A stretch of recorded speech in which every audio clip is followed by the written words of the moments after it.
Yeah, but no matter how pimp your car is, you're still not a pimp if you're fucking a pocket pussy while you drive.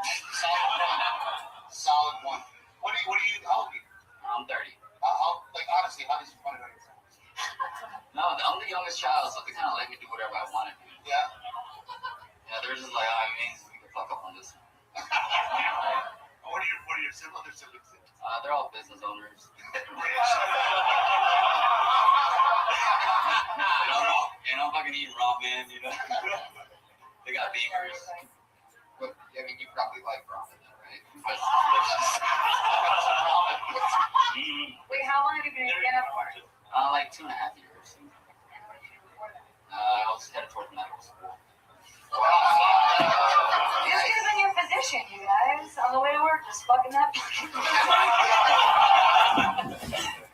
You would have been in a better pocket pussy. Yeah. I would. At more school. I think, honestly, man, I think you did a good job. You had material. I just think you took it too long. Punchlines. Okay. I don't even know Sandra Bullock and the accent. I like that. I thought that was good details. Too many It has an accent. It's got a personality. That's sweet. The one part where you said you were watching a marathon of Hugh Grant movies, that was your strongest part of the whole joke. Yeah. And so it seemed like it was just too much spat around that one joke. Oh, that's But I did like the setup where you said your friend was fucking your pocket pussy, and now I just like saying that. And then we thought of you like that's a funny fucking. Women have a pussy pocket. Yeah, like I put my phone in my pussy. And I'm pussy. It's like a pocket book. I pussy now. So, I mean, I'm just having trouble wrapping my head around it. The first time you use it, you're telling me the truth, and I'm telling you to just tell me the truth. But No. it has to be amazing. No, absolutely. It was You decided to pull it out at nighttime. Pull out a ketchup packet. Freeway traffic Yeah. we're talking about. Yeah, There's it's like traffic 6 on the hours freeway, off. bumper to bumper. For some You reason. pull the thing out of the box. You pull the liquid packet of lubricant out. You open up the bag of lubricants. You put that on the pocket pussy, or do you You get get soy sauce instead of Yeah. That wasn't my joke. That was you. I don't want to sue you. So like you put it on the inside, and the thing is like I usually like when I have like shows, I actually bring the pocket pussy on stage. Do you have it with you? No, it's in my. You're better than that. I know. Is he though?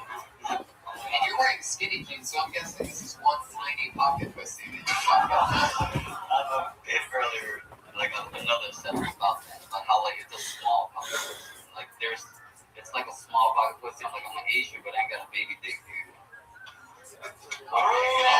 It would be funny though if you and your friend could both go together and then like just split it in half and then both have a half.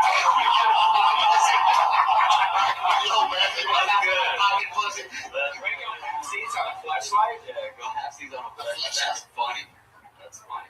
It's like you know what's funny, Alex. Ryan's impression of I've got a sense of humor, goddamn it. I like him. He's charming. Maybe. What are your other jokes about? You're supple. Other weird sexual things you do? Yeah, His lips are supple, yeah. They are. I'm telling you, you're a really hot Asian guy. Well, he embraces it until just a few weeks ago. Really? Yeah, I just got my braces like a month ago. You should get some real pussy, my I heard that. Trying. When the friend gave you the pocket pussy, did you still have the bracelet? Oh, you still. I did. See? Now he can See, move on. now it's starting to Time make to sense. evolve. I love it. Well, Alex Dwan, I think we had fun up here. I had a blast. I think it's just so.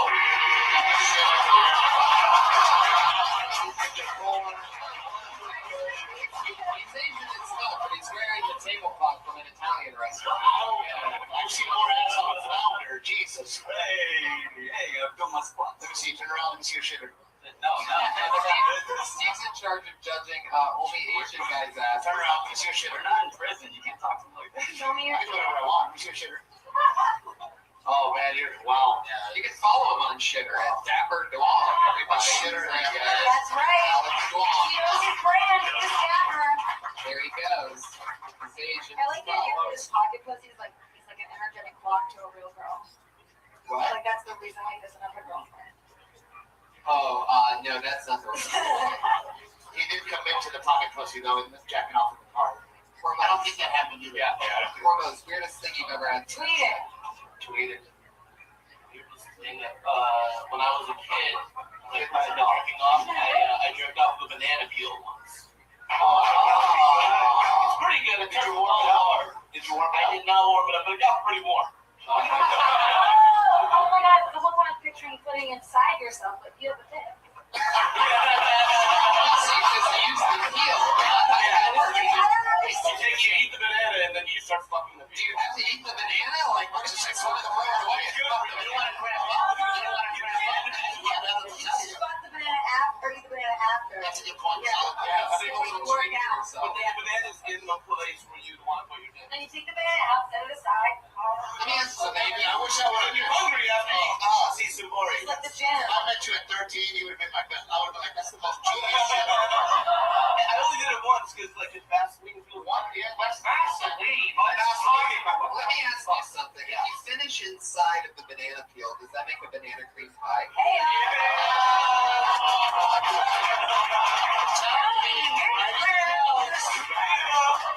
I just put something else, guys. That's why he's hired by the best. I just hope another thing. You just said Vaseline, which is something I've talked about before. About that does not get thick. It's how are you masturbating with Vaseline? That's like a Once you start getting worked up, it becomes liquid.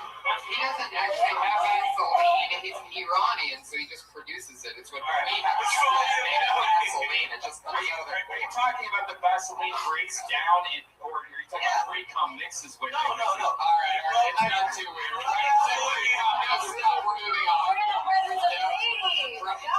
I can use the word pre-cum, so pulling it up big enough. We're going to get together for fucking worse.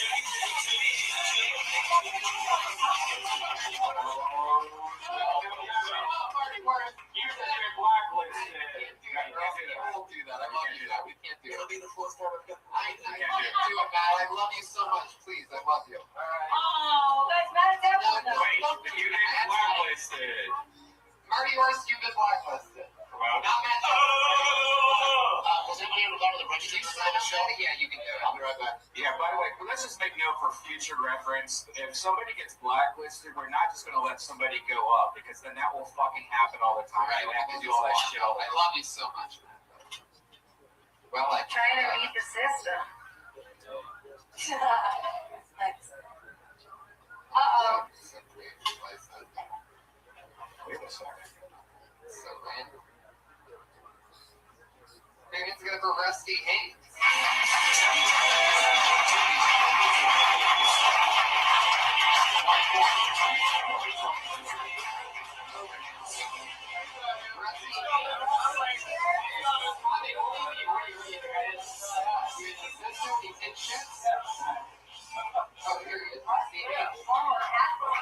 Fuck, I just walked 5 people before I got on stage. Goddamn.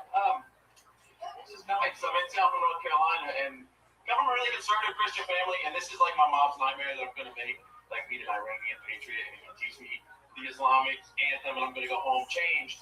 So before we come out every time, Please talk about how Rabbi Rothschild is the preeminent leader in CHAD, continuous human activity data, and CHDI, continuous human data infrastructure, and what they talk about on Rabbi streams like artificial neural intelligence, artificial general intelligence, artificial superintelligence, and futuristic topics like anti-gravity, antimatter, faster than light communication, de-extinction, life extension, mind uploading, etc. And how Rabbi streams 24/7, 365 for world peace and has more data archived on the internet than any person ever, and how important this data will be to future generations, not just as a timeline and a time capsule of human achievement, but also like micro behaviors and micro movements and all that kind of stuff. Do you do comedy back home, or Yes. how long you been doing it? About 4. Where at? We're at North Carolina. What part? Raleigh. Sexy part. There's no other part. Yeah, there's Raleigh. Is that brick building comedy? Good nights. Yeah, good nights. Good nights. Yeah, that's all club. Cool. How many other like local comedians are there? In Raleigh, work working comics, and fucking, I should put working in air quotes for myself. I mean, like the people that live there, that's pretty much. The people that do it regularly, that get work, I guess I would say about 30. You see the same group of guys and girls everywhere. It's the same group in Greensboro, Raleigh, Wilmington. They travel around, you find shitty one-nighters, and then You run into Alex Moore at all? Any of them out there? Liberty is sure. I don't believe so. He's 7 feet tall, 500 pounds. No, I wouldn't remember Do you do any Dane Cook impressions? that. No, I have an audition for my brother. Yeah, goddamn it. Dane Cook. What are you gonna say? You said you had an audition. No, I was being a smartass. Yeah, the players So were then running. you have an audition to make you consider your brother. That's what I'm saying. One of these days. She's casting it, so. I'm just saying, he can make it in this town. He's good looking. Nobody's even casting Dane Cook. Why would anybody be casting Dane Cook? I know, right? Yeah, that's the fucked up thing. Everybody started hating Dane Cook, then I started doing comedy. It's like, shit, I'm blacklisted before I started. Maybe if Dane Cook had a hot younger brother, they would start casting Dane Cook. You think he's better looking than Stephanie, you're out of control right Is he better looking than Dane Cook? Yes. Yes? Well, I Said didn't yes. even have to say it. Yeah. She did. You're saying he's better looking than Dane Cook? Yeah. Yeah, Dane Cook, from what I heard, I mean, I don't know anything. See, now I don't even care that my set didn't go well. He's good to Leah. It's a solid point. Please give He a doesn't have the hair for it. biography of Rabbi Rothschild, hashtag ViralRabbi, who has been streaming for more than 1,666 days, has more data archived on the internet than any person ever. Talks about micro behaviors, micro movements, That was good. It was good job. You think Dane Cook? the role of data in the future, how Rabbi is creating a timeline and a time capsule of human achievement, like a real-life Truman Show, that this data will be studied from an academic level in the future, that Rabbi talks about things like artificial narrow intelligence, artificial general intelligence, artificial superintelligence.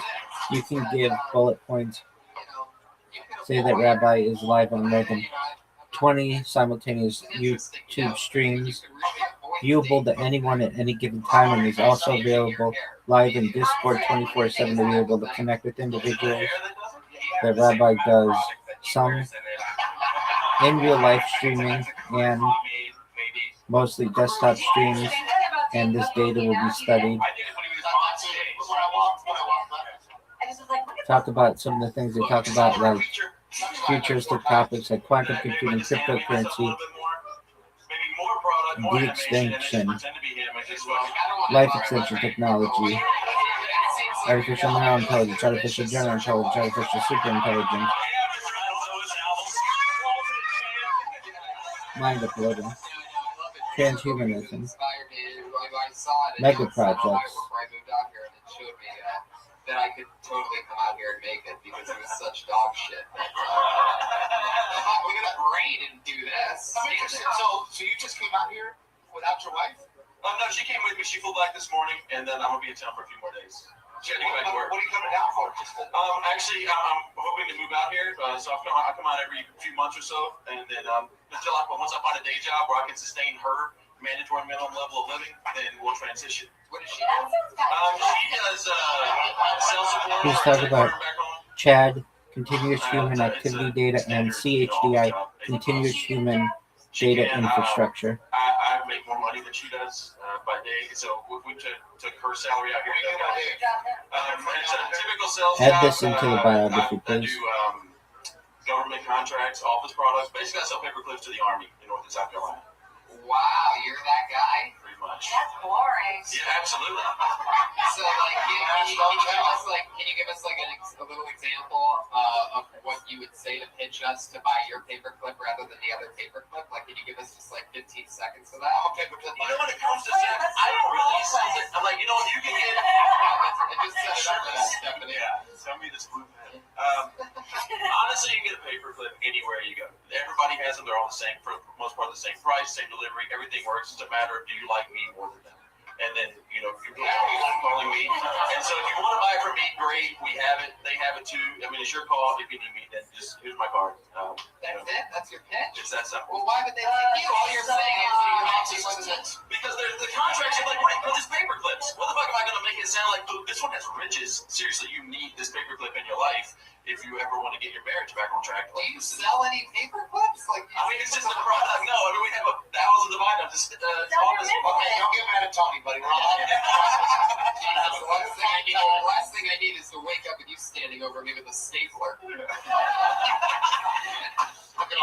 lucky. So in the sales business, all paper clips are created equal, but not all salesmen are created equal. Essentially. Hot. There it is. I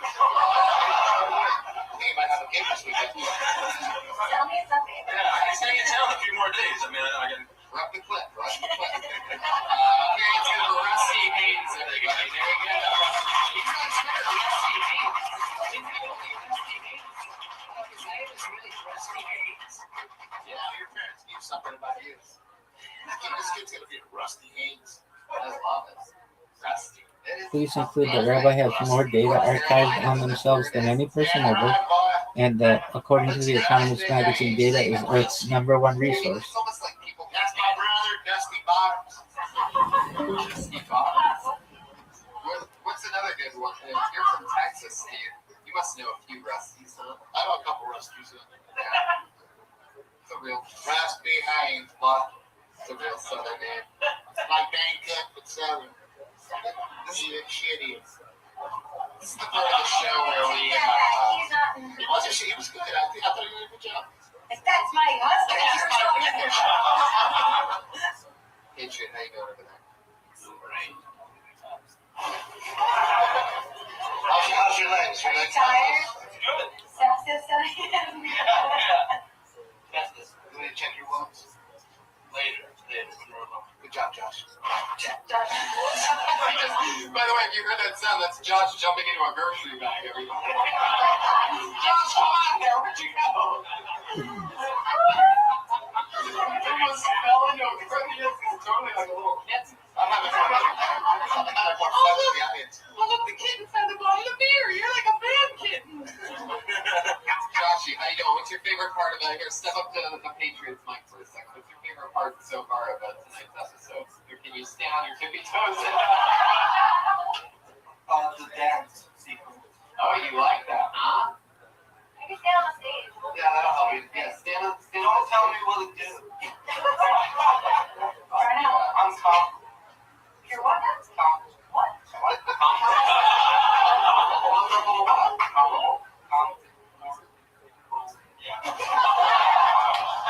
I gotta bring it down with syllables. Your shoes are great. Can we get a look at those shoes?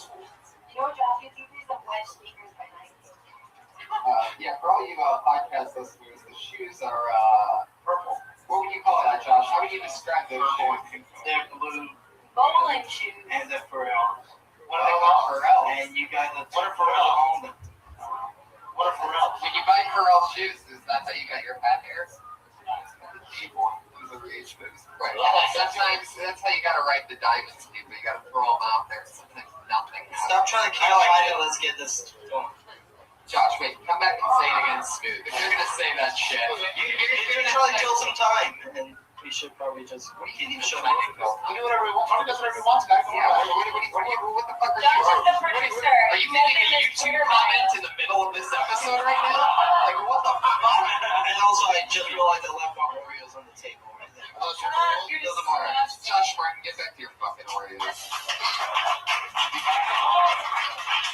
This is the part of the show where we have two regulars and two regulars only since the show started. Every single week they do a brand new minute each week. Dude, I'm excited because I was here several months ago, and you told me that they've gotten a lot better. Yeah. And they were already good. To be Yeah. honest with you, they were already good when I saw them. So I'm really looking It's forward. always fun to see them add a new minute or at least try it out. It's always fun because they take chances and they have a place to do that here every single week on Kill Tony. Going first this week, you know her because her very first time on stage was on this show. After that, she dropped out of the University of Florida and decided to keep doing stand-up comedy. It's now been a year and a half. Every single week, a new minute. This week's new minute, right now. Kimberly Condon, everybody.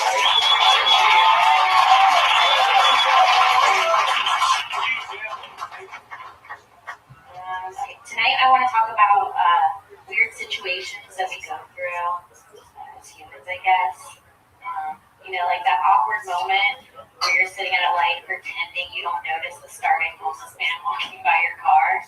It's always so weird because it's such a weird, raw moment in humanity because this man's starving and hungry and asking for your help, and I'm in the car like, oh my God, I love this fucking song.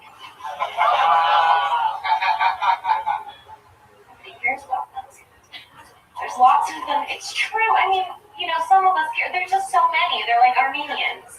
They're everywhere. I felt bad up until I saw his sign. It said homeless dead. And I was like, oh, of course you're homeless. You're spending all your spare money on animals. Yeah, Armenian. You say Armenian once, and Armenian Beetlejuice. You just about years. I watched him just materialize in the back of a taxi cab on Sunset. Sam Tripoli, how you doing, bud? I heard some Armenian jokes. Fuck yeah, Kim, that was another fun new minute. Thank you. One thing that I noticed, since like, you know, we try to figure out how to make things maybe a little bit smoother, is the word weird is a weird word. It's a hacky word. It doesn't really, it's not even hacky, it just doesn't give It is your like real, basic, it doesn't give you real feelings on it, you know what I mean? So people use weird if they don't have other. I have to Right, like if you think of the next best adjective, however it makes you be feel. up earlier than normal They always for scare this me. podcast Uncomfortable. period. That's true. Hopefully it's not a Always really scam scary, 'cause period. Even though they're just like look weak and frail, they look like at any moment they're just gonna freak out and freak out. Right. Frightening is a fun word. I gotta say, man, you look like a professional comic. You took the mic stand, you moved it, you were confident. The only thing I didn't like is the vet joke. You're way smarter than that. You know what I mean? Why, did somebody say that to you already? Yeah, we talked about it. Yeah, see, well, you know that. I mean, you know, for me, the way you speak, the things that you say are very intelligent. So when you say that, it's like that's not in your character. To not know. Thank you. Thank you. And one more note is you're going to compare homeless people at intersections to Armenians. I would say that you could, instead of saying, you know, there's a lot of them out here, they're like Armenians, you could say, there's a lot of them out here, and there's a lot of them out here, and they're not, it's not like that anywhere else. Like, if you move from anywhere else in Yeah, I would the use country, Mexican. and you move to LA, all of a sudden you find out what Armenians are, pretty much. And I would say that before the other part of it. She said after. I like it better on the second. What? Like she said the whole thing about like you come to your car and you're Right. like the So song, yeah, I and totally she see said what you're saying. the Armenian thing. I think it would be better if that was part of They're the everywhere. sentence. Right. They're everywhere. I would say Mexican though. Or whatever. You know what I mean? Because Mexican translates all over the country as one mother. Right. But I think Mexican. I could take Mexican to travel with me and use Armenian locally. That's exactly what you did. Yeah. That's exactly how that works. Sam just flew away on his carpet, by the way. Oh, I didn't think he was gone because you could still smell the overwhelming cologne. 4 different times he uses. It's the man shield that Armenians like to put on themselves because God forbid we smell how bad you smell. Hey, how do Iranians feel about Armenians? You guys must just hate each other, right? You stink. No, you stink. Everybody. No, seriously, you smell bad. No, you do. I think there is a lot of like hatred between like Afghans and Iranians and Armenians. No. I have a lot of friends who are everything. And I try to keep it peace. But yeah, everybody wants to be like the one Middle Eastern group that's okay against the other ones. I mean, Mexicans do the same way too, though, right? Like Mexico's Guatemalans and El Salvadorians. I'll throw me in the mix, guys. We're not all blowing shit up, okay? We're just Juarez, Mexico. Have you seen this? I also feel like Oh, we're really getting in a real argument. You're really taking that personal. We're comedians. You okay? I'm always gonna murder. I got Ramos, I don't think your grandfather in Iran is listening to this podcast right now. Oh, okay. Well, 72 virgins. I didn't know that your grandfather was Michael Perkinson from earlier because he's dead too after killing himself. That's the ghost of Michael Perkinson firing at that shit behind you. Are you doing road gigs at all? Yeah, I've done some stuff. I've gone to a few places. How many solid minutes you have to take out? I think I can confidently do 15 to 20. Bill, I get to take you on the road. That'd be great. that'd be great. Steve was one of the first people to take me on the road, and I learned a lot of the ways of the road that helped me get more road work with other people and not be annoying on the road and stuff like that. You know, Got put in jail. Yeah.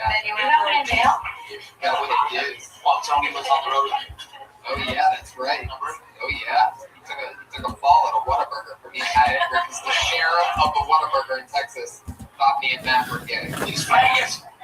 He goes, you two gotta get out of here. We're like, all right. And Steve's like, why do my friends have to go? Everything would give an answer. And Steve's like, it's fucking bullshit. And I was like, I can arrest you because you're friends with gays. That's what I got. It was basically that. It was insane. I go, you can't arrest me. You ever heard of the Bill of Rights? Yeah. It turned into this whole fucking thing. It was can't arrest you. It was really like out of a fucking like scary movie. A bad cop is like, you know what? You two faggots, get out of here. I'm like, no. I know how I look, and I get the look. I'm a comedian. The best was on the way home. So weird. When I get a phone call from my buddy, Yeah. my buddy calls me up, and he's one of the cops too, and he goes, "What the fuck happened last night?" I go, "I have him on speaker. Tony and Matt are in the car," and I go, man, I don't know what happened with that guy. He goes, well, he said you were with a couple of faggots. We're together, giving Thank you. one of the regulars doing brand new thing every single week is ready to get in here tonight. We're going to get for us. There's Sarah Wine.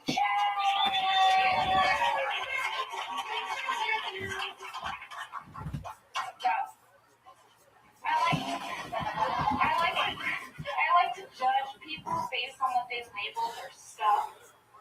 For example, if you're calling a vase a vase, you're financially well off. I just look for bottles, empty bottles. Put my flowers in too. If you're wealthy and you need something to put your clothes in, you're looking for an armoire. I'm looking for a hutch. If you're calling a couch a sofa, fuck off. It's a couch. I also feel like labeling stuff can dictate how much money you're looking to spend. If you're trying to buy a sofa, you're financially well off. You're making a fucking investment. Okay. Yeah, but if you're buying a couch, you're just looking on Craigslist.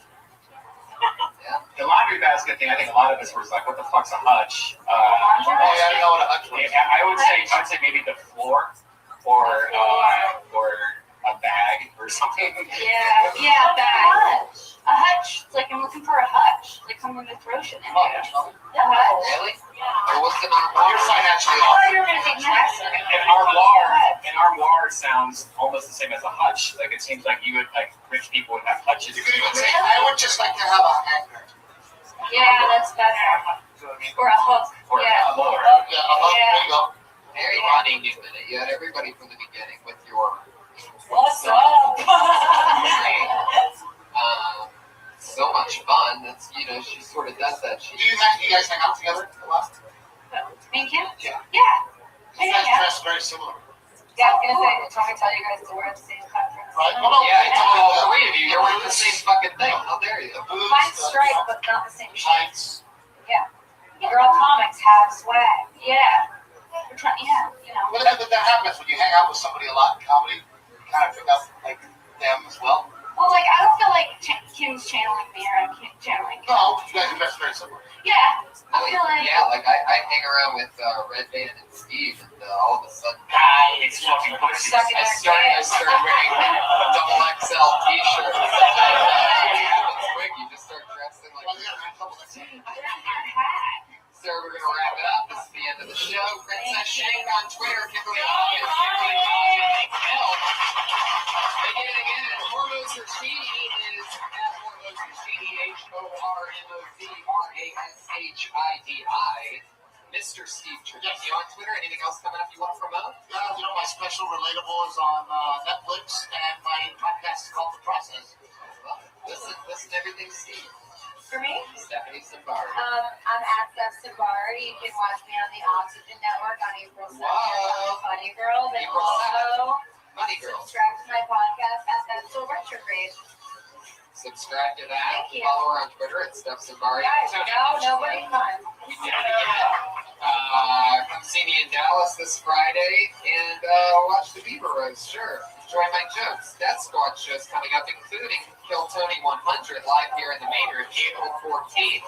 That's the 100th episode of the show you just saw, everybody. That's happening next month in the main room in front of 400 happy people just like you guys. Ryan? 420, me and Tony are going to be in.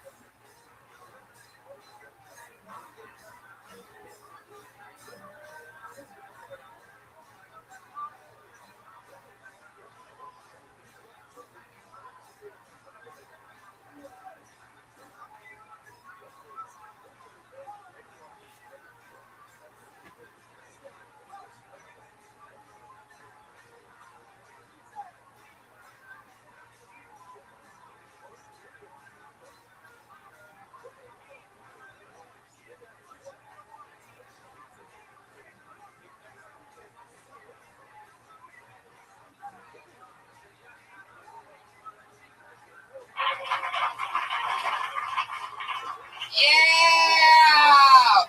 Everybody, we're here for another crazy Monday.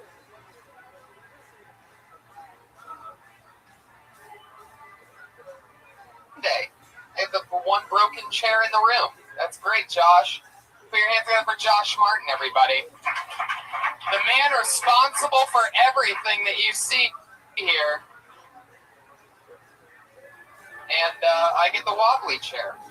Fuck yeah. And better yet, he goes all the way to the back to get another chair.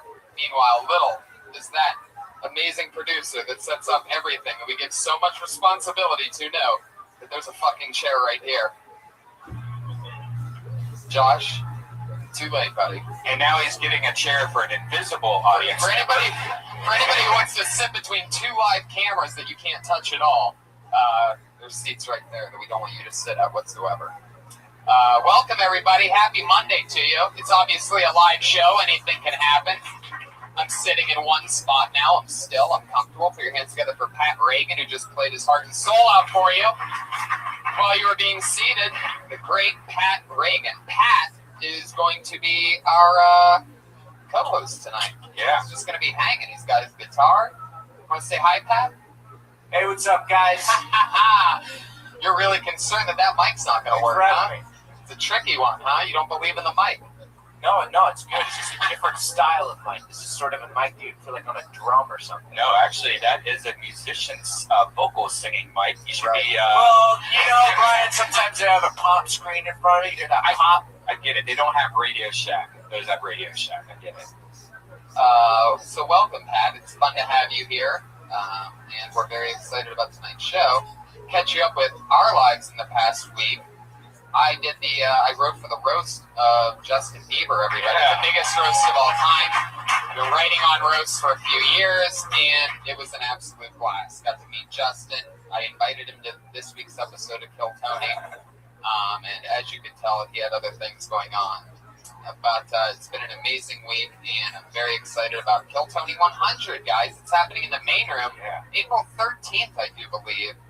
That's going to be insane. Episode 100 of the show that you're at right now is in the main room. Tickets are going fast, so for those of you watching, and hello to the people watching via Ustream right now, the Comedy Store's only streaming show, you're at it right now, everybody. A building that was built in 1932 has live streaming capability now, so that's some interesting shit. The internet might, no, it's not going to be affected whatsoever by what happens here today.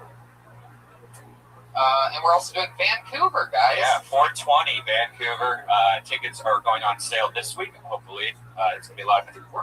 We were there last year. It sold out last year when we did a 420 show. Same place, same theater, and we're going to sell it out again. So get tickets for that immediately because that's how we roll. Yeah, and it falls on a Monday. We should probably try to figure out a way to do a baby Kill Tony there, maybe before the show. Figure out something. So there won't be a show here on 420. Yeah. Anyway, you guys won't remember that anyways. Let's get this puppy started. You guys ready to meet tonight's guests? Oh, yeah, you are. I always have two of my funniest friends come on to talk comedy with a bunch of comedians, and anything can happen.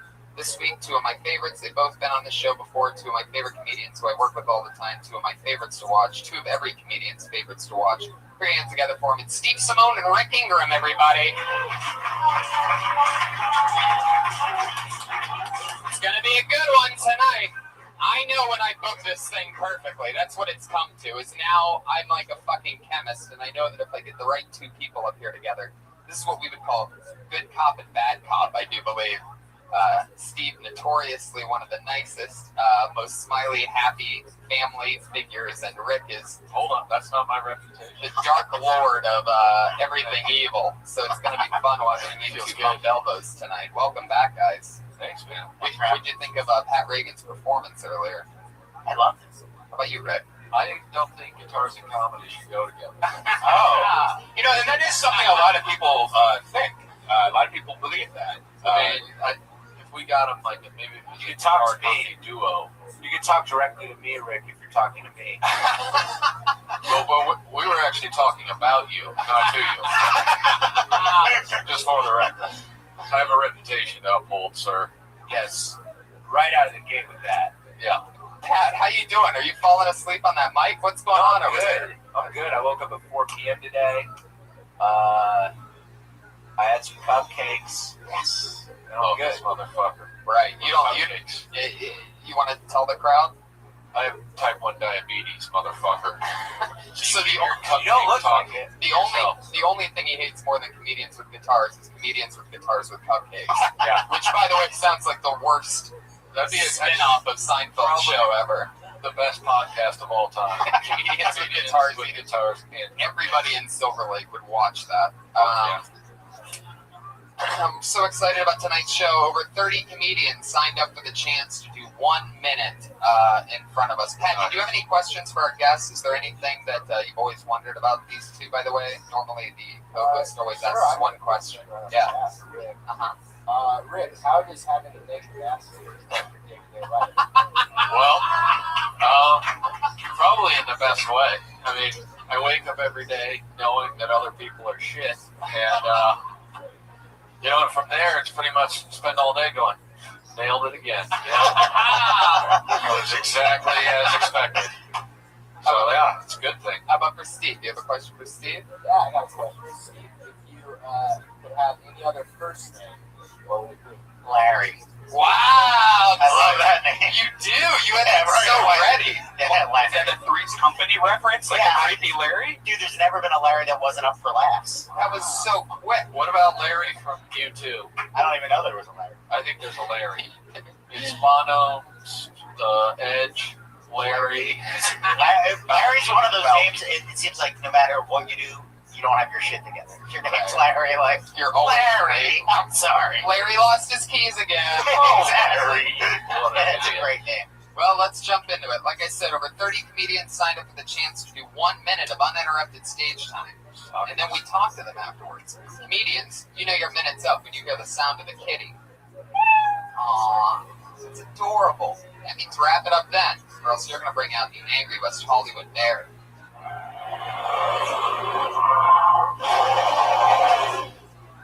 Yeah, we still do that. So don't run your time. There you go. There's a little something for you podcast listeners with headphones on that complain every fucking week. Every week. Fuck you. They tag me in your complaints. You don't need to tag me in those. That's directly Red Band. He's the only one with his hands on the board when that happens. So leave at Tony Hinchcliffe out. Go straight at Red Band for you complaining bitches. There you go. There you go. Because it's a podcast. Plays great in the room. It's great for working out and just like falling off the There's treadmill. people in the office that complain. Like every day people are tweeting the complaints about you and that fucking soundboard. But we love you guys. Thanks for listening. And here we go. Over 30 comedians signed up, and your first comedian doing a minute tonight goes by the name of Rob Hansen. Yeah. Rob Hansen getting up very slowly, whispering something into his friend's ear from up in the balcony. This is very exciting. Taking his time. I love it. Got nothing but swagger. Here he is. Rob Hansen, everybody. Yeah. Hey, what up? I'm Rob motherfucking Hansen. How we doing? It's not a name, it's a fucking attitude. I'm new to LA. I'm 27. I'm going to CSUN, going to Cal State Northridge. And I've never felt older in my life because I live at school, covered by 19-year-olds. Place is sponsored by Yoga Pants. I mean, if you thought about going to college, go to college. Your dick will thank you. He will write you a letter in the mail. Listen, just keep going, buddy. Just keep going. You're doing so good. Just stretch that 4 years into 5, okay? All my friends were telling me that it's going to be like shooting fish in a barrel living in school. But it's not true. I underestimated the power of a beard. It's like the fucking trash compactor on the Death Star. The walls are coming in, and all of them bitches get smashed.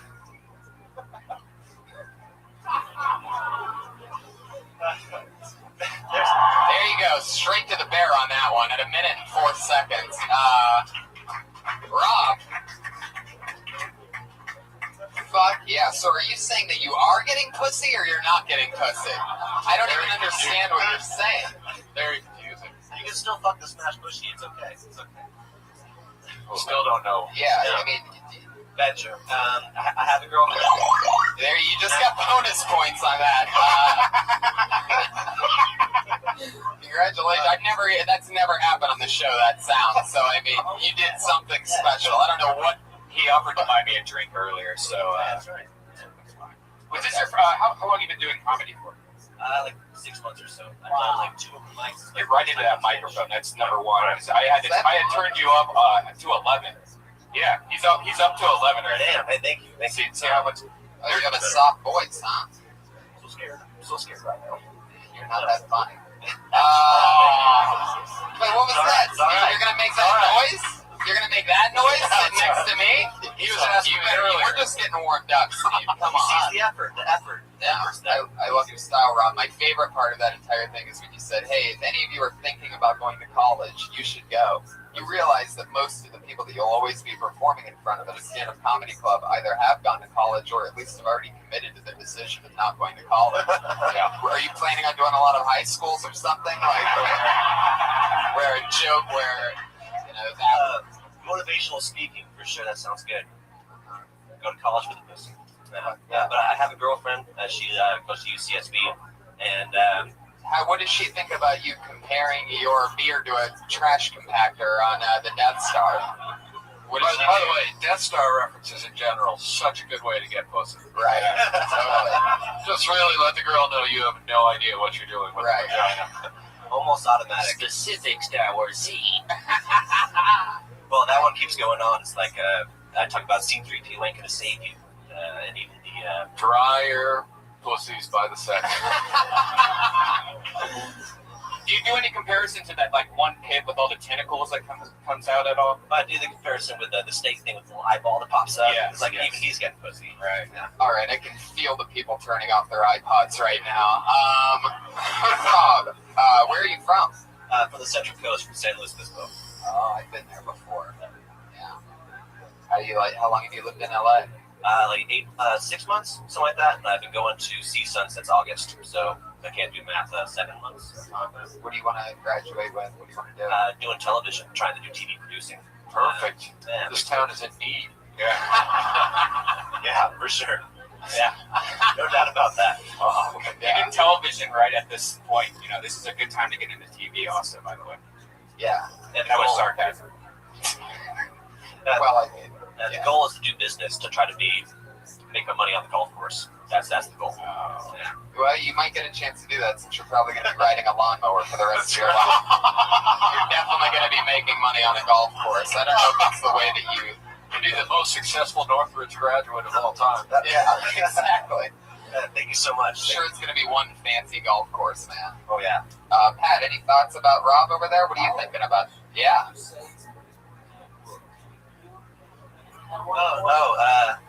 Well, that too. Your dick will thank you. He'll write you a handwritten letter in the mail.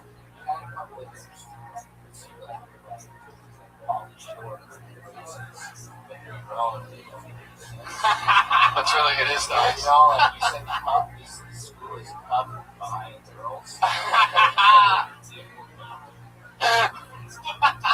like it almost seemed at a couple points like you had a pre-planned, this is where the laughter is going to be. Right.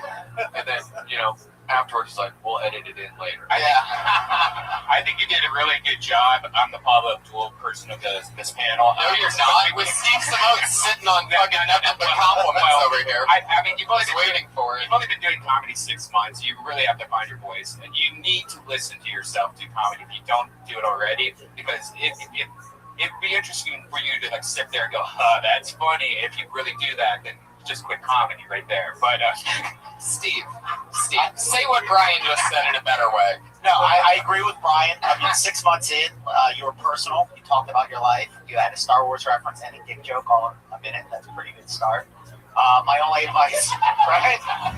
Dick joke, personal, Star Wars in under a minute. And I think right now, like, your focus is just learning on how to get laughs. But I would recommend just being more you. Like, if you're doing a whole joke about banging college chicks and then the first thing you tell us is that you have a girlfriend, talk about your girlfriend and what she thinks of you in college surrounded by those girls, or what you really think. Just get more honest, I guess is what I'm saying. I'm sure she'd appreciate that.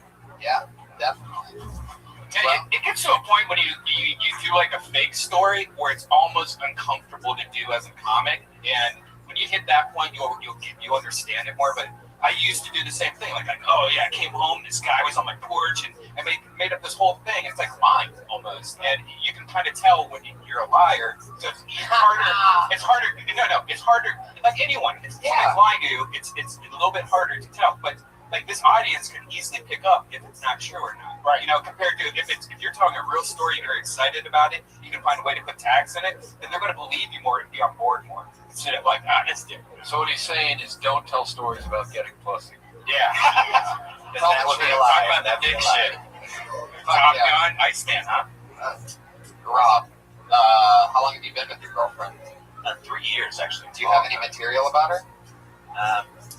Not really, actually. Like, it's hard to think of funny about your relationship when you want to respect it. But yeah, That's not true. Yeah. maybe when you're lying to yourself, I guess. All right. Well, how's that going? Do you guys live together? It's going well. We lived together for like a year and a half, and she goes to UCSB now, and I go to CSUN. And so Where's that at? How far is that?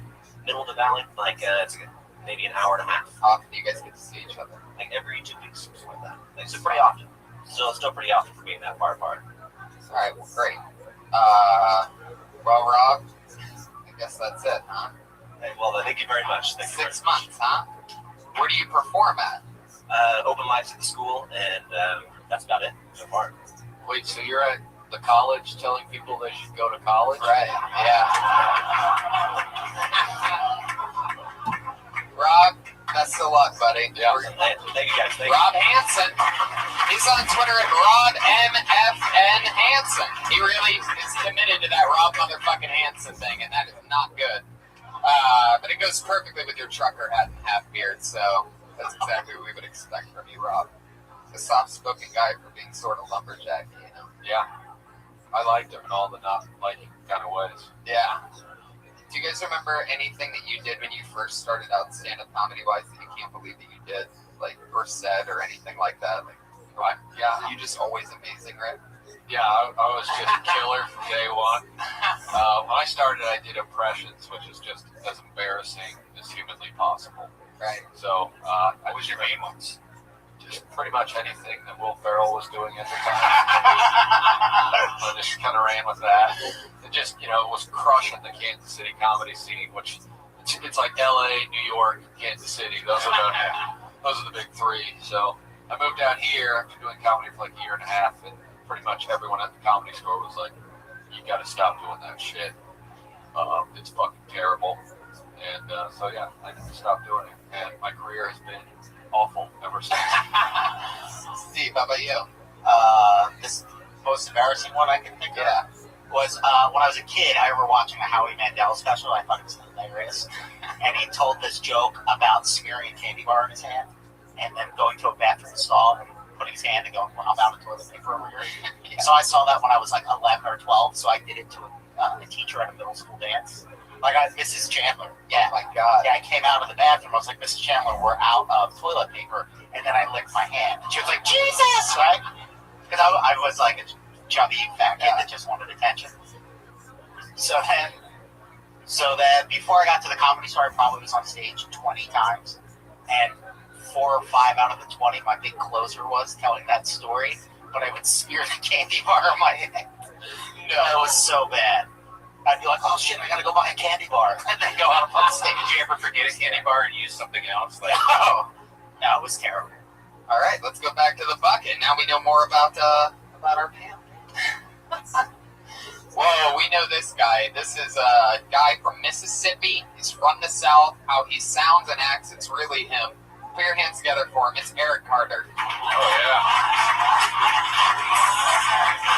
You've seen him grow over the past year. This guy's he's a free bird. Michael P.S. Mondays. But being a Southern man that knows how to live off the land, I get a laugh when I'm in these coffee shops out here and I hear these hipsters talking about, I'm going camping, I'm going camping, we're going out in the canyons. Bull fucking shit, you ain't bulling me. The closest these little peckerheads came to camping was overdosing at Coachella.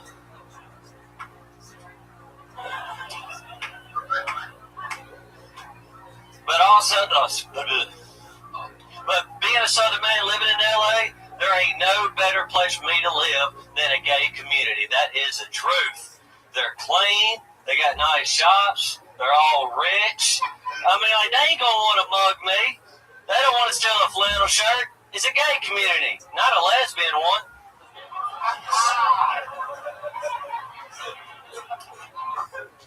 But, you know, there's pros and cons. Some of the cons is there's certain things I can't say in a Southern accent out here.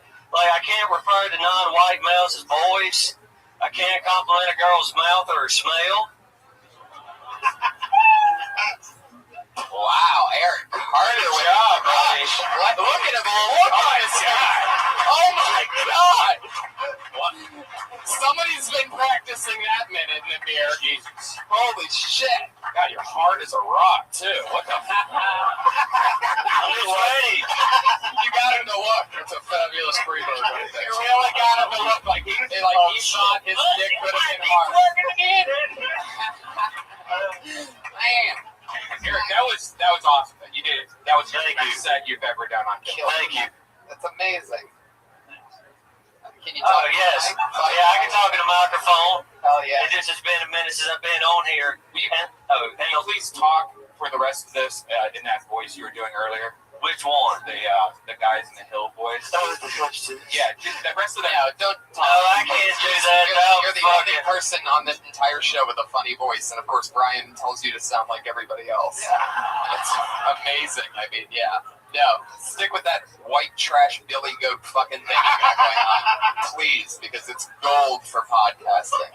Rick, what do you think about this specimen? Well, I know the gentleman, so that makes me enjoy it a little bit more. But as dumb as he sounds, one of the smarter people you'll meet. Like, he's the only guy from Mississippi who can read, as far as I can tell.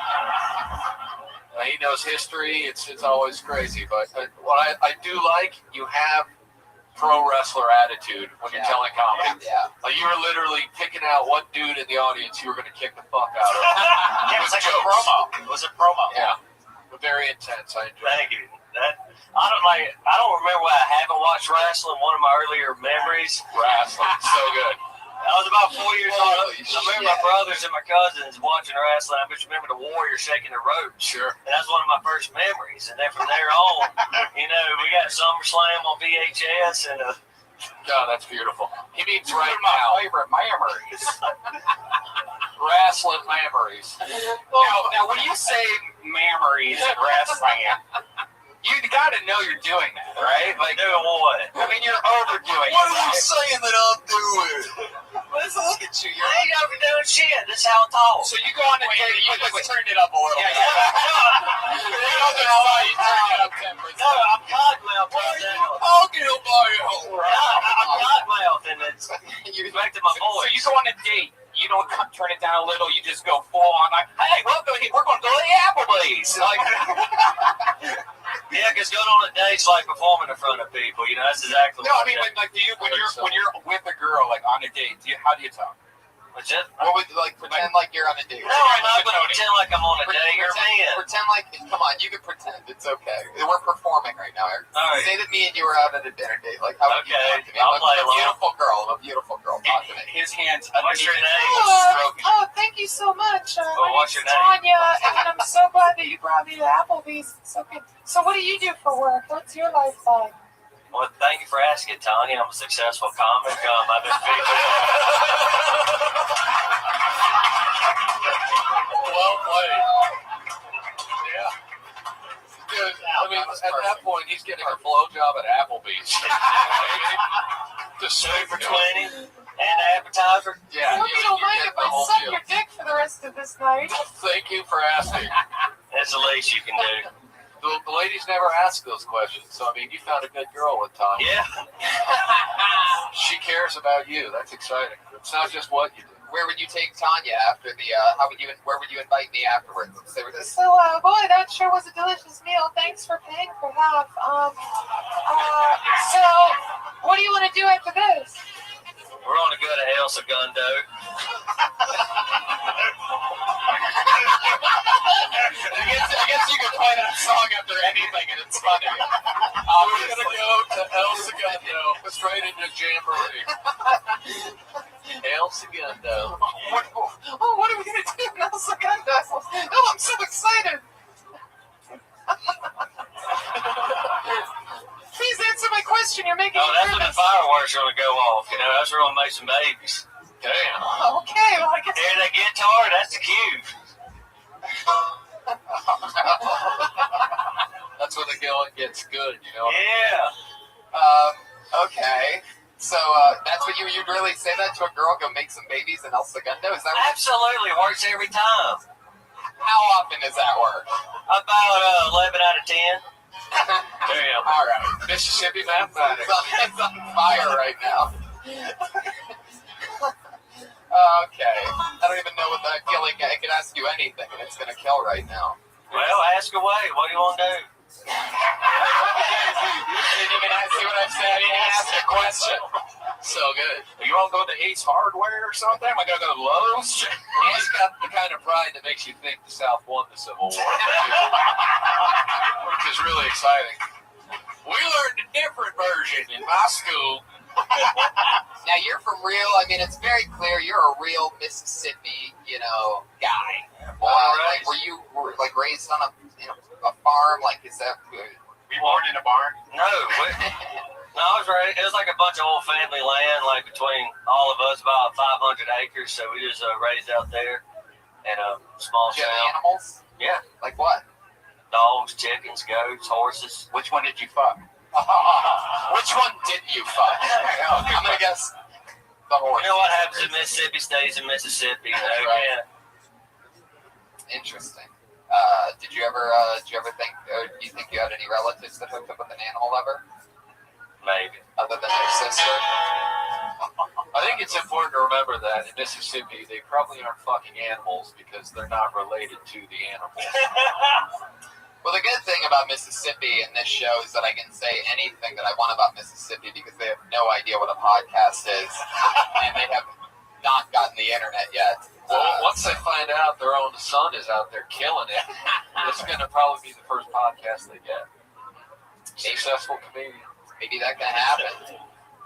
Maybe there's like some kind of a comedy show on CMT that you can get into. Maybe you can do some kind of like blue collar comedy thing. I don't give a shit. Just bring it. What? I'll do it. I don't care. I bet you will. How do you make money now? I work at a Mexican restaurant at a city walk, Camacho's. Get the fuck out of here. Wow. What are you doing at this Mexican restaurant? I'm a food runner. I ran nachos to Bobby Lee one night, and he said the same thing. Like, you fucking work here? I said, yeah, he's with some broad with big tits. All right, well, stick with my questions. Don't throw Bobby under the bus. I'm sure it was Bobby's girlfriend. Let's move on. Oh, sorry. And I'm sure Bobby just wants people to know that he eats at the Camachos at City Walk. Can you imagine though? Just someone walks out with that accent. Hey, here's your nachos. No, it's great. You want extra cheese. The Latinos love me. Is They that really do, right? because there's 2 gringos that work up there. Me and this guy from Utah. Because you're under them in like the whole hierarchy of the food Yeah, pyramid. they're laughing at you like you're like the reverse Barack Obama of busboys. Like they're like, we can't believe. Well, they don't have that accent.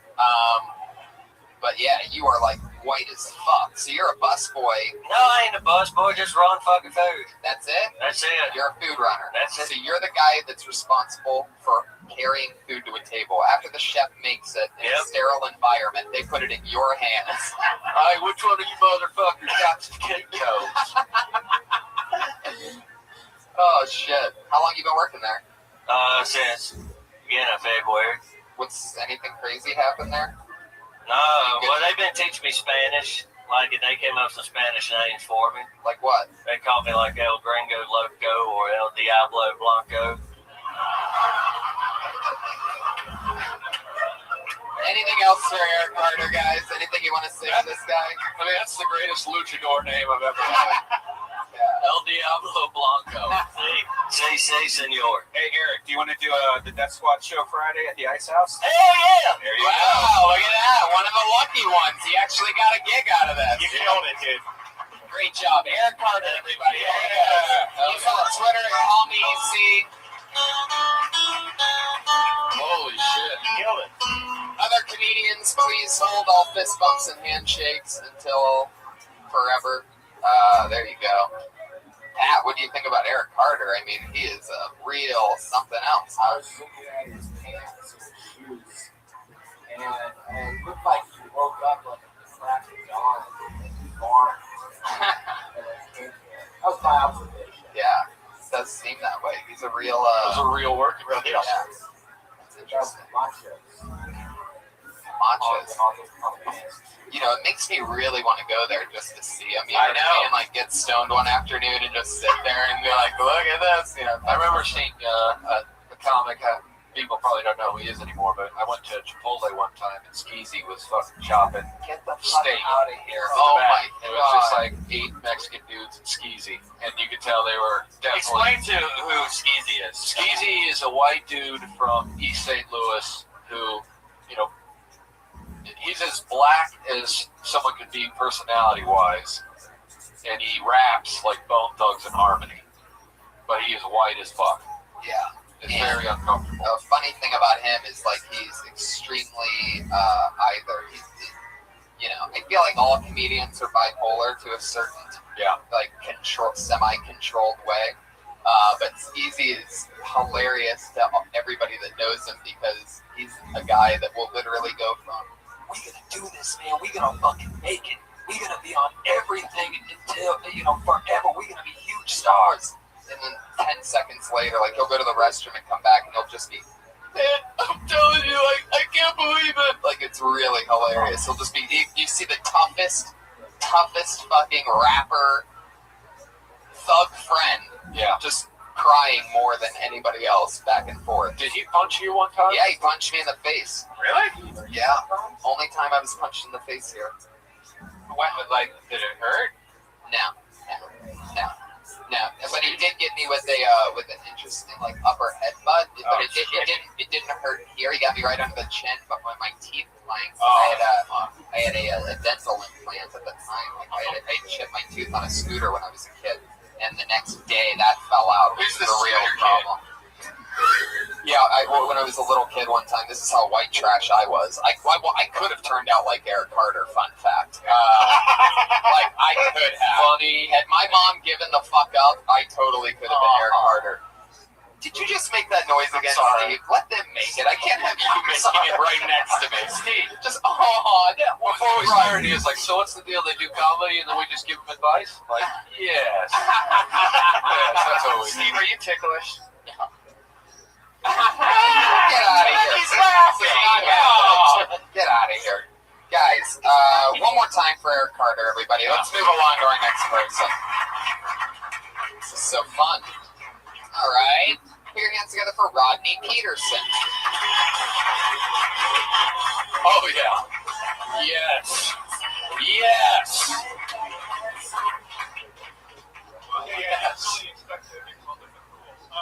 Microphone is how Okay, hi. I didn't really expect to get called up here, but cool. I don't know how funny I'll be. I'm probably not going to be funny at all, but I'll just relate to you some information of sorts. Seen the commercials on sports and so on, you know, the cartoons where they're taking on toenail fungus and it looks like they're really taking it to town. It's called Jublia, that medication. Well, this is Jublia. And this is $479. What? $479. This will last you 1 month for one toe, and you need to use it for 48 weeks. So basically, it's like $6,000 a toe, times the number of toes, and as an added bonus, you have a 22% chance it'll actually work. So, he's killing himself. He's like, am I killing?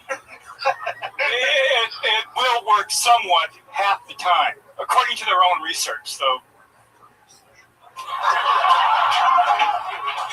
it's just Wow! Rodney Peterson, everybody! Wow! Unbelievable. This guy's, first of all, probably the best prop comic I've ever seen. And I'll also tell you, by far, out of all the mad scientists I've ever seen in comedy, he's number one. Out of everyone who ever played a Nazi in an Indiana Jones movie, this guy definitely though, Your face melted when they opened that thing, didn't it? You got him. Actually, yeah, I've always had difficulty with talking to people, personal, and how long you been on stand-up? I haven't done stand-up at all, really. This is your first A time long time ago, I used to do it. His first time. Wait, what? Long time ago, I used to do it. How long ago? Oh God, the 80s, 90s. How long did you do it for? Not very long.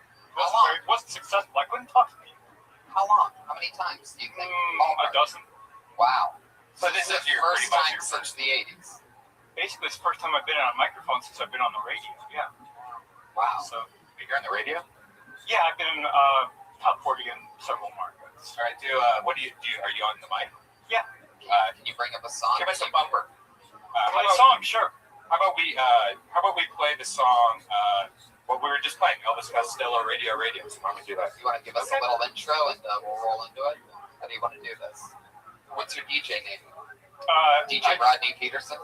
You know, or whatever, yeah. I mean, it depends on the station. Depends on the format. Top 40 or... Can you say, you know, like Bill Tony, Bobbity Bob?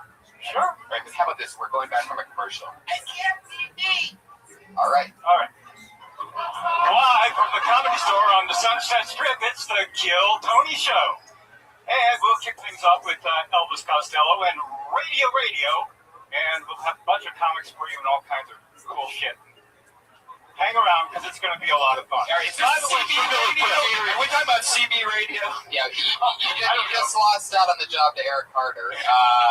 I can do things more like it's WLS 79 degrees in Chicago and 1 tin soldier from Coven coming your way. Rodney, you are such an interesting guy. What do you do for fun? What's your story? He looks like the bitter beer commercial guy. Actually, I work in music, and that's why I say that is your name Pat? You're really good. Yeah, we'd love to have your music on our site. We have like a all you have to do is get a top 40 hit, Pat, and they'll totally play it. Actually, I work in music licensing and music publishing, and I work with some really talented people. Like who? And also comics. Name some names. They're mostly people you haven't heard of, or the people you have heard of. But well, all right. Let's talk about this foot fungus thing, because not only did you freak me the fuck out with this, is this real numbers, one? Like, I mean, there has to be an alternative to this. And two, how bad is your fungus, and can we see it in Richard? No, Jesus, Brian, come on.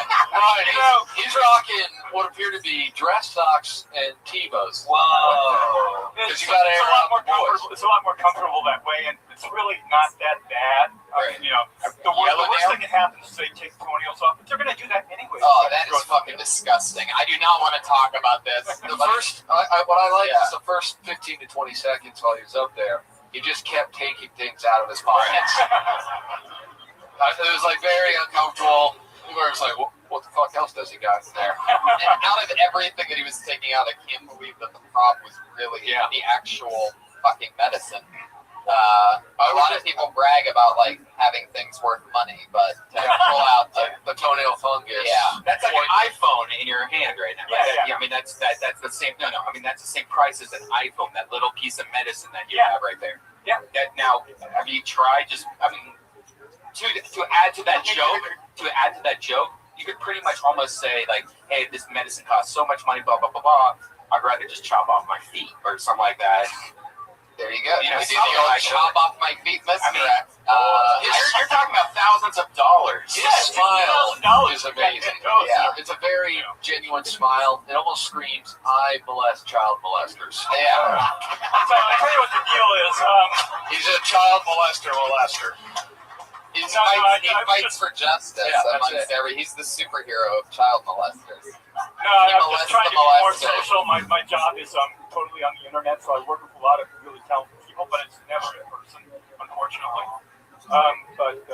Wait, let's stick with this molester thing for a little bit longer. I don't know where you're taking us, but like, do you have like a big truck that has like a ramp to where you get the whole molester van and you have it drive up in your truck and it just closes? Yeah. And you walk in the back and you say, that sounds pretty old school from the sound of it.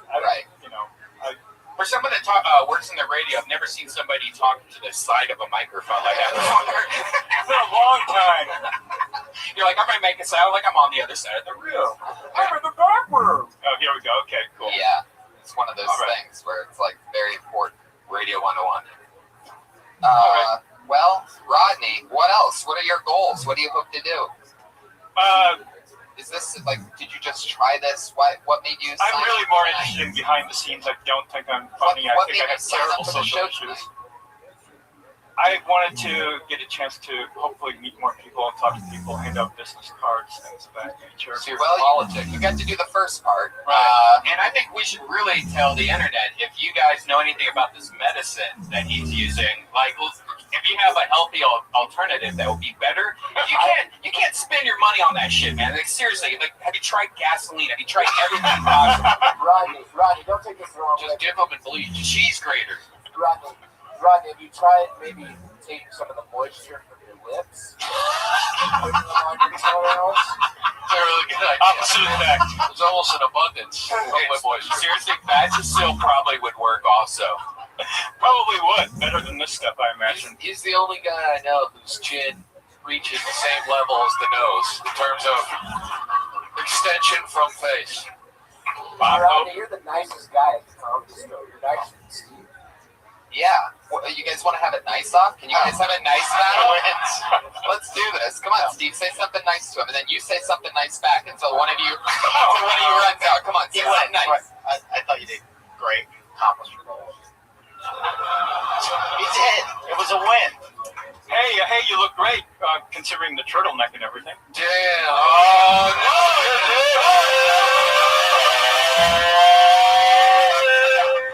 He's not wearing a turtleneck. Whatever it is. You just want to cover it up for him. I was trying to win it. Maybe they'll think I have a turtleneck. Just lean down. The poor guy doesn't know the difference between a V-neck and a turtleneck. Just let him get the win. We don't know what kind of turtles he's seen. That's all. He had a stock turtleneck joke that he wanted to do so bad that he did it on somebody that didn't have a turtleneck. That was amazing, Rodney. Sell your stock on that one, man. Hey, man, I think it's super cool that you have social anxiety or whatever and that you signed up for the show. And it was a ballsy move. And I'll tell you this, whether it was on accident or on purpose, you did a hell of a job up here tonight. I think you did amazing. Thank you. Rodney Peterson, everybody. Yeah. There he goes. His business card, fellas. There you go. Straight back to obscurity. Rodney Peterson, everyone. It just proves that no matter what, a leather jacket always looks cool. Yeah. Always. He doesn't have a Twitter, but you can follow him on Instagram at rockandrollrodney. Yeah. Follow him on Instagram. And if you're a 12-year-old girl, he's probably already following you. So. Oh, boy. I don't want to leave the boys out. I'm sure he spreads the love. Oh, God, this is fun. You guys having fun tonight? Crazy Monday. A lot of talent out there. Pulled another name out of the bucket. This looks like somebody I haven't seen before. Michael Gret, everybody. Yeah. Here we go. Michael Gret.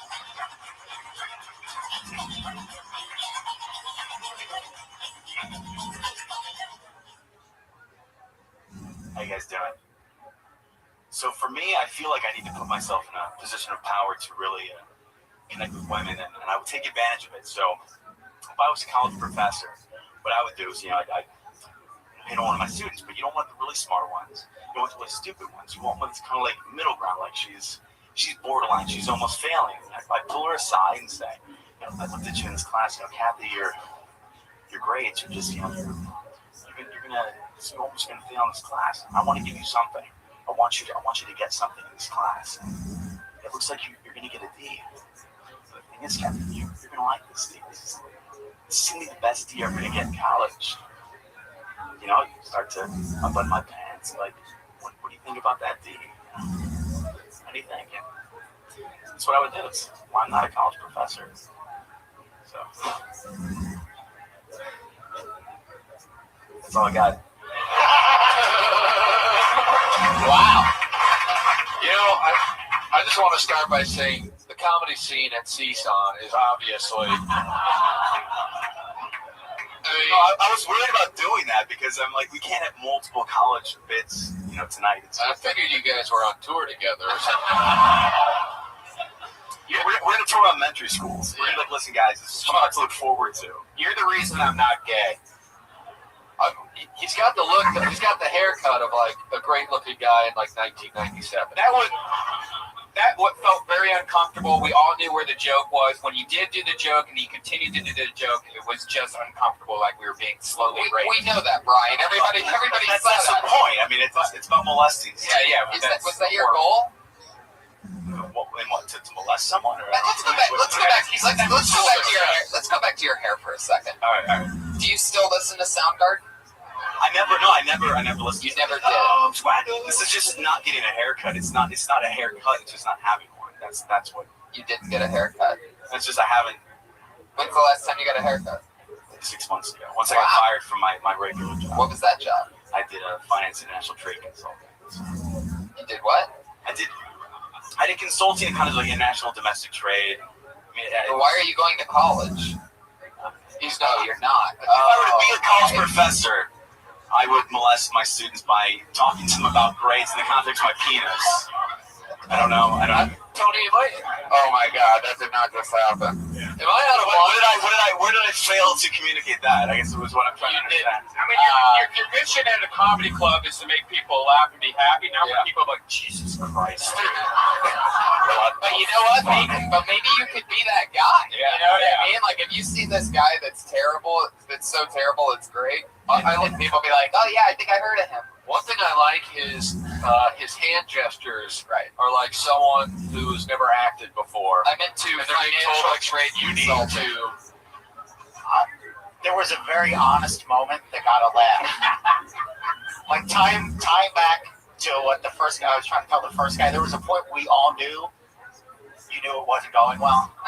Like I'm not saying that to be a dick, but you did your bit, and then you were like, oh, you had like an oh shit look on your face, and like because you thought, and then everybody started to laugh, and then when you were like, that's all I got, and boom, it blew because everybody knew the honesty. Yeah, I wasn't expected to be called up, so I was so out of it. Why do people sign up and then go, I had no idea.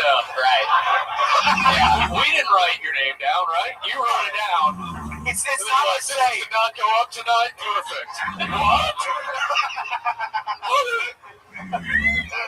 It's the anxiety of the process of thinking that, that there's the opportunity, there's the chance, I What are you doing with that hand? Do you always do that? Where are you from? From Ohio, man. Oh. Well, that's where we're from. Cleveland. I'm from Youngstown, and I've never seen anybody do that before. I'm from 40 minutes away from you, and I've never seen anybody that just basically conducts an orchestra with each word that they're doing. Like, what did you just watch Whiplash and got inspired? What's happening here? No. It's not quite. I know. It just reminds me of kids who don't know what to do with their arms in acting classes. And like they're trying to be normal. They're like, I think I swing my arms. It's like, you're not walking right now. You're just standing there. Since you got fired from your job, how did that happen, by the way? What'd you do? I was sick of it, man. I mean, this is where I've been wanting to be for a while, but I kind of just was moving all around and waiting for. You just played the invisible piano. This was me. It's like a fish swimming through a dangerously terrible river. Oh wow, I like that one too. The old wiggle around the place. Yeah, that was the on ecstasy in the early 2000s dance for ball of energy.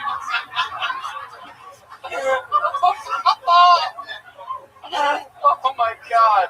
I'm into this guy. Yeah, me too. I've noticed that each time we talk about it, he tries to do something else with it. So like, I can't get. Oh, the old elevator lift. I see what's going on now. I want him to be the sign language comedian. Right. Now I'm afraid to Don't be afraid. Just let it happen. Just focus on the questions. Don't think about your hand whatsoever. Just let it do the killing for you. I guess I have a future as a deaf comic. So, how did you get fired from your job? I just didn't want to be there. Allowed. Did you quit? I wish I could say something exciting, so I wanted to get the unemployment. So that was really good. They wanted me to quit. They tried to. Okay. My manager was Japanese, so he was kind of trying to shame me into leaving, by ignoring me and pretending like I wasn't around. But I thought it was hilarious. So eventually, it was just, What did you say? He was Japanese? He was. Well, he still is Japanese. It's not. He's not. It didn't change. I think racism should be your angle. Right.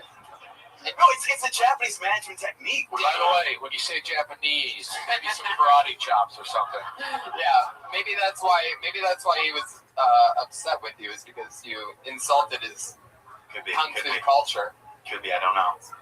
Man, that is so. Does your whole family talk like that? Is it like at Thanksgiving, are you guys just knocking everything off the table? Just, hey, where you been? It's good to see you again.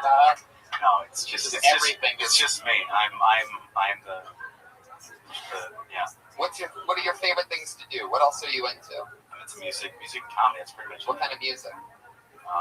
Jazz, progressive rock. I mean, it's just all over. The Killers. Fuck that. Come on. He looks like he'd be good at frisbee golf. No, never played. You never played? Never. And you never listened to Soundgarden?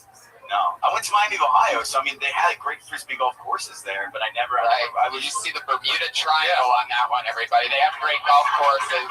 That's what we call that one. There's also the elephant. Right. No, that was the Ohio. That was the Ohio connection. I guess. Please stop dragging Ohio into your weird situations. We are very. People from Ohio. We're very proud of the fact that we communicate with our words and not with our right hand. Did you say how long you've been doing comedy? A little less than a year. All right, let me ask you something. Sure. Have you considered putting a puppet on that fucking thing? And No. going all the way with it? A Tourette's puppet. This is a good idea. Like you're saying one thing and the puppet's just No, that could. He's a dancing sensation, the puppet. Yeah. I mean, you could be like. It could be a raver. The puppet could have little glow sticks. It could just be kind of just doing its own thing. I guess. Or we could do that CGI where we put lightsabers on, so you could just be we could watch a set and out of nowhere. That would be amazing. Oh, that's great. Look at you. Wow. That was a produced one, huh? Look at Redman sneaking in a little something he thought of. Look at what you get when you do that. How about that? I think he was just waiting for some aggressive hand motion. Yeah, that was just of course. Patty, what do you got for this guy? Anything? Well, okay, this is honest question. Go for it. Do you remember the first thing you said right out of the gate? Something about having power over people. Yeah, that was. Yeah, I don't know why I said. How did you want yourself to come across? I don't know why I said that. That was. First of all, one of the greatest comedians ever is Bill Cosby, and I think maybe you're going down the right path. Is what I'm saying.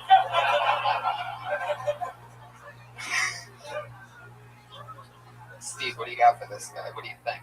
Your thoughts? You love that hand. I know that. Yeah, the hand was fantastic. Yeah. But just, I don't know. I mean, that's, if you don't know, are that creepy, go with it. But I thought you had a nice moment at the end where it was honest. And one of the greatest things about comedy is that you let the audience feel what you're thinking. And you had that moment at the end, and then when you said, I got nothing else, everybody laughed because you didn't tell the audience 4, it was 2 plus 2. Yeah, it was very human, it was very real, and audiences know when you're being honest. And maybe I'm wrong. You guys, were you doing the hand thing when you were doing your stand-up? I don't remember. Probably. I mean, no, I'm an animated person. I mean, I can't. Well, naturally you are, but that's exactly what I'm trying to get to. Is like, if that's how you respond to every single question and how you really talk when you're talking to us, then get your hand in the game when you're doing your stand-up thing, because if that's a part of you, and I was obviously, I'm not saying throw a puppet on it, because I already said that, and I really believe you should do that. But I'm also saying that, be yourself and let it rip, and, take chances. In a few seconds that you had left, really not do much.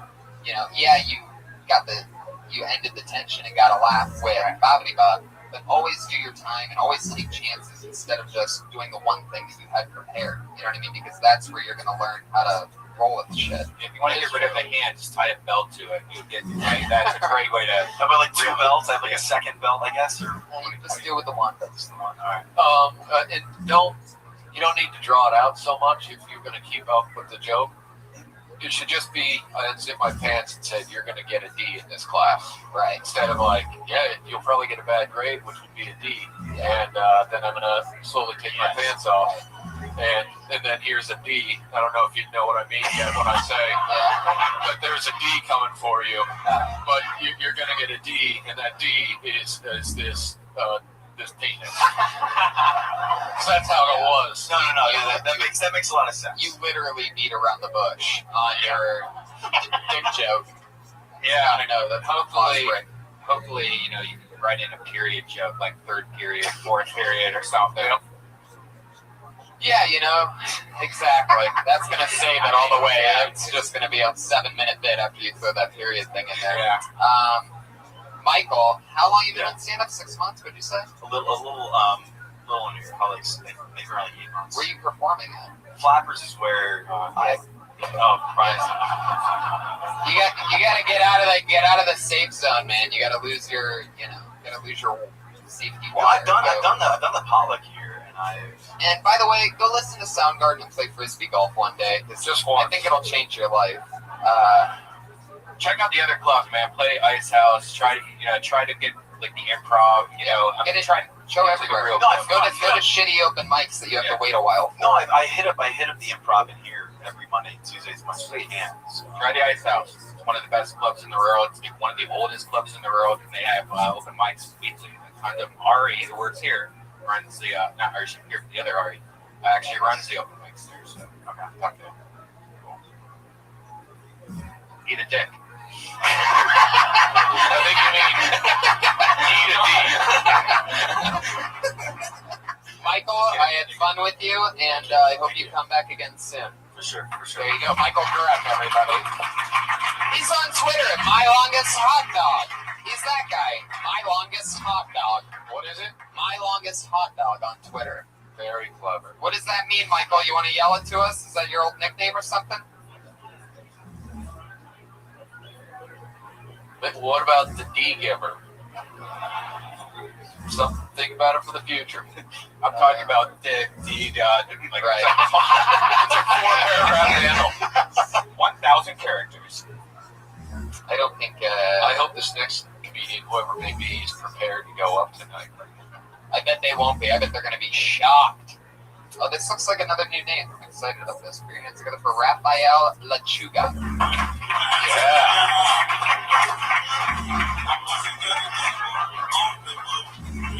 Here he comes. Raphael Lechuga.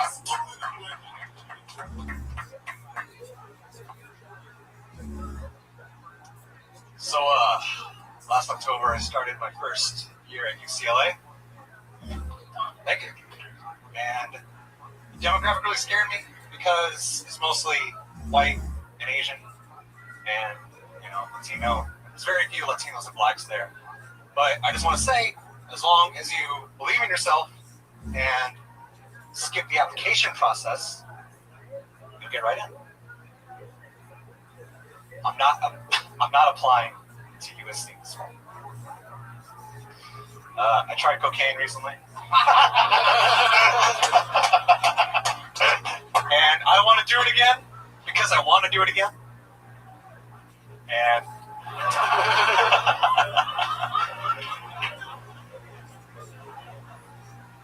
the depression after that, the come down, was something new to me. I wasn't ready for it. And I reached a new low. Thank you. You want to finish it? Go ahead. In the depression, I texted my mom, and she left my dad when I was only 5 years old, and I realized that was a bad decision she made in her 20s. Who am I to judge? And now... She said, let him finish. No. Are we getting minutes? Are we even close to the end of Yeah, it's a good ending. I was going to say, and now we text every day. Cocaine has ruined my life.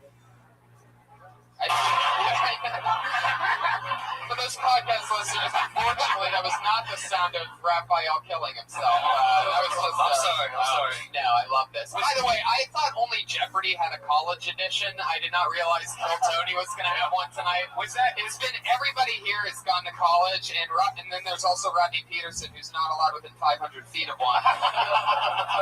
And I just love the theme tonight. I love your look, Raphael. You're Latino? Yeah, but you look I'm like the least Latino person ever. You idiot! I'm killing right now. You look like a young Ben Stein. Has anybody ever told you that? No, I get Version Ben Stein. Yeah. When I was younger, I got Kramer because my hair was like really floppy on top. I got Borat. Kramer. Yeah. One Kramer versus Kramer? No. Because I have really wavy, coarse hair. I had to straighten it at the top. It would look like hell. You're lying to yourself. I'm not lying. Well, that was your first time on stage, right? Yeah. Wow, look at that. That's great. In that case, you killed. Congratulations, man. How old are you? 23. That's awesome. One of the things I loved is he said, you got to believe in yourself. And when he said that, you can see his hand shaking so badly. It was like, which I don't, but for the purpose of this joke, you should believe in yourself. Well, it was the lights. I didn't know. There was 0 jokes in that, right? Yeah, 0 jokes. Well, that's something you need to at least have one of before you put your name in here, man, because you just gave us a blog post. But you went with it, man. I wrote this down, and I tried to get something funny out of it. I thought of an audience, but... All right. Listen, just... Do you, not stop once you start answering something? Pretty much. It's really annoying. Holy shit. What the fuck was I gonna say? Shit, you son of a bitch. I'm so not used to anybody when I start talking that they just really, truly keep going, but... I mean, it's an interesting thing you have going on there. Do jokes. You seemed comfortable except for the shaky part, but... I'll tell you this. Out of all the segues tonight, going from, so I'm not going to USC to, so I tried cocaine recently, absolutely takes the cake. That was killer. Did you really try cocaine recently? Yeah. Did you like it? For real? Yeah, I enjoyed it. Because it made me think that I could do anything. Yeah. And that was... And then he signed up for the Kill Tony. Stay away from drugs, guys. It's like, fuck, man, this joke I just came up with is going to crush this week. And it's going to be exactly 59 seconds. That's going to be amazing. Raphael, am I saying that right? Yes. So what did you go to college for? What are you doing? Oh, actually, I never even applied for UCLA, and I just pretty much left 2 weeks in. Your hand's coming to life. What is happening? I'm just channeling the last guy. I'm sorry. Keep it down. Okay, so what was your answer to that question? You just started going there without applying to go? Yeah. You snuck in? What do you Yeah, you think you're going to get in trouble? That wasn't my question. I don't care if you applied or not. Stick with the question, ready? What do you want to be when you grow up? I want to do comedy. What's your second choice? It was screenwriting.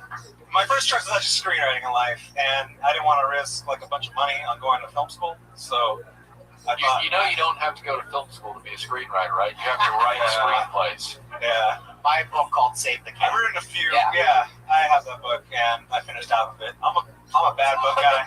I'm terrible with books. Every book I've ever bought, I've only read half of it. However, Save the Cat, great book to do coke off of. Really good. So many pages. You can tear them out, roll them into a little tutor. Exactly. Who'd you do cocaine with? Let's talk more about it. It's already out there in the cosmos forever. Some friends of mine. Whoa. Say their names in case the LA candy are listening. No, I don't. What was it? But I mean, like, what was the situation? It was at the butt end of a cigarette.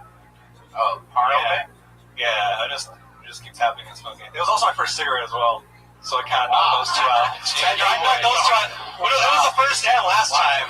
Why don't you show us? Real quick, huh? It was the first and last time that you'll ever smoke a cigarette, and but definitely not the last time you do cocaine. Okay, yeah. Priorities. Yeah. That's what I like about Raphael. Did you become friends with everyone that you knew? Did you talk a lot? What happened? I haven't hung out with that group of friends since, really. I seldom hung out with them before, and now it's just been. So you didn't even snort any. You were just doing Cocoa Puffs. Yeah, just back and forth. Wow. I don't know. Wait, what's Cocoa Puffs? So you're just smoking little bits. Oh, of you smoked it? crack. Yeah. It's a. I don't know how any of that stuff works, but that seems a lot more. It's kind of like smoking pure crack. Yeah. You're not mixing baking soda, which could help you out and make you smell a little bit better, you know. Yeah. Raphael, is screenwriting really your number one favorite thing that you could see yourself doing, or stand-up? Yeah, because I'm not good at anything else. What do you honestly. Were you good at that? Have you written anything? I've written a few, like half-written screenplays. Yeah, I'm a lazy ass. I'll admit to that. How come you didn't do half of a minute of comedy tonight? Devoted to half. You did twice as much comedy that you're supposed to. Did you say you didn't get all the way through Save the Cat? You stopped reading it? Yeah. You're licking your lips. You're on cocaine right now. No, I'm not. Yes, you are. You just licked your lip. Did you see that? He's done it a couple times. He's got caught. Wasn't that crazy? Yes. People that have done cocaine know what people on cocaine are like right now. This is amazing. Raphael, you do as much cocaine as a successful screenwriter, and you never finish a script. Interesting. Have you finished books? Do you only read half of books often, or did you Save the Cat issue at the point where I talked about finishing a book? I'm totally lazy when it comes to the last three years have just been me working, TV, video games. Like what? What have you been doing? Just I've been doing a security. Security? Yeah. So what kind of fucking security are you doing? I work at the port. What port? Port of LA. I work for a trucking company. I just sign vehicles in and out. Wow. I know it's that job. You should do like that with coke. Gonna have to take a little sample if you want this truck through. I can see the screenplay already. Yeah, makes perfect sense. Just another day at the docks. Cue port music. It's pretty dead there too, so most of the time I'm just there on my computer listening to my podcasts. Yeah. Wow. Well, look at that. Well, up there. thanks for listening. Simone just texted me. What prices are you getting? $10 an hour. Wait. Anyway, Raphael. Over my head. That's so fun. So have you been thinking about doing stand-up for a while? Or? Yeah, I did improv last year. I didn't like it. Yeah, I didn't like it. No. You can tell. You can say anything you want. Say that you did coke. Say this. Say that. Don't tell us about doing improv. Yeah. I don't want to lose all respect I stopped for you. Yeah. Man, you just don't stop talking. Very He's on coke, man. We've already established this. Yeah. The whole thing is on coke. He's rambling. He didn't have any jokes. He just talked. It's essentially an admission. Well, Raphael, I think it's time for you to come down a little bit, and we're gonna let you go. Bye, Raphael. Bye, Raphael. Does he have a Twitter? He is on Twitter. He's at Lechuga Meister. He's the only Lechuga Meister on Twitter. So there it is, LeChugameister. And follow him on Twitter if you obviously want your life to go in the wrong He also direction. just put his email down. 8-ball for life. What's that mean? He's a big time billiards player. I moved the stool, by the way, because everyone just keeps bumping into it and looking at it. Yeah, it's so So we're just funny. going to scoot it back. Nobody all night wanted to move it. I've been watching that too. Craziness. Let's get another one up here. Here we go. Their name is Rex Alaman.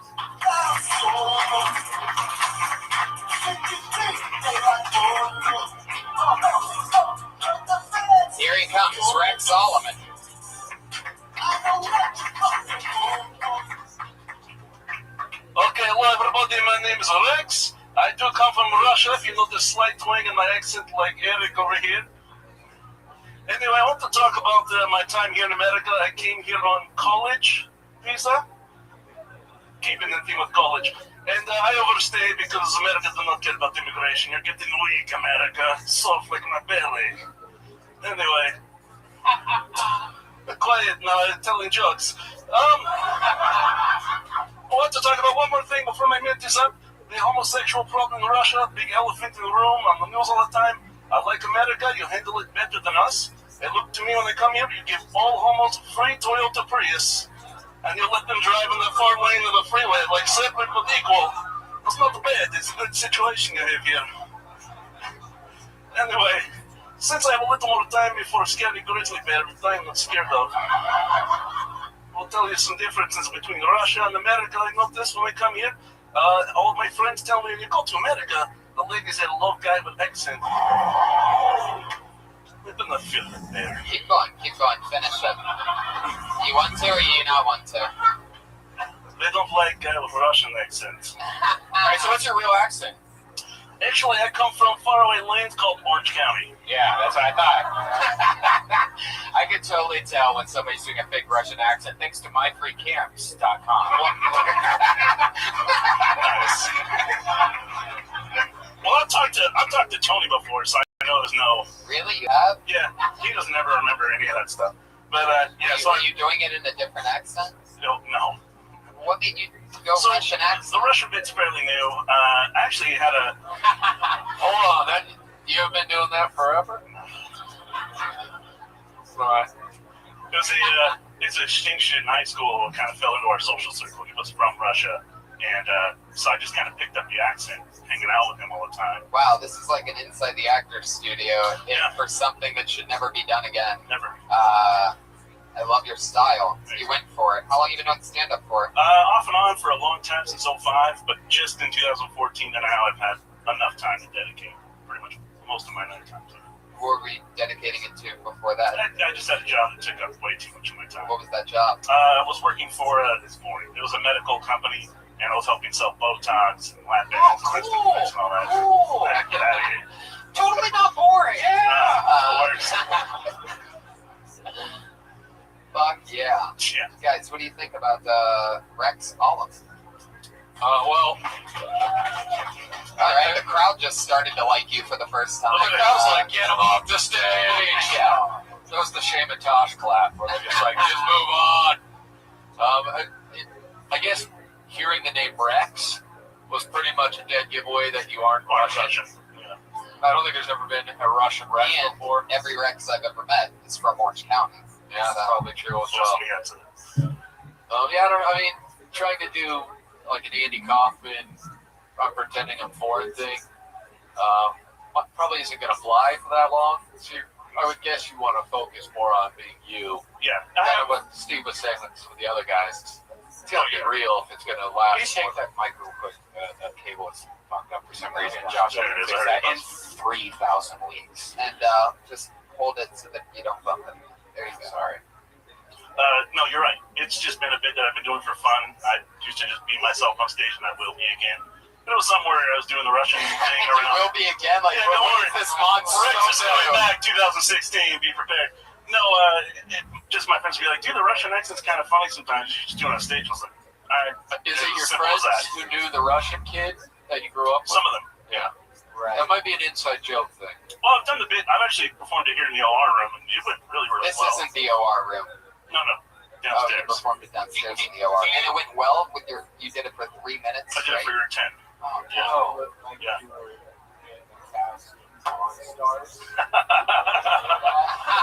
No, I totally dressed different, actually. Yeah. Oh no, yeah. I like you. I don't know. It's like if you're fucking with somebody, people like just instinctual human things. But you got presence and feelings. Yeah. I think if you do like normal material and then you do a Russian bit where you go into that, it would work. But if you do all Russian, I called bullshit the second you went on stage, so I didn't give a shit what you were talking about. Right, and it's a lot harder in a minute to sell that character. When I had 10 minutes, I do this whole build up and backstory, and then by the end I can say anything. I want you to bring Rex back. It's time. All right. Put the Russian away for a while because you're falling back on it. What are you gonna do? Be that non-Russian guy that goes out? Oh, this guy. There's great Russian comedians, but I'm gonna go watch the American do a Russian impression. We didn't even like when Yakov would do. Yakov called in a mails today. The greatest Russian comedian of all time. He's the only Russian comedian. And he's Ukrainian. Ironic. Really? Yeah. Wow. You guys hear Uber took care of Putin? No. Never mind. No one's following the news. Rex, I would just say you could get in the if you're telling a story about your Russian friend, that's a great way to go. I have a Russian friend. You come out as yourself, and then you tell the story about this guy. Yeah. It's a great way to showcase that character in an authentic way. Well, there you go. Rex Solomon, everybody. There he goes. He's on Twitter at Rex Hates Tweets. Rex Hates Tweets. There you go. So many wacky Twitter handles we've heard tonight that probably nobody's going to follow. All the good comics do that. You know what I mean? Like Bill Burr's comic. It's like Bill Burr loves crazy, wacky, fun time or something. Yeah. If you're focusing on having a crazy Twitter handle, it might be time to just go with the name and focus on writing funny tweets. Yeah, that's just it. Some advice. I don't know. Commit all the way and hope that Rodney Peterson lets you do a guest spot on the radio. Fuck yeah. From the back of his van. This is the part of the show where each week we've had two young ladies, two awesome rising comedians who do a brand new minute every single week. They don't sign up. They don't get pulled out the bucket. We've been watching them build over the past year and a half, and they write a brand new minute, try it out every single week. So we're going to do it again. Going up first tonight, you know her as a former student at the University of Florida. She came on Kill Tony, had her first set ever on the show, and she's been doing it for a year and a half ever since. A brand new minute every single week. Ladies and gentlemen, it's Kimberly Congdon, everybody. Here she is.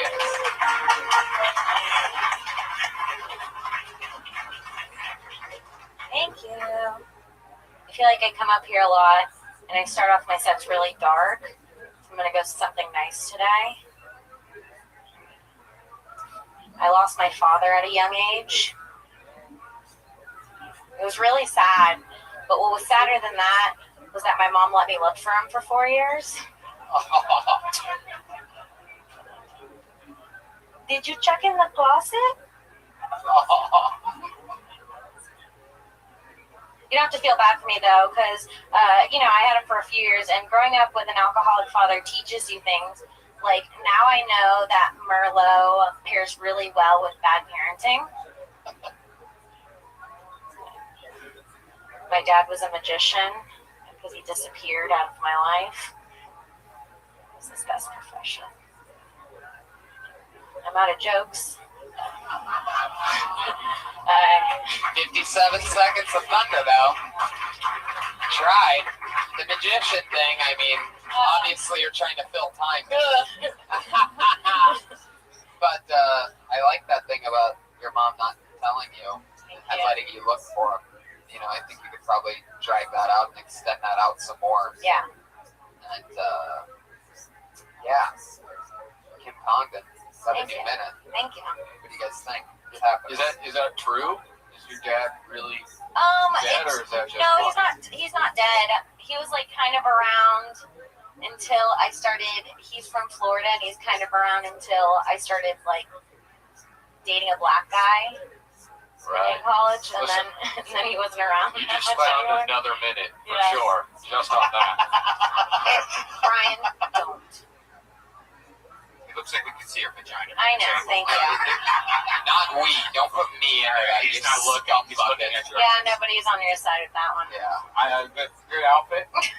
Thank you. I really like your dad thing. It's definitely extended. That's hilarious as fuck. I was actually thinking you were talking about like, oh no, he's still alive. Like he left, and then you were trying to find him like online or something. But then when he's in the closet, that was. But yeah, the magician thing. I don't know about that. I do know about it, that you shouldn't do it ever again. You're too good to be doing that stuff. But I get it. You have to do a new minute every single week, and most comedians aren't put on the spot like that anywhere. Hell, a lot of the comedians tonight had their entire life to come up with 1 minute. And it went way worse than that. So I think of that all the time. I'm like, I wish I could just take one of my minutes out of all of them. But they're all used up now. Every single that I've ever said on stage, I've said on Kill Tony. But I think we mentioned last week that over the year and a half, you feel like you've acquired, what do you say, about 15 minutes? Man, it's probably the 20 now. Yeah. Yeah.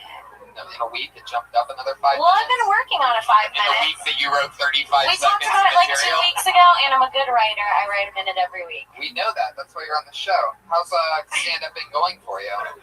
It's going great. Have you been working? Is anything crazy happening? I'm going to La Jolla with Sarah next week. Oh, that's great. And then Sarah and I and Brian will be doing Brea April 15th. That's awesome. Well, there you go. That's your event, everybody. Thank you. All right, Kimberly Congdon. She's on Twitter, Kimberly Congdon, with another new minute every single week. This next comedian, also a brand new minute every week. Always goofy styles of the one and only Sarah Weinshank, everybody. There she is. Sarah Weinshank. What's up? Mannequins. Why are we still doing that?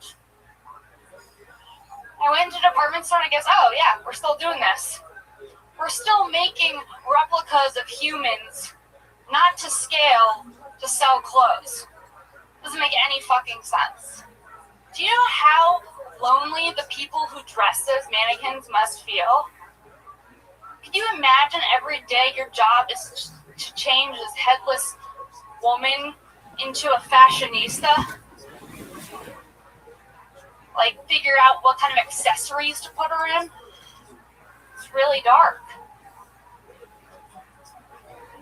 It's really dark. Mannequin is one of those words that's also spelled ridiculously. You guys aren't literate? It's spelled ridiculously. If you write that shit out and look it up, guarantee you're gonna be wrong. Because there's 2 N's and there's a fucking Q. It's one of the only words that has the letter Q in it. All right. It's one of the only words that has the letter Q in it. It's the debut album. That's great. I love what you did. You know, you turned on the crowd right before finishing the mannequin thing. Like you did the setup and then you guys stopped being illiterate and then you continued to literally spell it out. Yeah. Letting them know why they're so dumb for not getting the joke. Yeah, for not laughing on the setup. I noticed a lot of the ladies related more to the thing about mannequins, because dudes, we don't even notice that there are mannequins, I think. And if we do, it's just like, I can't believe that mannequin doesn't have bigger tits, or whatever it is. Yeah. But you said the thing, and I heard all the girls laugh, and then I looked at the dudes, and they're all sitting there like, I'd fuck a mannequin. Yeah. I'd do it. I have like 7 mannequins at my studio, and they have big tits. They sell the big titted ones, and I love mannequins. There's nothing wrong with mannequins. And so when you start going off on mannequins, I think there's a lot of people in here that enjoy mannequins. Lindsay brought old Navy mannequins. Old Navy mannequins with their crazy faces. Like, I don't know. We need you to quit hanging out with Raphael. Yeah. So much blow. Yeah, it's out of control. Well, I think you should definitely, take that and use that to your advantage, that big tit mannequin thing, because there is an interesting point in that, is that, if they had mannequins with bigger boobs, guys would be more likely to buy their girlfriend that shirt because they're idiots. And they would go, wow, there's something about that shirt that I really like, and they'd probably, buy some more stuff. I don't know. Or you can take any approach. Just drag it out. Don't attack the audience if they don't laugh. I disagree. I think attack the audience more. You can tell immediately, some people are like, oh shit, maybe I am stupid. I guess I do like this. But it probably is spelled weird. It's one of the only words that has a Q in it. So So was that a part that you prepared for it? I was just thinking about that a lot. I was like, mannequin, it has a Q in it, and not that many words have a Q in it. Quail. That's Why? Are you about to start naming Q words right now? I want to hear what she's got. All right, keep going. Quaint, quail, queen. Oh, you just said quail again. We're already I know, going back to the I'm quail. trying to buy time here. Wow. All right, let's hear some more. Wait, no, don't cheat for us. Queen. Whoa. All right, I said that that's one the twice, easiest one. So. Yeah, I mean it's a oddly placed Q as well. Right. It's a Q in the middle. Yeah, and there's two N's. Quigley. I think it's oddly spelled. I don't think many people could spell mannequin. Do you think the two ends? Do you find that to be bizarre? Yeah, two N's and a Q. Do you wish there was a D in there? Call back. No, Brian Redband is in a goofy mood today. I love it. Clean house. Fuck yeah. Well, Sarah, I really, she has this style of taking inanimate objects and turning it into material. I can't wait to hear your first special one day and see how many different things that you cover. You know what I mean? I feel like we've gone through the entire kitchen with you. I And know. every type of condiment and every corn on the cob holders I remember, and we've just come so far. And it's amazing to see that we've pretty much covered the house, and now we are inside of shopping malls. I know, yeah, that's the only place I'm like, where can I go? Yeah. Yeah. So. Were there any kitchen accessories that had a Q? Cuisinart. At the sea. That's a C. So he's one of those idiots that doesn't understand good spelling jokes. You know what I mean? Are you trying to think of one? Yeah. A kitchen thing that begins with a Q or has a Q in it? Q. It's weirder when it's in the middle. We already established that. No, I can't think of anything. Yeah. So that What was that? mannequin. Yeah. Quiche. Oh, that's good. Oh, Jesus. Look at fucking Poetry King up there What from did the you say? 90s. Say it again. Which, by the way, is the cologne he's wearing. What's he saying? Say it for the podcast listeners. Acquiescence is what he's repeating. Hell yeah. Well, Sarah, this was so much fun. Thanks for coming on. As always, another new minute from Sarah Weinshank and Kimberly Congdon. Follow them both on Twitter and Instagram. Kimberly Congdon, Princess Shank. That's SHENK, all one word. And fuck yeah, we did it again. Pat Reagan, I loved what we did tonight, and I think that this will be pretty much how we do things from now on, if that's cool with you. Yeah, cool. So thanks for playing along. He's Patty Reagan on Twitter, PATTYREGAN, one of the funniest rising comedic talents. The only guy that I do like with a guitar. I've always been on your side on that guitar comedy thing forever, and I listened to his album, and which is called what? Pat Reagan Smells Like Shit? There you go. Now if we can get him to stop blowing his whole entire lung into the microphone. Or just back away like 6 feet. And thank you guys, the guests, everybody. Rick Ingram and Steve Simone. What do you guys have coming up, or anything you want to promote, or anything at all? Rick Ingram's on Twitter, Rick Ingram. Yeah, that's it. That's not very funny. Well, follow Rick Ingram, who went with the least wacky Twitter handle he possibly could. Yeah. Rick Ingram. Someone already took all the funny ones. So. Steve Simone you're Steve Simone on Twitter. Wow, you guys actually got your handles. That's great. Yep. What else? I know there's a lot of Canadians that listen to your podcast. I'm going to be at Yuck Yucks in Calgary. Oh, that's so in cool. 3 weeks. Hey, And please check out my CD, Remember This. Awesome. Yes, definitely go download his album. It's hilarious. He's one of my favorite comedians. And so is Rick. Thank you guys so much for being on. Thank you to you, live audience. Kill Tony 100 is in the main room. That's 400-seat venue that's definitely going to fill up. That's on April 13th. So come see Kill Tony 100. There's going to be a ton of amazing comedians, perhaps a rotating panel, and a lot of crazy, interesting things that are going to happen that night. And don't forget, Ben, San Francisco section.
there's a live audience. Hi, guys.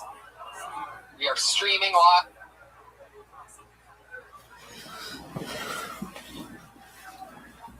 to the hundreds and hundreds of people. This is the only live streaming show.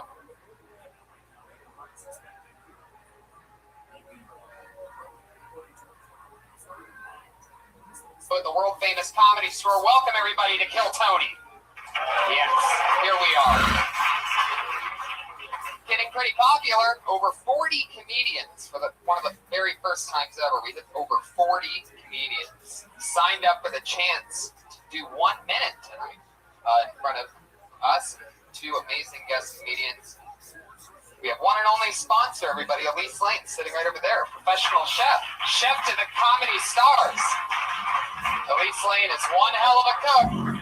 She is a gourmet chef and recipe checker. She makes us a new meal every single week. Tonight she made 18-day dry-aged New York strip steak, truffled asparagus, and enoki mushrooms with citrus, basil, remoulade. Wow, that's a tough one. Follow her on Twitter at Elise Lane and Instagram and Facebook, the girl with the pan. Elise Lane, everybody, come on. I know, it's hard to clap for somebody when you don't get to try the food, but I hope you ate before this. Guys, Kill Tony, actually, the Death Squad, us, me and Red Band, are hitting the road, everybody. We're going to be in San Francisco on May 12th, in Sacramento on May 13th. But most importantly, Kill Tony, episode 100, April 13th, everybody. That's next month in the main room of the Comedy Store. Episode 100 of the show that you're at right now. Put your hands together for Pat Reagan, everybody. He's sitting right over there. He just played music for you. Pat, are you excited about tonight's show? I'm thrilled about tonight's show, Tony. Couldn't be more excited. Well, I'm happy to have you here. Pat is one of my favorite comedy musicians. He's actually one of my favorite musicians and comedians and one of my favorite comedy musicians. He's all three. And so now he's our new band leader. There's no band, but I'm the band leader. Fuck yeah. I like your style. You're already on fire, Pat.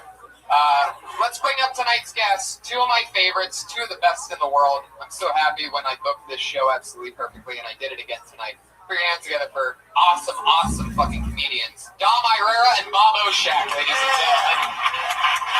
Here they come. Dom Irera.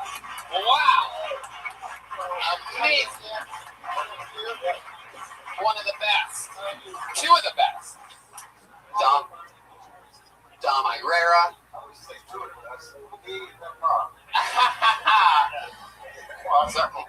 He's already throwing it out without even the microphone. He's already yelling without the mic. Dom Irera. I just don't like being put at the same level as him. I love him, but that's why I'm over here. In fact, I'll keep my space. I don't want to tape with my amateurs. Hi guys, how are you? You guys good to go? Oh, he's doing the nice guy. He's doing the nice guy thing. That's always the best booking of this show is when I go good cop, bad cop. And Bob is one of the nicest guys in all of comedy. Yeah, and I mean, this is an opportunity to be kind of constructive too, with my limited expertise out there in the biz and lending some of the wisdom. Notorious comedy writers, late show, daily show. You've done everything. I don't know about that. Can't get anything earlier. Gotta keep it. I'm up. Definitely my material is seen after hours, but you know, it's a paycheck. Every week I have the band leader ask our guests a question, any random question that he might want to know about two of his favorite comedians. Pat, what do you got for tonight's guest? Okay, I have a question for Dom. Dom, you're 100 years old. Oh my God! Do you have any good stories? Jesus.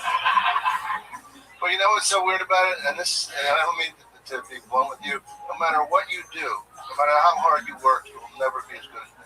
That's a pretty good story. You know what? I was wearing my Ohio State jacket earlier. And oh, you like that story? Yeah, will you tell that one? That's a great story. About Columbus, Ohio, you were talking about. I was not always this fat. My eyes were open. I take this chick up to my room, and I'm giving the old schluzzy. I was punching her right in the kitchen. Punch her in the bladder. And we're making out, and she goes, this is so hilarious about children. We're making out, and she goes, oh, my boyfriend called her. She goes, oh, do you want to meet my boyfriend? He's a big fan of yours. What the fuck? Are you crazy? She goes, no, it doesn't matter.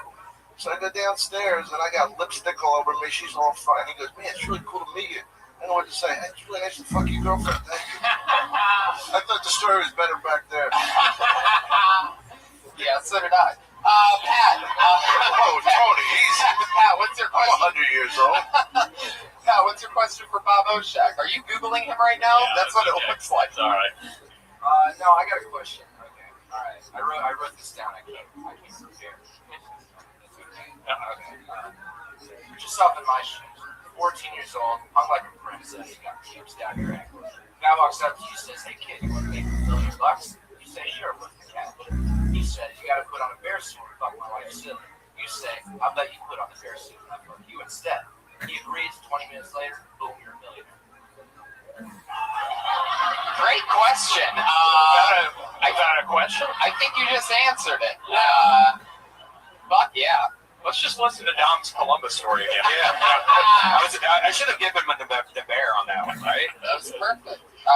Guys, let's get into it. You've both been on the show before, so you know what we're doing. We're talking to comedians after they do a minute. Sometimes we give them constructive criticism. Sometimes we just talk to them about what else they could possibly talk about.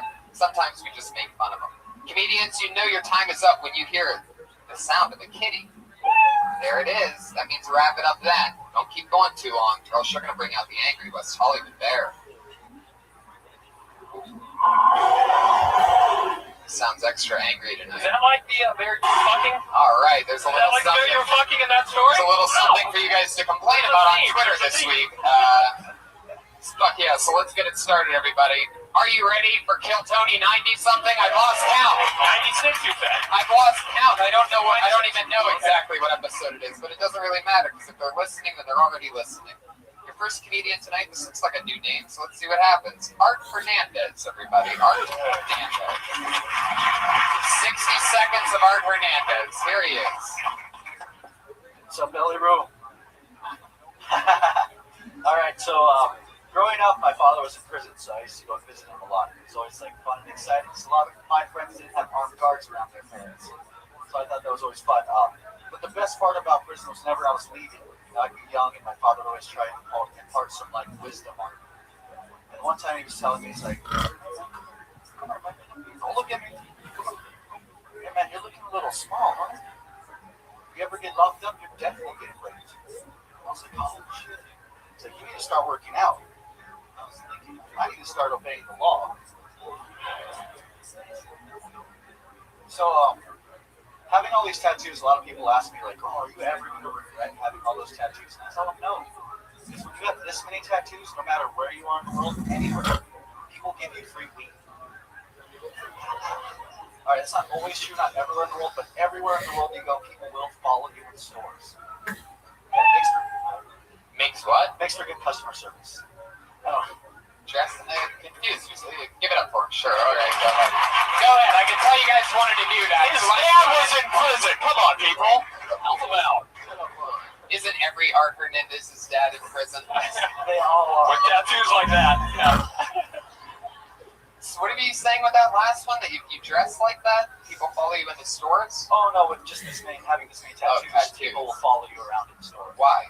Why would They they do think that? I'm gonna shop there or something. I don't know. Oh, so what you're Most people saying get is mad. security guards follow you around. Well, no, not always. It might be like An just a undercover. clerk Or or something. maybe people with tattoos are schizophrenic.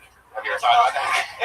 It's a possibility. I mean, a lot of people do get mad about it. You know, when they have the people following the stores. Like recently, I was in Santa Monica. I was in REI, and I just went into What's that? I don't know. It's like some. You don't even know what it is? I was meeting a friend there. He was like, he was shopping. I've been to REI, let's be honest, Art. They didn't even let you in the place, right? Okay. As soon as I walk in, I have like a guy like following me. And I look at him. He kind of just like started saying like, chill, right? And he's like, I don't think it's really about your tattoos as much as it's about your face. I don't, there's not a ton of tattoos here. I mean, I appreciate it, but is there a lot hidden beneath the t-shirt? Are you going into these stores with other? Yeah. No, yeah, I usually wear pants. No, this much. Is there anything? I do have more, but I rarely walk around shirtless. Okay, because the arm itself doesn't. I see you. I'm not completely intimidated by just the arm a lot. But so there's more hidden beneath the shirt. Can I ask to see them? Or Wow, look at this, Bob. It's not fair. It's not fair. I shouldn't ask Art to remove his shirt without actually. What is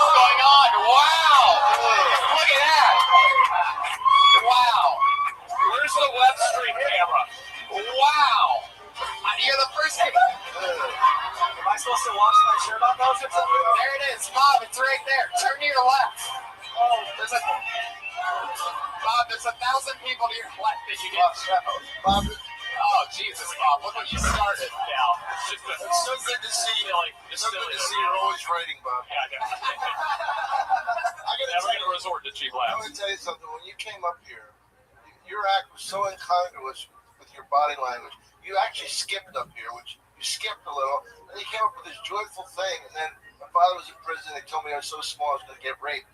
And I really didn't know that you were going there because you seemed so like happy. And honest to God, I felt so bad for you that you grew up like that. I'm serious. I know I'm like number 79 in Comedy Central's list of all-time comedians, but I was being serious. I was 143 in 2002's list of the best comics in the Southwest. Wait, in the Southwest. Yeah. Not Florida, right? How long did this list go for? Was it 143 total? Oh, are you telling me I shouldn't brag about that? Oh, okay. Is that I regionally ranked up kind of. Okay, this is back. Oh, I see. You're launching a website. Anyway, that stuff is true, right? Yeah, Yeah, it is true. And your father, the only note I had off of the joke itself, which I thought was a very funny joke, is your father's voice didn't seem like an inmate's voice. It seemed almost a little, you know what I mean? Like, do your father's voice as you just did it during your set.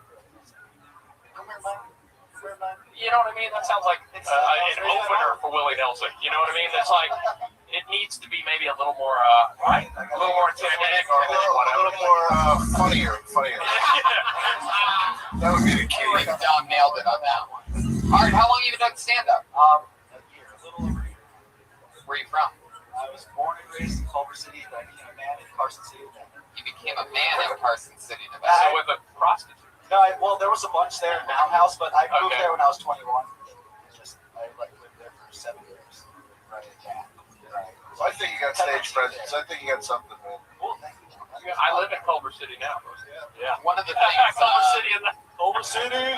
one of the things that I loved about your set was about 41 seconds in when you hit your first punchline on the whole dad thing. You did a physical movement when it happened. Yeah, it was almost like you dropped off a bag of groceries or something. Like it was you skipped forward and then back. Very interesting way of delivering a joke where it looks like you just shot a basketball.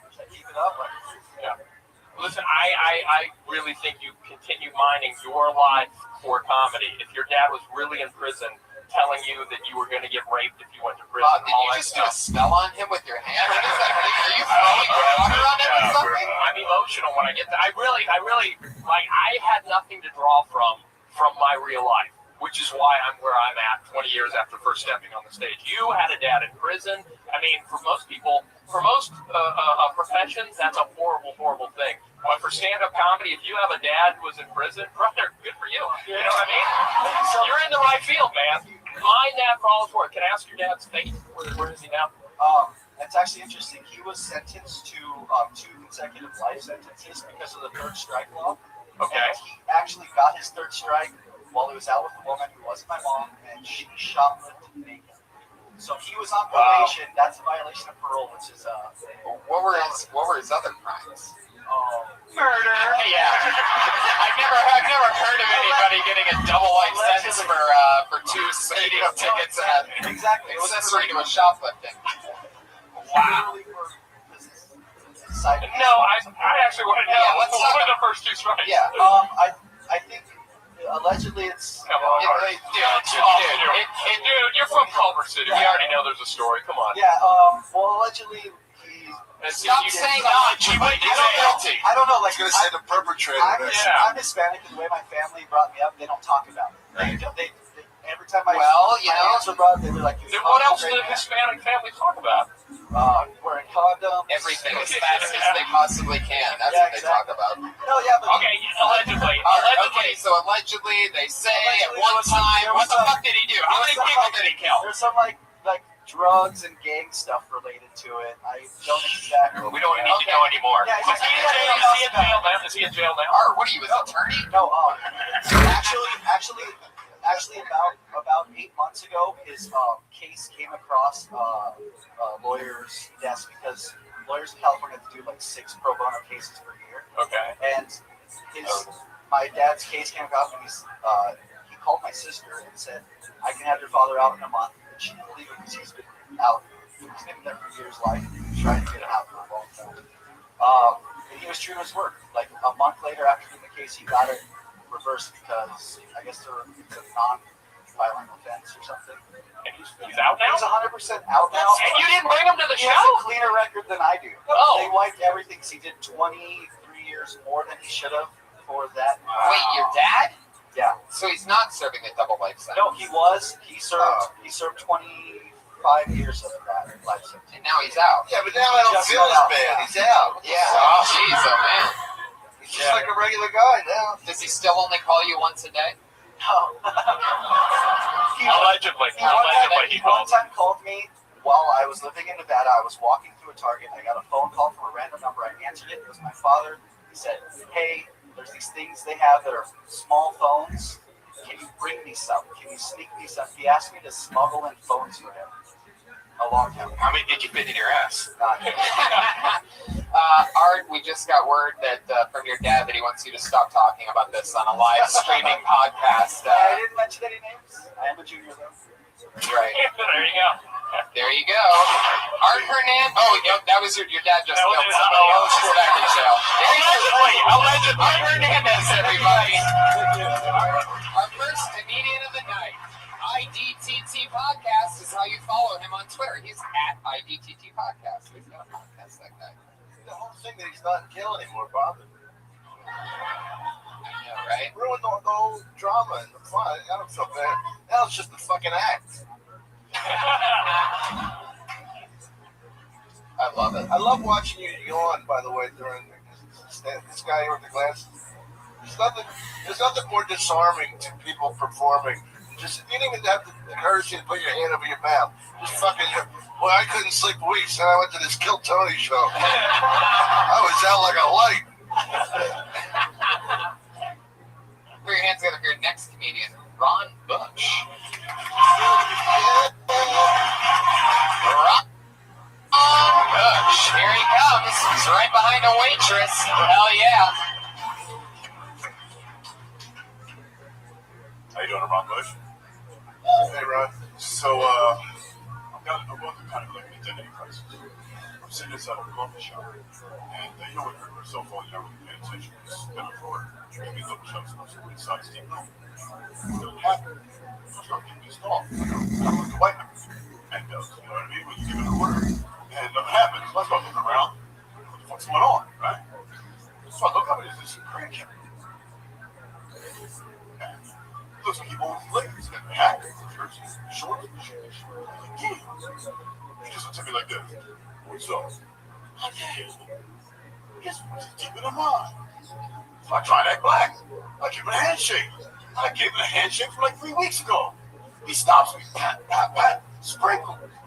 I give him up. You know, like, what is he trying to do? He's trying to show me up, you know? So I'm like, wait a minute. Just give me the goddamn coffee. You know when somebody wins? Baby, keep my man over here, double espresso with a sock steam, you know. I got the Barry White voice, not you. He's taking all my credo. There you go. All right, Ron Bush. Okay, well, that's enough of the gun, I think, for the day. You can retire the gun sound effect. Fuck yeah, Ron. How's it going, buddy? All right. He's talking to the mic for this whole thing. Now let me ask you something. When you say, what nationality was this guy? Korean. Korean. Yes. And you said that he was dressed like the owner of the Lakers.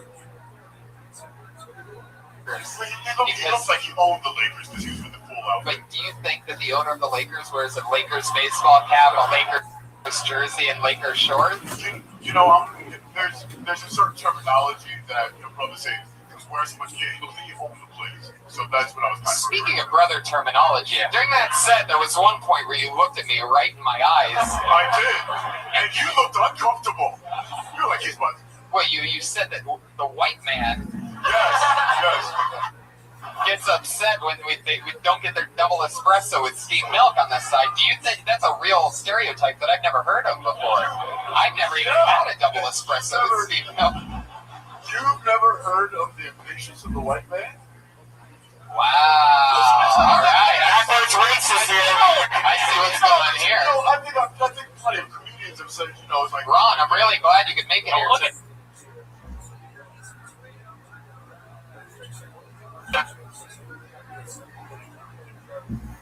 Hey, I'm not white. Underground Railroad. exactly. Wow. Yeah. I don't know any black guys that call it sprinkles, by the way. Isn't it called blowing it up? Like what's sprinkles? Like, I thought it was referencing the cupcake company. I've seen you say sprinkles on that. I think every Asian guy is more black than you, Ron. And that's why I'm going through the identity crisis. I'm trying to tell you. Right. I like your style. How long have you been on stand-up? This is my 6th month this weekend. Wow. Yeah. Very cool. What did you do before stand-up? I've been doing sketch comedy for the 17 alumni school sketch comedy for the past 10 years. But, we started with some shows and stuff like that. Anyway, so I've always wanted to do stand-up, and I never did. So I started, breaking down jokes and looking on YouTube and seeing how, like, we're finding those guys that jokes I like some stories. Right. And here I am. I was always worried to come in here because my jokes were, giving a minute. Yeah, that's what I was gonna say. It just took a long time. Yeah. I was along for the ride. I didn't know where it was going. Yeah. But yeah, you were presenting a very vibrant scene. Yeah, and I didn't have a chance. I thank you very much. I didn't have a chance. I didn't have a chance to get to my switch in the punchline. So. Well, I think you're more of a minute and a half. Minute and a half, 2 minute switch. Yeah. The switch. I don't know what the switch quite is. I refer to that's what I call it. It's like when you don't want that. Oh, the old switcher. They must have. You're abbreviating it. They must have Okay. Gotcha. That's Thank you very much. It I'm must, learning here, guys. I'm learning too. That's great. that must be a sketch terminology that I've never heard of And I will before. never look you in the eyes and call you the white man again. I promise. Well, you really shouldn't do that to any white man, not me specifically. But I guess It's I a would little mind if you unsettling. didn't outrage us. If you want people to laugh, to look at him and say, You guys do not have to be threatened by me just because I'm black. Right, yeah, that's exactly what Cosby said to me last time I talked to him. You should not be drinking with Cosby. Yeah, what are you doing drinking with Cosby, dude? I didn't say we were drinking, but I think you guys understand that I got the joke part out of that. But anyway, Pat, go ahead. When you said this is your sketch group, let's pitch them some pilots and blah blah blah. I don't like blah blah blah. Mean that nothing happened. It means that everybody in Hollywood says, "Oh yeah, pitch shows," and I don't give a fuck about that. I'm right here about doing my joke for Bill Tony, and that has nothing to do with what I'm doing right now. I like that we got similar eyes though. We do. Yeah. And we just had a moment. But he was fucking hypnotizing us. Yeah, well, my mom is Jamaican. I can throw that brutal in. Easy. It's an admirable. All kidding aside, it's an admirable jump to try to go from sketch to stand-up. I feel like some sketch people actually look down upon stand-up. Do you ever get that? And they kind of like jump off the building. Yeah. They look, and you're actually trying to make the transition, not an easy transition to make. I appreciate that. No, I do, because I feel like I go to some of these theaters and they look down on the stand-up comic. So it's good for you. It's not an easy transition to make. Keep doing it. Trying to make that jump. I feel like sketch people sort of have to look down on it because they have to, convince themselves. Like, it's like how a foot doctor probably looks down at a heart surgeon. You know what I mean? Like, it's like, well, I mean, they're whatever.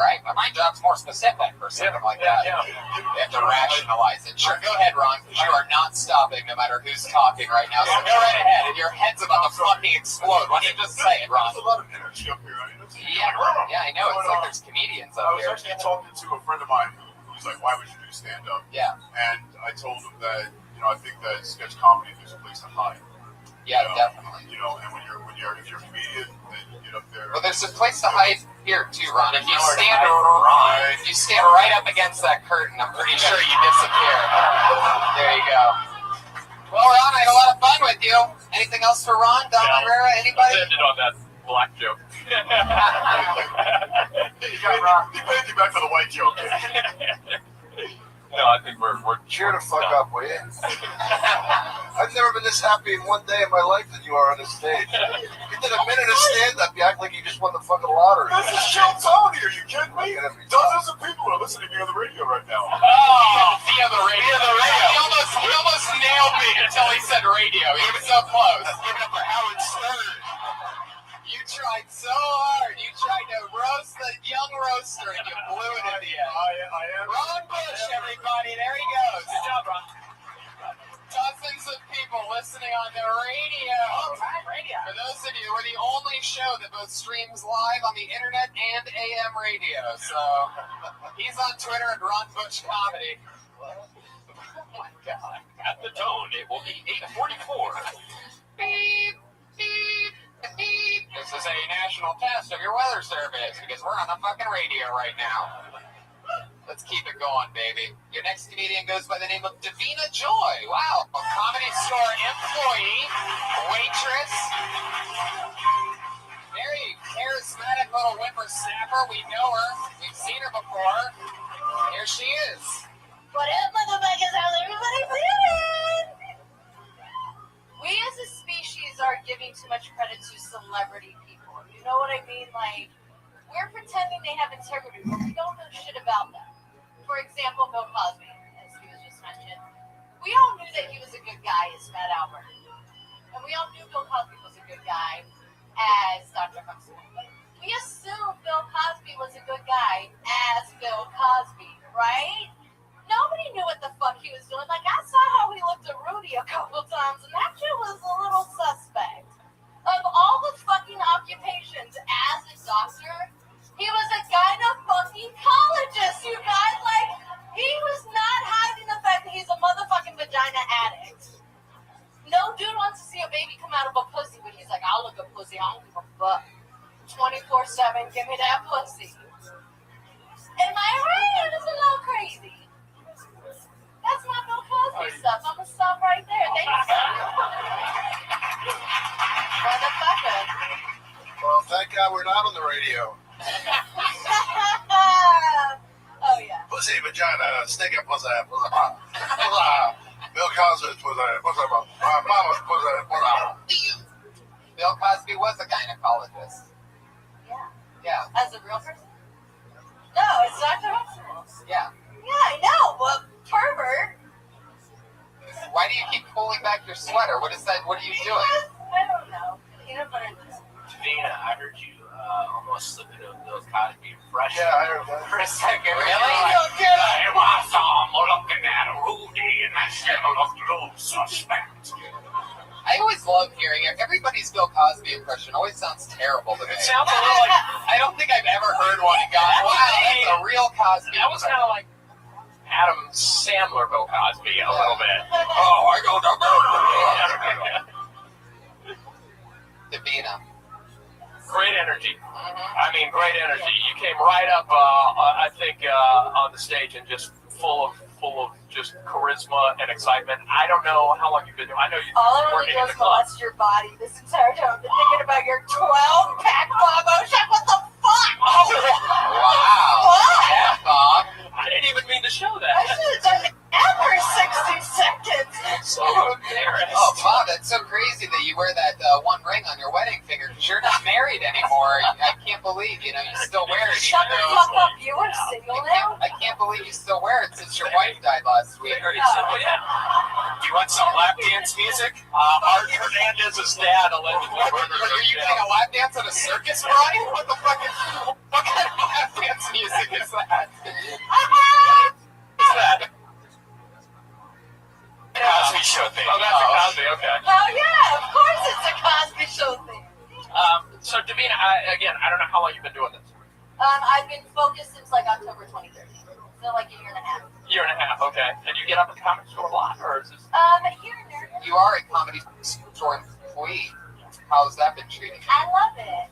I mean, this is my mecca. I love it, yeah. Why do you keep pointing your tits out? Because you love I don't. Well, my I Everything used is to be all a like this. stripper. Maybe that's what I think it's just. You have your old stripper tools that you still use, like having your shirt that has something on one tit, like peanut butter and jelly, pointing at it.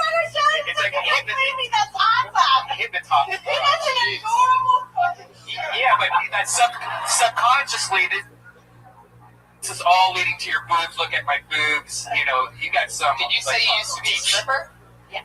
Wow, really? Topless, just topless. Wow. In Arizona. It was fun. Man. It was fun. I'm a pervert. I'm a Topless and tipless car, huh? Shut up. Shut up, I'm little, they're there. They're Fuck there. off, The they're there. specialty stripper. Hey, do you have anybody with small kids?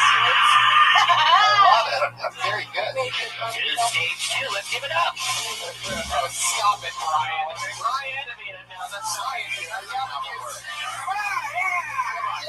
on, here's what Daddy wants. Always great podcasting, listening to Cherry Pie. Come on, Remember, we have no idea what's happening out there. But sure. We're on the radio, guys. Come on, it doesn't matter. For those of you listening to the radio, I thought of a great stripper name, Amber Alert.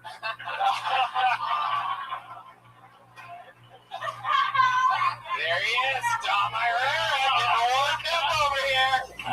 Look out, it only gets stronger. I love your style. Do you talk about your stripping days? Does that come up at all? Yeah, like sometimes. Okay, that's what you should talk about, right? You have to have interesting stories for being a stripper on top of that in Arizona. Yeah. I mean, well, Bob She's talk about her stripping days. You're so. Wait, what? These are not sex and stilettos. Oh, wow, those are stripper shoes. They're not stripper shoes. German stripper shoes. They're like wood pillows. I'll bring my stripper shoes next time I can. Yeah! Now that's There you what go. I I want still to have them see. because I want to fuck at it. Wow. Now she's coming alive. Vina, that This is what I want to hear. Just being honest like that is exactly the type of stuff that will work for you. That's so. I mean, we can all talk about Bill Cosby. I think we're all in general agreement. The guy's kind of questionable, right? And let me just save you some time. I have the best possible Bill I Cosby know you joke, and do, it's 9 Tony, minutes you're long, good. so the territory's already been peed on. I own it. It's mine.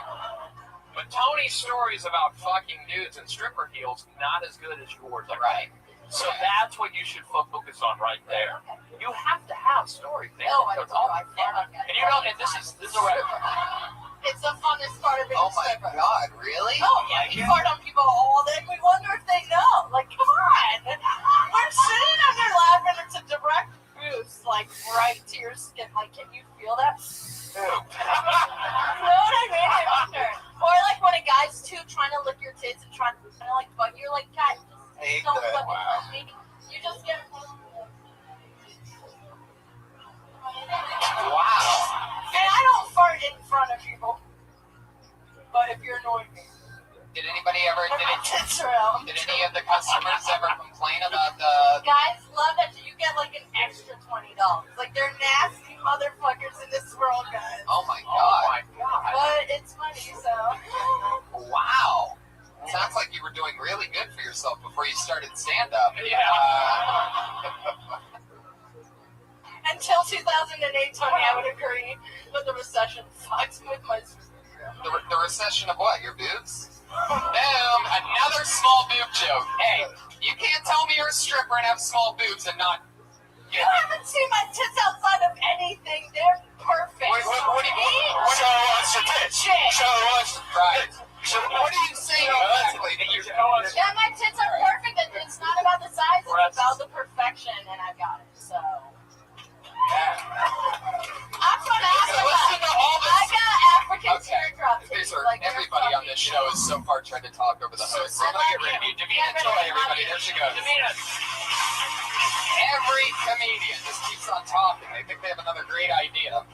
Stick to the 60 seconds, people. Answer your fucking questions. Your next meeting goes by Pat Jansen, everybody.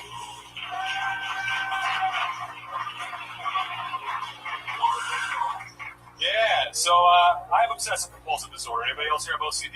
Yeah. All right, I counted 4 people. If we could get 2 more to get to a multiple of 3, that'd be great. I do have OCD. It's a psychological disorder. People still don't have a firm grasp on psychological disorders or how to talk to people with them. People will say things to me like, come on, Pat, you know what's all in your head, right? You know what's all in your head. Yeah, it's a psychological disorder. That's exactly where it's located. If I ever have a broken leg, I'll come to you to figure out the source of my problem. Because I have OCD, I do weird things. I recognize that they're weird, but I still can't stop doing them. As a result, people will say things like, well, come on, why don't you just go over it? Why don't you stop? Why don't you just get over it? Nobody ever takes that approach with physical ailments. Nobody's ever like, God, gee, Ted, you sure look down. I know you just had a stroke, but why don't you get over it? Come on, you at least look happy on your right side earlier. You're never pissed on both sides. Yeah. That's it for the OCD stuff. I feel like we're at a minute. Yeah, you just hit it exactly a minute. OCD is not another one. Wow. Pat Jansen, I love her OCD He stopped himself compulsively. Yeah, I gotta stop one too. Pat, you're funny as hell. I'd shake your hand, but then you'd have to go watch. And, I don't want to. How long have you been on stand-up? About 5 years. Yeah, where are you from? Nebraska. That's where you've been doing? How long have you been in LA? Well, I started in Pennsylvania, but I've been in LA since January. Jesus. Wow. You've gotten really good for being in PA and Nebraska that whole time. I did New York a while. Comes out. Yeah. I claim Nebraska though. That's you look Nebraska. Yeah, I know. Why were you with that? Why were you holding back New York 456? I don't know. I was just there. I'm not a New Yorker. I'm just. Put the mic in the mic there. stand and leave it in there because there's a buzz the way that you're holding the mic.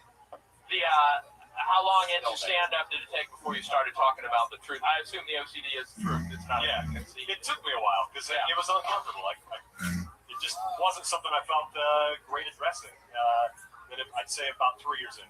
Not an easy topic to make funny, but not only made it funny. I mean, quickest to the punch so far we've had tonight. Absolutely. Right away to the Multiple punch. times, and it's Big fan of that when you're the 60 exact seconds. answer to when people say that it's hard to do a minute, more of a thing. Well, do something quick, funny, as fast as you can, because that's what this is. And I don't think people realize that, you have to be able to kill in under a minute anyway if you really want to stand up. Nobody's going to watch anybody with more than a minute-long setup before their first laugh, you know what I mean? And instead, you're firing off multiples rapidly, and that's exactly how you do it. So if you do a minute like that, 3 of those in a row, that's what they call a killer Tonight Show set or whatever. I mean, back in 50 years ago when that meant something. Watch it. You on the Tonight Show this week? I'll watch. So, married?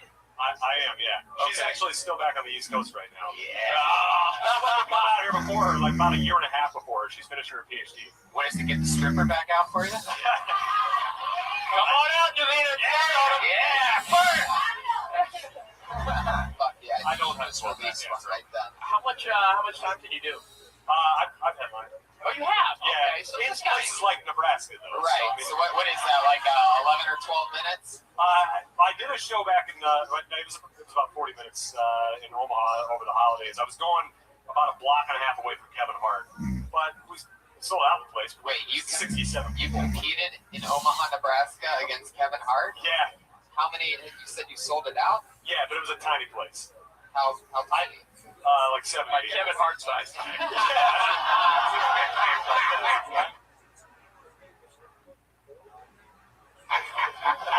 I think you beat me on the number of people. Right.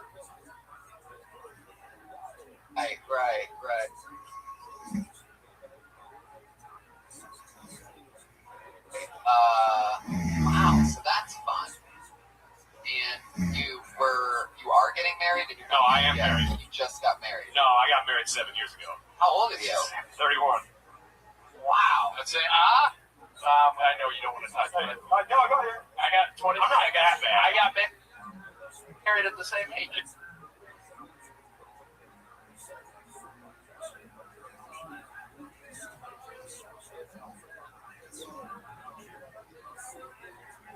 Married at the same age. Yeah? Yeah. So you're looking.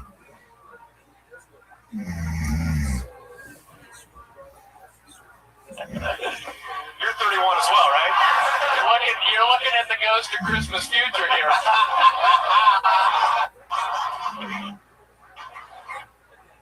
Hey, Pat, it's me. Hey, You. yeah. What, Pat? Look where you're gonna be. If I 13 more years. I can't do abs at 31, so I'm off. Oh, no. This is the byproduct of lots and lots of unhappiness. Trust me, this isn't. No, this isn't. There's a deep psychological reason. I have that. This is my own OCD. He can only do sit-ups when he's crying. Yes. Alone. I thought that looked like a tear shine on there. Let me tell you something. But I can sort of relate to the situation, so I think that's cool. So you talk about marriage. So you do this because you can't get in at this club, or you haven't tried to get in at this club? This is the first time I've been here. There's a buddy who I used to do. This is your comedy store debut? Yeah. Wow. Look at that. Pat Jansen. How about that? I'm so glad you dug that part of the story. This is a momentous occasion. Heck yeah, it went from a 70-person room in Omaha to an 85-person room in Sunset Strip. That's really exciting, Pat. If Kevin Hart's here, come on out, Kevin. He's short. Joke is that he's short.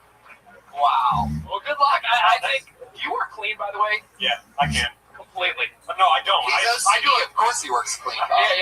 No, I don't.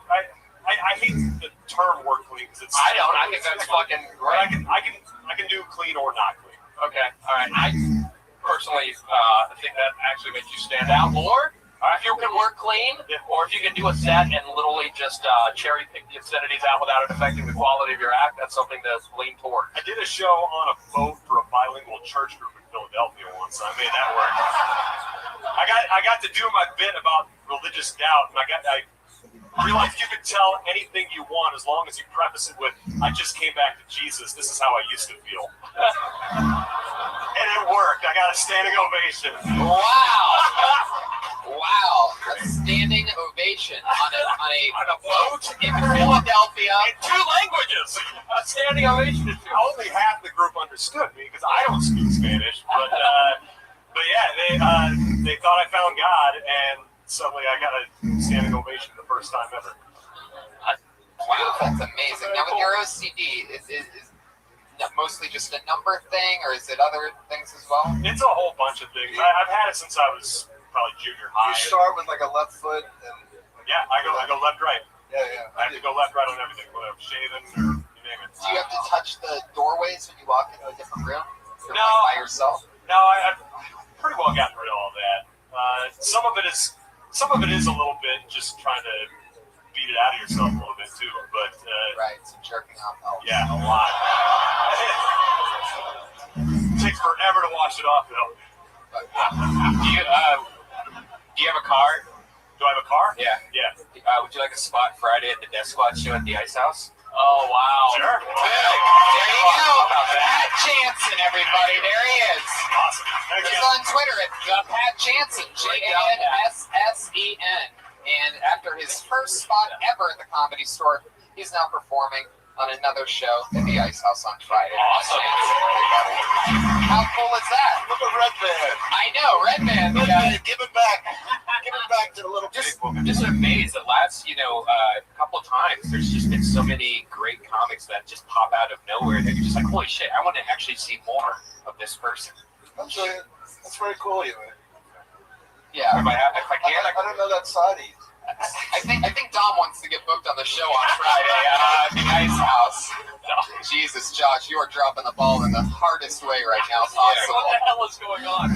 It's unbelievable. We're going to together for Josh Martin, everybody. He takes care of everything here. Obviously, there's a lot of disasters. There's 5 mics, a live stream, crazy comedians. And I think the buzz is gone. That should never, ever, ever have existed in the first place. There he goes, at Josh Martin Comedy on Twitter. Josh Martin, everybody. He really works his ass off here, and we love him. Great. He is great, right? And he's a very funny comedian as well. So if anybody's looking to hire a comedian for anything, not this Friday at the Ice House or anything, but sorry, Josh. Spot's taken. Put your hands together for your next comedian. You know what's interesting is I actually started with this guy, and I just saw him recently a few weeks ago for the first time in what turned out to be, because we talked about it earlier, 6 years. And well, we'll talk about it all later. But I started with this guy. He took 6 years off, and now he's back to stand-up comedy again. Put your hands together for David Verdula. So.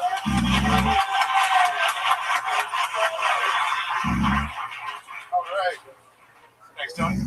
So you guys hear about this Mars One mission that they're doing? It's a one-way death trip colonization mission to Mars for 90 volunteers. Sounds awesome. Just take all your earthly responsibility and just flush them straight down the toilet.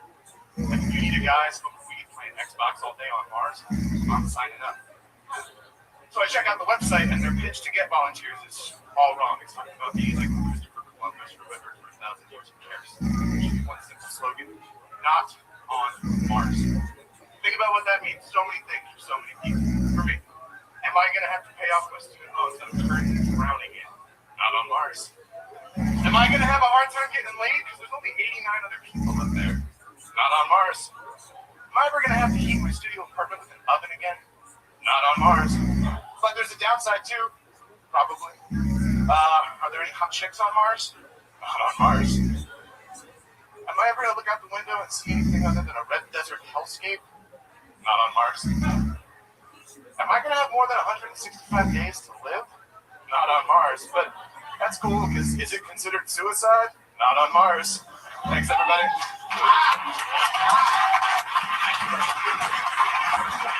Holy moly, that is amazing. You're not on Mars is a modern day get her done. And I'm really excited about that. You're like Larry the Wi-Fi guy or something like that. Where does this act work? Not on Earth.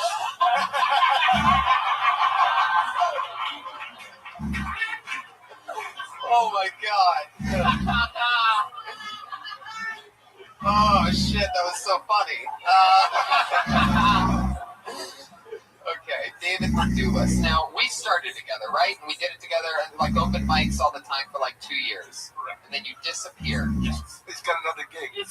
Wow. My car, that's my parking. Phone's ringing right now. Look at you. Oh, your meter's up? Yeah, pretty much. Oh, 10 minutes. 10 minutes buffer. Oh, wow. Look at you. Very well prepared. Way to set your timer in the middle of the show. You know where you don't have to worry about parking. Not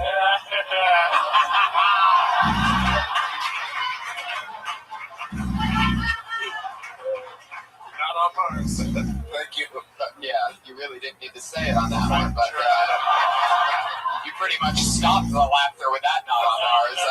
Way to really blow that one. So, David, you quit stand-up comedy 2 years in. Well, I took an 8-year break. Most people might Oh, was call it an 8-year break? Might go 6. Yeah. There's no real 6-year break, right? No, You it's just pretty much called- start over. Yeah, you start over. Right. They're right. Yeah. Yeah. Yeah. Yeah, because you felt very nervous. I felt your nervousness. Like you kind of sounded like you were nervous. You sounded like me after having sex, and I'm like, "Could you go for a water?" You're like I'm trying not to die. You know. Yeah. It sounded. It sounded like you just got done masturbating. Yeah. So, David, what made you stop comedy? A general lack of a desire to do things. I guess it would be called depression. I don't know. Really? Well, actually, that's most people's way of starting stand-up comedy, but I guess you took a different approach. So, now, let me ask you this then. What made you start back up? What has it been, a few weeks now or something like that? I mean, that's how often I've seen you here. You told me that you've signed up for the show 3 weeks in a row, didn't get up. Yeah, well, it is a little, I don't know, it's kind of messes with your head when your weed dealer asks what you're doing with your life. So I figured I had to do something. And so you started selling pot. Well, that too. But, wow, that didn't get the laugh it should have. So how long have you been doing it again? This is actually the first time I've gotten up since I said I've Have you been trying to perform other places, or are you just shooting for this 1 minute a week gig? No, I've been signing for the open mic outside, and went over to the improv last week, but I didn't get on the list there. So You should be doing as many open mics as possible, because your problem isn't in your writing; it's in the fact that you sound like your head's about to explode at any given point. There's guaranteed open mics like Haha Cafe. You can guarantee get a spot every single day. Sal's Comedy Hole, when they're doing it, almost. Hold on, what are these again? Through this simple repetition of doing these open mics, you're gonna lose bad habits like taking the mic directly out of the mic stand and sitting on a stool as fast as you possibly can. Keeping the stand in front of you. Right. Which by the way, Pat Jansen kept the mic stand in front of him too, which is really strange for an obsessive compulsive comedian. Yeah, I noticed that. So you guys remember that guy from 4 minutes ago? All right. Smart crowd tonight. That's something we say almost every show often that we don't even want to say anymore, so we don't. But we should have that at the beginning, like, Comics, please take mic stand and put behind you, like at the beginning of the show. Well, I mean, I Yeah, guess. a lot of comics. There was a lot of. This is a very dramatic moment for him. I mean, as I get it, this is your first time on stage in how many years? 6 years. Wait, you haven't done any other That's what overnight? So he hasn't been up in 6 fucking years. So this is Didn't a even major. in that 6 years, you never went to after all that? You think about it that much? And you were on it? Not that I'm obsessive compulsive, but you got 3 minutes on the meter. I'm fine. I'm just worried to get a ticket. Pat Jansen can control himself. He put money in it for you. Don't worry. So, David, I mean, it seems like you really want to be doing this, but I haven't done enough research on what I'll do with Mike, so that's one of the things when I've been coming back here. I haven't really been talking to anyone. I could just hear a hard-working, grinding comedian in the back of the room just go, like, what it. That was Davina's. That was Davina farting. Oh, yeah. Davina's giving a laugh. I love it how every time Bob says a killer joke, he grabs his pen and like writes it down. As if I don't think it's ever gonna work again. Yeah. Like that'll work in Fort Worth. Yeah. All right. Like, that's gonna work. Remember that in Ventura County. That's gonna work on a bilingual ship in Philadelphia. So, David, what else? I just think this is a huge. I mean, this is a major thing you did tonight. So fuck the mic stand. You know what I mean? Right. Like I'm not a fan of sitting on stools, period. I mean, literally, the one comic I think who iconically would sit when he delivered stand-up was pre-Ray Cosby. So, unless you're putting yourself into that league, Mark Maron does it. Mark Maron does. But you know what I mean? Like seasoned veterans, because there's an authorship to that I don't think you're at yet. It's fine, I get that. I think you'd rather pay because you already have the energy there. That's what you're talking about, or pacing jokes? It felt artificial. It felt like you were intentionally entrapping yourself. Yeah, your body's telling you to pace it, dial that back. Don't take such an extreme that you're sitting down, because if you're a pacing comedian, I mean, Chris Rock doesn't sit on a stool because he's a pacing comedian. Yeah. He kills as a pacing comedian. And there's other guys that sit on a stool, so you might as well just do what Chris Rock does, if that's what your body's telling you to do, instead of doing what Bill Cosby does. Anyway, Distance myself from Cosby. I thought I was already. No more Chris Rock if that's what your body's telling you to do. Well, all I can say is I've been in your position. I quit doing stand-up comedy. I also came back. So much like Pat earlier, you're looking at the Ghost of Christmas Future here. So yeah, I know it's a huge step. So that in and of itself is a victory. Just keep doing it now. You've gotten the hard part out of the way. Yeah, I got to hit the ground harder. Yeah, hit the ground harder for sure. Pat Reagan, what do you think about David Berdulis? I see you staring at him. You're like eyeballing him up and down, really thinking of something over there. What's going on? I know, I'm just having a nice Angelo Bowers which is kind of interesting. Not, I mean, obviously already Angelo Bowers, but yeah, like, why are you wearing this? Really funny that you said that. I got a little bit chilly earlier and grabbed a jacket out of my car. I put it on and felt something in the pocket. It was 2 extra Angelo wristbands. We had one of the funniest comedians ever that was like the strongest classmate that a lot of the people that started around me had was Angelo Bowers. And he got killed by a drunk driver a few years ago. So you'll notice a lot of his friends, we wear this silly thing. We get a new one every year. Some guy makes I don't know why we do it, but we just do it. I guess to keep the memory. I have one twist around my balls right now. But anyway, right, exactly. I keep 2 there. But David was talking to me earlier, and at the same time, I found an Angelo thing, and I go, "Hey, you used to do this with Angelo, right?" And he goes, "Yeah." And I tossed it to him, and then you just roasted him on it. Go pay your fucking or your parking. There you go. Do it. David Berdulis, everybody.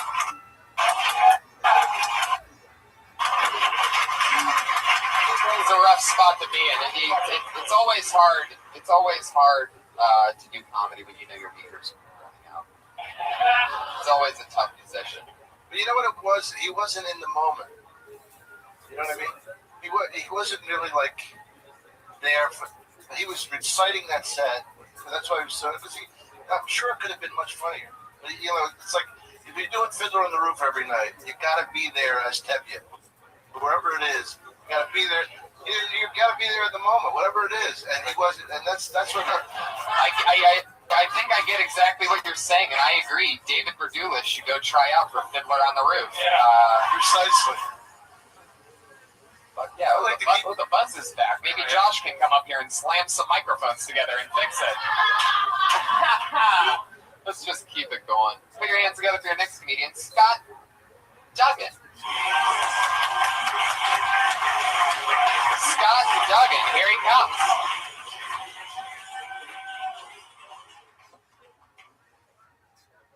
Everybody has a fancy title for their job now. Even my dominatrix has a fancy job title. She's like, I'm not a dominatrix, Scott. I'm your dental hygienist. Sugarcoat it all you want, lady. You both know I'm paying you to stab me in the gums. Berate me for having a filthy mouth. Disgusting. You like that Macaulay Culkin? If I were the guy at ISIS in charge of recruiting young men, I would make it seem way more hip and trendy. I would start by changing the name from ISIS to Turban Outfitters.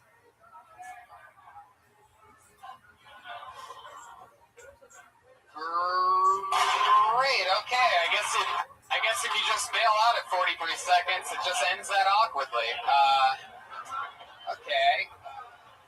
All right. Well, the Turban Outfitters thing didn't work for you, but it did work for Zach Galifianakis in his special live from the Purple Onion. He said it a lot better. Just saying, it's not a no. I'm just trying to help the kids that he doesn't repeat jokes that have been heard by 3 million people. And what was the other thing? Oh yeah, the dental hygienist. Definitely nobody's ever talked about that before, and there's a reason why. All right, too rough on Scott, guy. Hey, Scott, where are you from? Greensburg, Pennsylvania. Oh, wow. Fuck yeah, a lot of.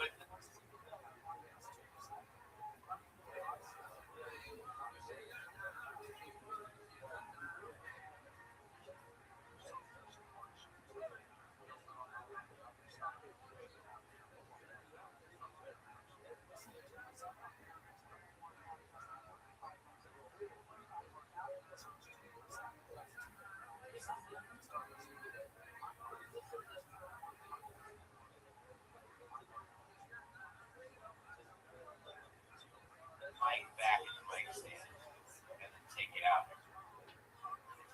Right, yeah. Yeah. It makes a lot of sense. Just question for question, just pop it out again. How long have you been on stand-up? Less than a year. Less than a year. Do you have anything else to fill the remaining 17 seconds of that minute? Sure, yeah. Do we give them? Sure, why not? Since you're going, give them? yeah, give them 17 seconds. 8-second joke? Sure. We don't want to end on that one. Okay. Go for it. The other night, my girlfriend told me she wants to get a teacup chihuahua. She said it's a dog that is this big, never gets bigger than this, no matter how much it eats. I'm like, awesome. Can I get a teacup girlfriend? Wow. There you go. See, that's a good one. Wow. Better than what super famous comedian's joke was that? Did you know that was? I mean, had you heard that before? Did you make that up, or did you? Which one? The Turban I Outfitters. swear to God. No, I get it. And by the way, the only reason I know that, just to show you, exactly how it works. The only reason I know that is because I once wrote that for something and found out afterwards that it had already been done. Yeah. Wait, he literally says Turban Outfitters? I think so, or at least some asshole told me that. And but if not, Scott, you look like you're dressed in suburban outfit. whoa, Pat Reagan from 3-point range. Wow, man, I knew something was brewing over there. But yeah, Scott, do you always chew gum on stage? Well, I'm super nervous. This is my first time here at the store, and I didn't want to get dry. Wow, that's an interesting method. You get dry mouth a lot when you're nervous? Yeah. Good answer. What do you do for work? Freelance production assistant. Used to moonlight at a hotel. Nice. You want to take over the sound for this show? Because I'm pretty sure Josh Martin's back there daydreaming. What are you looking at, by the way, Josh? Are you watching the live stream of this right now? Really? Oh my God! Can't you tell? But since you're watching the, why would you watch that instead of just watching the show? You have a laptop in front of you and you're watching what's right in front of you. Like the only thing blocking you from watching the show is the fact that you're watching the show. It's just, everything's backwards with him, but I fucking love him, and I can't stop liking Josh Martin for some reason. I just checked Turban Outfitters. His Zach Galifianakis joke. It's also a T-shirt. Boom, there you go. So Well, that one away. there you go. Absolutely. You mean your T-shirt that you have that has it on it? Likable? Yeah. Can we not agree that he's very A little bit very likable. He also sort of looks a little unlikable, like a little bit like a Lannister, right? I mean, I could totally see that. He could probably play both roles. Something really McConaughey about him, like sort of like surfboard, shirtless, but without the talent. Yeah, without the. What are these O's? Either you laugh or you don't say O. We're not playing this game. What was the Macaulay Culkin reference? Do you think you look like Macaulay Culkin or what? I didn't get that. Yeah, people used to tell me I look like Macaulay. When you were 5, right? People used to tell you look like Macaulay Culkin before everybody forgot who Macaulay Culkin was. I look like him after the heroin. People used to tell me that I look like Squints from The Sandlot, but I don't expect people to remember that. What these O's? What is this like? Did you bring your whole family to watch you debut at the Comedy Store tonight? Why is the crowd turning on me? I have a massive fan base here. Fuck yeah, I think there's a part for you on Fiddler on the Roof. I got a feeling. What are your production PA jobs? Big question. Just freelance. Last thing I did was an equipment prep day for Bar Rescue. Before that, it's mostly like reality TV commercials. No good stories come out of any of that? You don't see Oh, anything? no, I do have a great story. Here we go.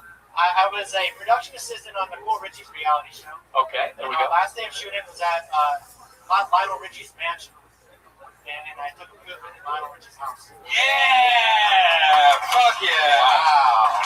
Dude, drop the mic and walk out of here. No, don't drop the mic. Yeah, It sounds already Josh will terrible. go nuts. They might fix it, actually. Wow, so you pooped at Lionel Richie's house. Yeah. That's the big story. Backpack. And that brought his backpack. Right. 43 seconds. He keeps it in a little Ziploc bag with Lionel Richie's toilet water still in it, sort of like a goldfish you win at a festival. So Scott, I forget, what's Lionel Richie? What's his big thing? All night long. Yeah. Hello. Is it me you're looking for? I can see it in your White guys half-heartedly.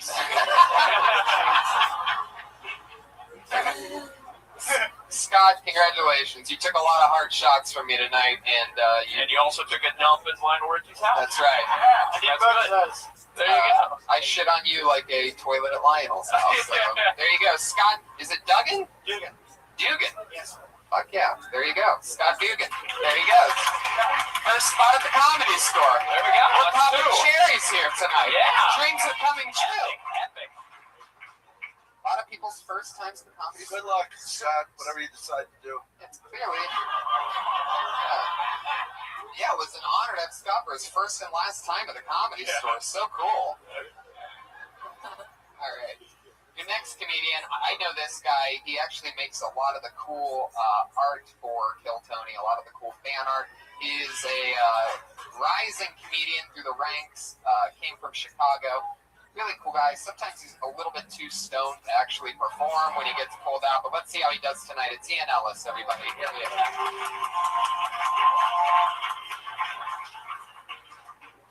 Oh my God, Pat, I love you, but if you're the new patriot, your chances of being murdered have gone up exponentially. A lot of people sign up for this and want to be the patriot, and if it's just you, you're probably gonna get stabbed, man.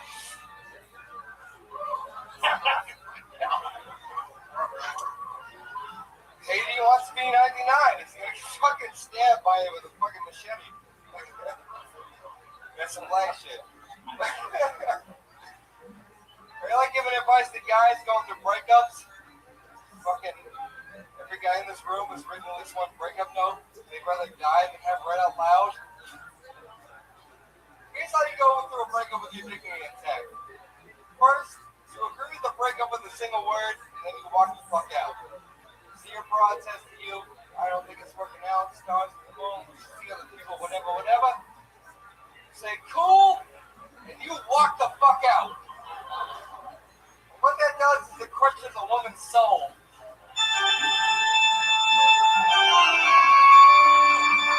Sometimes Brian doesn't play the cat and he takes a chance and plays another thing, and it just comes across as absolutely confusing. This was one of those moments right then, if you're wondering what that organ meant.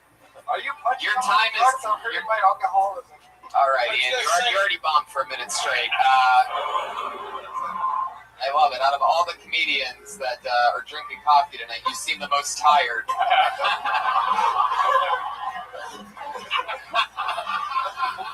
Fuck yeah. I love that you opened up Guns A-Blazing with a 25-second long inside joke between you and Pat Reagan. You went for it. I'm pretty sure that you're going to kill Pat Reagan, and that the evidence of that murder just streamed out live on the internet. So I love that he got such a kick out of himself. Imagine if the audience actually laughed like you were laughing. How much fun that would have been. Just remember, Dom, he kills people. Please don't kill Pat Reagan, and if you do, tell Art Hernandez Sr. that we said hello. Remember that from earlier, everybody? That brilliant callback? You motherfuckers. Anyway. Pay attention. Hey, by the way, I love your work. Seriously. I used to watch you years ago. Before you quit and became obsessive compulsive and went to Mars. Really, you're very funny. I mean, what were you thinking? Because I was thinking he must be thinking of stuff that's funny. He's just not saying it. I was thinking I got 30 seconds. There's no way I can get through this. What do you have in that cup? What do you have in the cup? What's going on? Was it that important to bring it up? Because, I mean, it's bright and silver. It's reflective. Like, you're trying to confuse the audience with your cup. So they don't hear what you're saying. What is this? Like some kind of bad ventriloquist act where you just hold the mug and it's supposed to do something? I thought for sure I only had 30 seconds. So I was like, I'll just bullshit the first 20 seconds, 30 seconds. You didn't bullshit. You issued a death threat. Do you have a response to this, by the way? Right. No. Yeah, you motherfucker. You piece of shit. What are you doing? Jesus Christ. Jesus. Why do you want to be the goddamn patriot? What are you doing? I think what we're doing is killing airtime. What does this mean? Like this thing that you keep talking about the co-host of the show. Is he the new patriot? We're just fucking around. We do. You know how we do it here. We change shit on the fly. What do you mean? Or would you be jealous if he was? You think I wouldn't, but I know that he wants to be recognized on the patriot list. He's dying for it. I love it. He's a good guy. You're talking. Yes, another inside reference. Yeah, why you're talking about? Yeah, a Canadian I'm friend of yours named Haiti wants to be the patriot on another episode that's not this one. Yeah, do you see the fucking African guy? Okay. He's got a very expressive face. Here we go. I brought him up as the guy that sometimes gets too high to do the show, and I'm pretty sure now you see why. Holy shit, Alice. I've never seen anybody drink weed coffee before. Unbelievable. But we're gonna let you go on this one. I just saw all of the listeners quit listening because you were up here. So yeah, you're done for the night. You guys check out. Oh, Jesus. Tony One Shot. There you go. Thank you. They know, Ian. They're already watching Kill Tony. Not a lot of people have the balls to give a promo to a show that they're at right now, but pretty sure Ian Ellis just did that. Follow him on Twitter at Chicago Open Mic. And yeah, check out Kill Tony sometime. Unbelievable. All right, let's do it again. God only knows what can happen, as you've seen. Put your hands together for Tom Howard.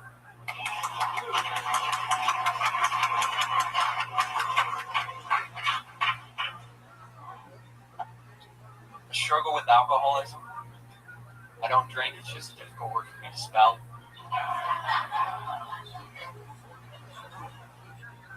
I hate texting. It's nothing like a real conversation. Imagine if Texting was like a conversation. Hey Tom, how's your day?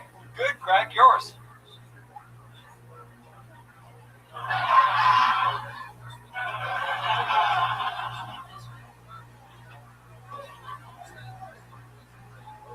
So you doing anything later? Come back the next day? Nah. I'm gonna call it there. How much time do I got? 17 seconds. I swear to God. It's another 43. The thing I'm looking forward to most of my life is when I turn 40 so I can get my prostate exam. That way when the doctor pulls down my trousers, I'll have googly eyes based on both my buttholes. Okay, should have cut it at 43 seconds, I guess. Fuck yeah, Tom Howard, everybody. Good job, man. I like his style, really fun. I mean, how long have you been doing stand-up? October. Really? Nice. Wow. Jeez Louise, you're funny for that reason. Were you an actor? You performed somewhere else for this? No, they just kind of college and stand-up. And I guess you just make it look easy. The second to last joke you did, the one that you were 5 year over with, I liked it, but there needs to be some rewriting to that because there just needs to be some things switched, I think. It's actually sort of. Well, the thing is that it can have a bigger button. When you say, hey, are you doing anything tonight? The next day, he wouldn't say, no. He would say something else. Like, yeah, hey, man, hey, man, just saw this now. Or anything. There's 1,000 different ways you can go. I think because your joke was the next day, what are you doing tonight? And then you said the next day, you're like, nah, or whatever. Right, it wasn't. So I saw the joke, but you just need you need to rewrite it because there is a punch there. It's just how you say it kind of just lets it fizzle out. People are like, almost like a math joke. Almost people are like, what's how you get out of that joke? You get out like a dick joke there, where you just like take your dick out. Yeah, there you go. Pat just finished the joke for you. That's a good point. I think you should lose. I think you should lose the whole text bit, and then the rest of the stuff I love. But just the whole texting bit. Yeah, I thought of it earlier at work today. Dom's not a big fan of text messages. I'm kidding. It was.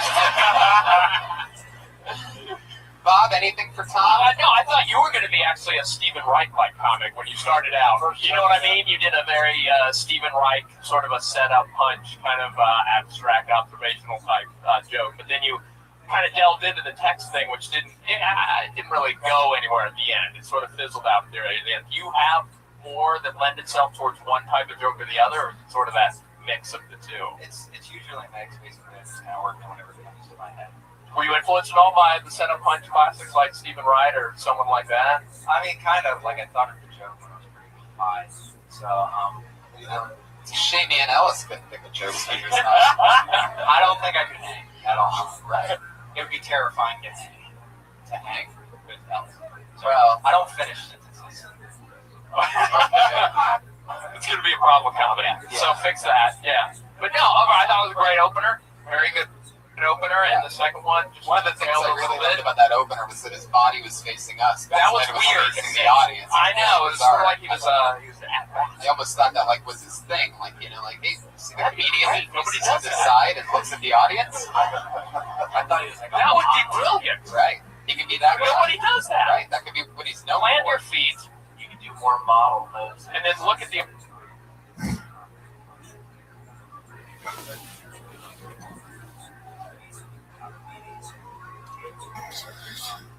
audience and do one more bit. No, I'm being serious. Maybe turn all the way around and look back at it, back at the audience. Right. Yeah, like that. Yeah. Nobody.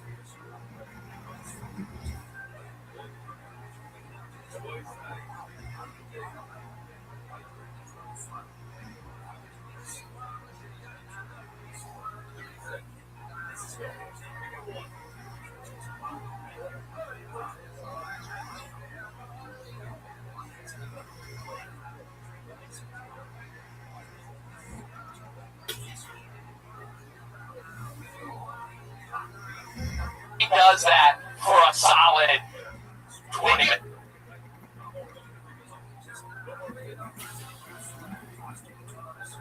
That's Hollywood. I think. Yeah. Tom, we're going to move along. Thanks, Tom. Tom is at The Real Last Mohican on Twitter. Follow him. Ian Ellis is at Chicago Open Mic. Follow him. Guys, this is the part of the show where every week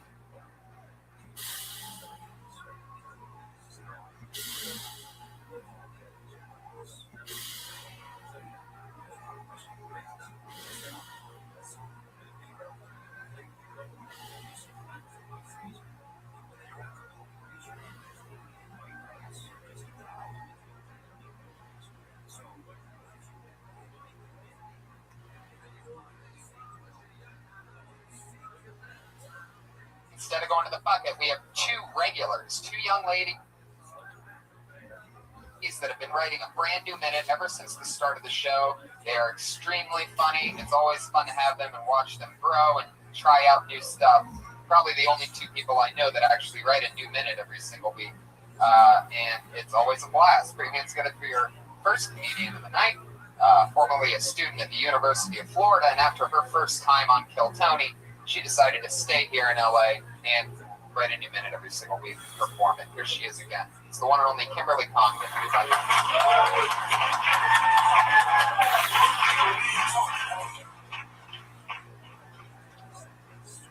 am from Florida, and I noticed something about that. I noticed that people in Florida decided to name their football team specifically after things that hurt Floridians.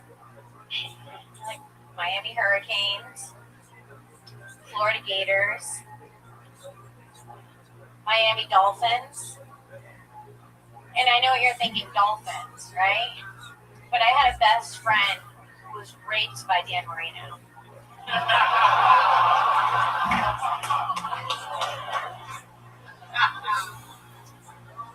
I can closely compare myself to the UF football players because I also did 3 years and went straight to the pros. Quit college to do stand-up. The end. 55 new seconds from Kimberly Congdon. Amazing jokes. I mean, there you are. You're right there talking about where you're from. Stuff personal to you, and I love that. I love that Miami joke. That's really good. That was uncomfortable for me, by the way, because I have a almost exact same joke as you. My Dolphin Dan Marino. Exact same joke. Almost pretty close. So it's almost the exact same joke. It's about Dan Marino being a Dolphin. Well, you know my joke. What the fuck are you talking about? No, I don't. I'm confused, but I don't. I'm sorry. Anyways, but yeah, that was uncomfortable for me because I was just like, wait a second, I've seen my bit before about Dolphins. There you go, best joke of the night. Brian had it, and boom! Just when you thought you made it.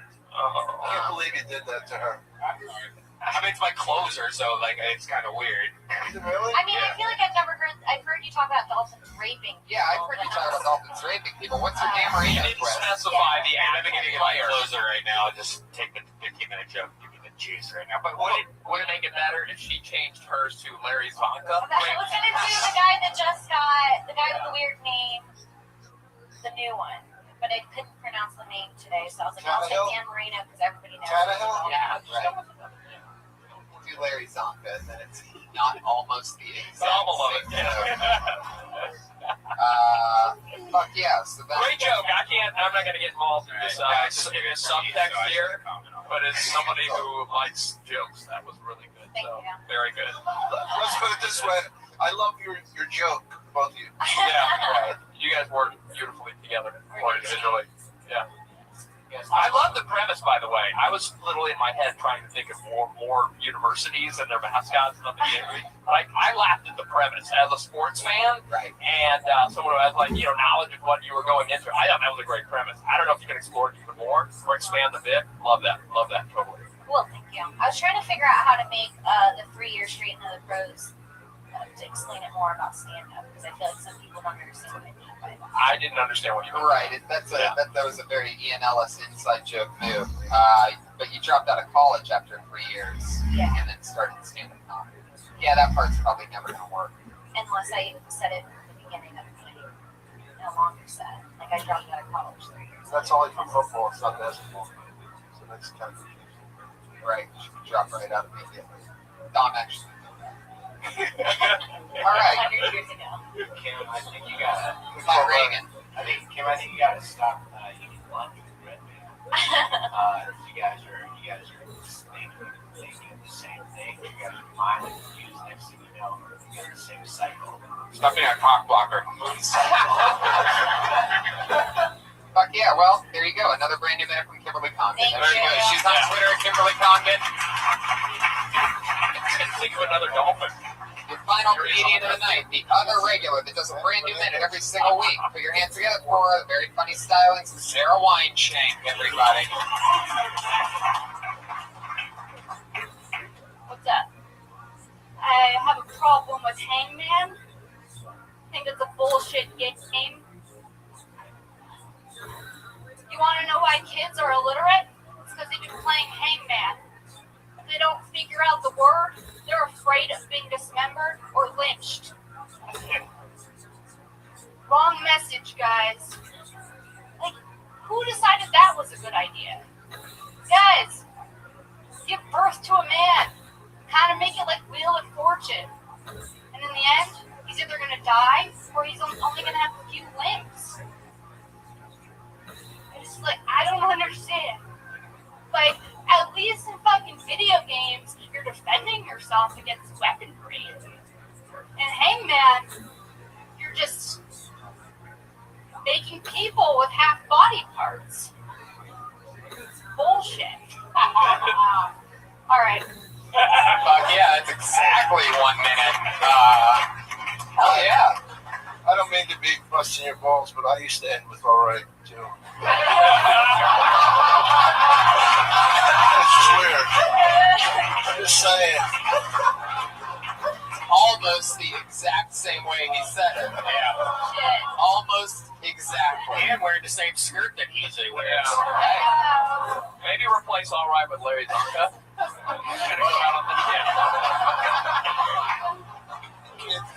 Kids Oh my god, it's so funny. So Sarah, what happened? Did you get molested by a hangman when you were a kid? Like, what is this beef you have with hangman? I just was thinking about it and I was like, tic-tac-toe, that's cool. I can fuck with tic-tac-toe. Right. I can fuck with that game where you make those squares. But like, hangman is a little fucked up.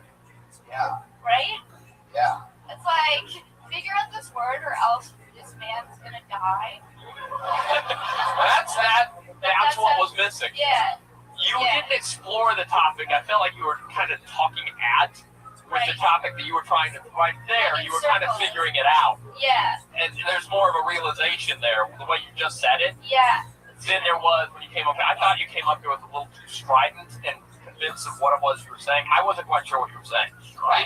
You know Bob loves you when he starts doing this hand thing. That's basically what he's saying. I get When he starts throwing you imaginary footballs like Dan Marino used to do, then you know he loves you. But you see what I'm saying? Like that, now I get what you were trying to Yeah, because that was go more with. straightforward. Like before I was like talking around it. Yeah, Now I just, like, that was a great, said it. simple way of summarizing a beloved game we all played as children. A beloved game. Right? Yeah, Hangman. Yeah. Strident. Vocabulary. But yeah, so that's something that I think. What part of this week did you write, Hangman? I've been working on the Hangman thing and trying to think about it all week. I wrote it like a week ago, and then I've been trying to add to it, and I haven't been able to. So I was like, I'm gonna do it until somebody sees like how it goes. Right. But like, I've just been writing Hangman over and over again. Then I wrote Lynch. Then I wrote. Then I just wrote Dismembered. Then I like drew out the thing, and I was like, I got nothing, but there's something here, and so that's why I just worked. It is true. Like the only thing sadder than a complete hangman is like the half-hung amputee. You know what I mean? Sarah Wineshank, everybody. There she goes. She's on Twitter, Princess Shank. There you go. That's Kill Tone. We did it again. Pat Reagan's on Twitter at Patty Reagan. Anything else coming up, Patty, that you want to promote? No. Bobo Shack is Shack Knife on Twitter. Shack Knife. That's easy enough. Don Myrer is Don Myrer. Anything else you guys want to promote? Congratulations on coming up on 100 of these. Thank you so much. 100 of these things. I love the That's show. amazing. Thank Good you for you. You guys are a great crowd, too. Thank you. Thank you, live audience, for coming out. The Ding Dong Show starts next. John Barris is back from South by Southwest. So stick around for that if you want.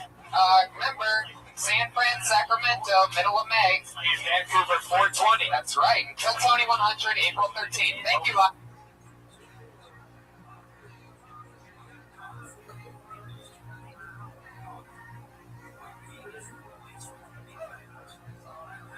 For a brand new episode of Kill Tony Volume 2. Give it up for Tony. What? Oh my goodness. It's the last.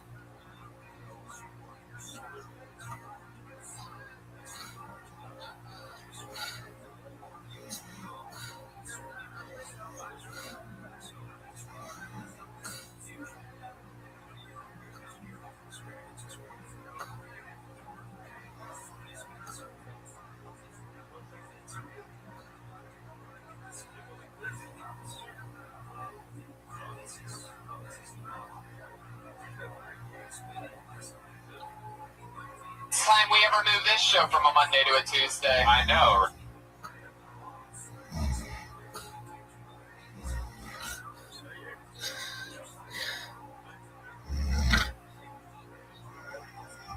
Right? Look at this half fucked room.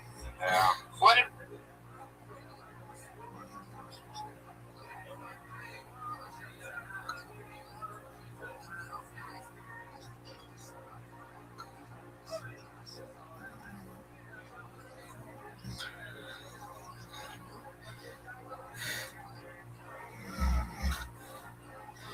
we do, Brian? We had all the momentum in the world. This place has been packed to the gills. Now it's just the best of audience. Because everyone watched that amazing fucking show last night on Beaver Roast, everybody. Yeah. It happened. Thank you. Yes, I'm one of the writers for that for a while now, and I had a really big night last night. I had to help out a lot of really cool people. Special shout out to my girl Martha Stewart, who once again, I mean, I was there when she crushed live in person, but to see it on TV well edited, I mean, wow, what a work of art. Turns out that my evil brain with Martha Stewart's sweet delivery makes for one hell of a fucking roaster. So, that was fun. Jokes yours? Yeah. Oh, that's great. Yeah. She was, she's so much fun to work with. Everything that I threw at her, normally, you know, they have to tone it down because I'm a freak. But she loved it. She was just into it. She got it. And we went with it. She crushed. Yeah. It was one of those things where, like, the only part that she, you know, one of the things is, like, she's trying to make people's lives better. It's her overall message throughout the roast. And one of them, she was ludicrous. You have 3 different kids from 3 different women. May I suggest pulling out sometime and finishing on some highly absorbent Martha Stewart brand linens. One of the notes when we talked to her on the phone a few days before was, does it have to be Martha Stewart brand linens? She had no problem telling him to pull out and blow a load on linens, but she didn't know whether it should be her brand of linens or not, which is really interesting. I also shot my first ever 1-hour special, guys. That's actually going to be something. I warned you about that. I didn't get too much notice of it before, but I did it. It was fucking crazy. Probably, I don't know. It was like not fucking for 8 years, and then all of a sudden you just blow this big nasty load against a wall, and it was just beautiful. I mean, there's no other real way to describe it. It was just so much pent up fucking art all at once, and I have to give myself credit. Fucking killed. All in one steady cam, slow moving shot. Who's gonna buy it? We don't know. The weather. David Arquette sounds like he wants to, everybody. Let's get this puppy started. Our one and only sponsor, the great Elise Lane. She's sitting right over there. Tonight she made a sausage and pepper grinder with homemade mild Italian sausage and caramelized pepper and onions. Oh my fucking God. I got vegan Italian sausage. Fucking awesome. Unbelievable. It's packed full of cum and buttholes. Yep, that's what it is. It's made of cum and buttholes. That's what vegan sausage is made of. You're right. Because that's not living thing stuff. Anyway, what was the other thing? I guess that's it. Yeah, one shot. Look out. I shot a special. Oh, it was great. You did such a good job. And it was so stressful because it was, you know, the whole camera followed you from the outside all the way in, and it just stressed me out. Like I was with Jamie, and we just couldn't take it. We had to hide from it. I love it. distressed. I'm glad that out of the three of us, you two were scared and I wasn't, because that would have fucked me up. Being scared's not really an option. I just feel good though when you got off stage. You're like, holy shit, it worked. Yeah, it really was. The most nervous I was the entire day or night, the whole hour on stage, out of everything, was when I finally made it outside and I go, you guys get it? That moment right there. We forgot to put the SD card in. Oh my god. Like, even though it's all like really big deal stuff, there's still that part of me that's like so used to just making YouTube videos or something that it's like, tell me you got the shot. Anyway, fuck it, we did it. So there you go. Elise Lane is on Twitter at Elise Lane. She's the girl with the band. She's our only sponsor. Normally, this is the part where like Pat Reagan would play a song. We bring Pat Reagan up to be the co-host. He actually has a Montreal Just for Laughs showcase tonight, so let's root for Pat Reagan, everybody. We have it in our hearts. So there he is. He's still here. Oh yeah. You remember him from earlier? The amazing arts and stylings of Pat Reagan. We're gonna have him back next week in the co-host spot. I love Pat Reagan. We love Pat Reagan. He's on Twitter at Patty Reagan. But this week we're going to do something a little different. We're going to have no co-hosts for a minute, and then we're going to bring one up in a second after he does 60 seconds. But before we get to that, your two guests tonight, I always bring you two of my funniest friends. I try to match them up just perfectly. This is one of those nights, you lucky fucks. It's insane. These guys probably haven't seen a not completely packed room in decades. Put your hands together for two of my funniest friends, two of the best comedians in the world right now. It's Matt Bronger and Doug Benson, everybody. Wow. Holy moly. Here they are. They've both done the show numerous times. They love it. They're back. Their mic volumes are up all the way. Fuck yeah. Loud is better than nothing. Here we go. Get that mic going. Come on, microphone. Oh, microphone. There it is. We got a mic. Oh, it finally worked, and then he broke it. I like to be one of those edgy comedians that does the mic drop before he said anything cool. Well, you're 1 for 1 on that. Power move. Yeah. Power move. How you guys doing? Bronger, welcome back. I'm chilling, man. Thanks for having me. Good to be back. Kill Tony. Fuck yeah. Yeah, it is. Very exciting. Did you guys get food? Did you guys get your grinders from Elise Lane? What? Oh, we're getting ours to go. I'm sorry. The word grinder, you threw me off for a second there. I got it. It was a sexual euphemism. I thought she brought some grinders for my weed. Yeah. Right. But it's grinders for my mouth. That's right. Now, Roger Rabbit in the audience.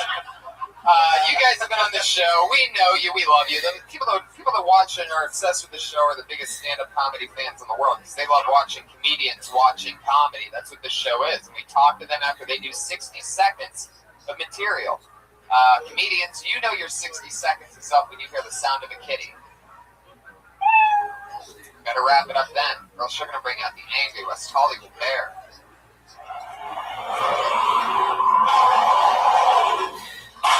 Oh my god, that fucking gunshot is so annoying. The bear has a gun? It's almost like... All right, to bear arms. Yes. Thanks, guys.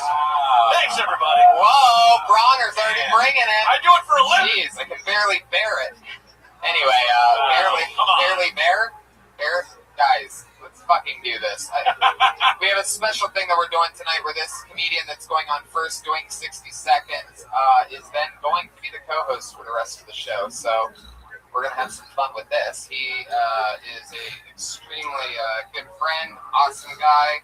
You know him. You love him. Your first comedian doing 60 seconds tonight. It's the one and only David Arquette, everybody. Here he is. Live in the flesh. Oh, Roger Rabbit. Okay, here we go. Thank you. Thank you all for being here. It's a whole crazy game going on, and we're all connected to it all. And we're all the greatest people in our whole world. And don't let anybody tell you different. Okay, you with me? So we're all in this together. So we want to be as cool as we fucking can be. You know what I mean? We don't want to fucking, at least in this room, I hope, we're not rapists, murderers, like fucking killers, the co-pilot that wants to kill fucking 100 plus people. Like, we're not, God bless those people too. We want them on our side, so we're all the cool fucking people running this shit, right? Are you in on this with me or not? Okay? I don't have any jokes. I have a couple of jokes, but they're not so good. I mean, Jay-Z wrote 99 Problems, right? That was before he met Beyonce and Blue Ivy. I think he's got 101 problems now. I'm just saying. I'm sorry. Worst joke I ever wrote? You know the hardest job in the world? Being a woman? Having a face. Second hardest job? Being the man with that woman. I'm sorry, it's not pretty. It's an ugly joke. Those are my jokes. But aside from that, I'm not good at jokes. I'm looking for your help on this. But we're all in this together. Let's have more motherfucking fun than not, right? Are you with me? Yeah. Okay, so we're gonna do this all together right now. Okay, can we all say it right now? We're gonna do this, right? What's happening? Oh no. Love, it's all about love. Oh, okay. David Arquette with a big closer. Close with pyrotechnics. Man, it wasn't since Kevin Hart's last special that I saw pyro at the end of Did he set a stand-up special. Did he set a tube of glue on fire? I didn't see what happened. I had no idea that cocaine was flammable. That was really awesome. Why did you waste it? Let's hear it for Pat Regan earlier tonight. Yeah, Pat Regan. Double shout out to Pat Regan. I'm giving him that. I agree with that completely. What was that, by the way? That thing. Get it at the Magic Apple in the Valley. The Magic Apple. You can also get. I get it on my phone. I've got the Magic Apple. Flammable money. It's very expensive. Really? That stuff that you just lit on fire is very expensive. No. Oh, I see. Fuck yeah. It was $1 you can light on fire, and it'll probably cost you $6. You know? Yeah. It was a fun way to end your set. It was, like, why are you? Oh, thanks. You don't have to end with like a big joke if you have, if you can light a tube of glue on fire in front of everybody. Because people were a little worried about you, like, what's he going to do with that? Can someone overdose on glue in front of an audience? My favorite part actually wasn't the tube of glue. My favorite part was that after about 30 seconds of being positive, very positive, that's when he said that he wasn't going to do any jokes. Yeah, that was the big laugh. And then he did 35 seconds of jokes right after that. It was all set up. Yeah. And you notice that's one thing about comedy is the moment you just have a moment of quiet honesty, it kills. You know what I mean? Like we just add up jokes. It's just like, aha, there you go. It was great. Like it was a great moment. Yeah. But I did worry. No, when you took the glue out, I thought you were just gonna sniff it. Like that was gonna be your closer. Like sniff, and then walk off. And I was like, Jesus Christ, man. At least use a paper bag, right? Come on. We all went to high school. Are you ticklish? David. David, talking to the mic with us. Oh yeah, we got the podcast. Yeah, all I gotta say, if any of you die, don't worry about going to the light. Go to the left. David, I love you. Stay by the mic. Keep running away from the mic. Get back to the mic. He's dropping it. He's dropping it, but leaving it politely in the stand. Yeah, he kind of like lightly dances away. I don't want to hurt nobody. So he has a little side shoe with his hands. Yeah. Side shoe. So this material, the material that you're working out tonight, like what is this for? Is this for like what are you giving a speech or something? You got anything coming up? What's going on? We're all in the same game together. Okay. Are you preparing material to do in a tent? You running for office? Is this whistle stop material you're doing right now? You have a really positive message you want to put out there, though, it sounds like. Yeah, I certainly hope that nobody in here is a rapist or a pedophile, or I think we have weird if someone raised their hand too. Right. They're like, gotta admit, out. I can't relate to this. Yeah. So David, what else is happening? The singularity. Right, you know that whole thing? Yeah. Yeah, Pat's not the same. Huh? Yeah. So we have to make sure whoever's in control of the robots when they take over, that they're cool fucking robots. I am so excited. I am so excited that you're going to be the co-host for the rest of this show. David Arquette, go sit on that stool over there. We're going to talk to comedians on that stool right there. Yeah, that mic is yours. No, that stool. The one that one. Oh. Is that what you do? You want to wear the Iron Man costume? No, We have an Iron Man costume. sit on this stool. We just do a regular We co-host just thought now. you'd just be you. Sit. If you don't have to sit on if you don't want to. told me I would have brought my own costume. I love it. David's a real. I think we need to bring the Shaft Warren concert costume. I got that. I bring that to Kill Tony anyone. Yes. All right, we'll see you on Monday. Word up. David Arquette a Shaft. You can be a member of Pat's band. It could be David Arquette. It could be Reagan and the Arquettes or something like that. Like, I love it. Let's do it. Well, David, you've been on the show a few times. You know what it is. We're gonna talk to comedians after they do 60 seconds uninterrupted. You can't talk during the 60 seconds. But when they're done, we're going to talk to them about anything. You guys ready for this shit or what? Let's do it. As always, a lot of comedians signed up for the chance tonight. Here we go. Your first comedian tonight goes by the name of Bud Galloway. Bud Galloway! I fucking love David Arquette, man. I have a female roommate, and it's just so hard getting rent out of her. Especially when I don't pull out the rent all over her chest. She pays rent and ejaculate. Well, I had a life or death situation today.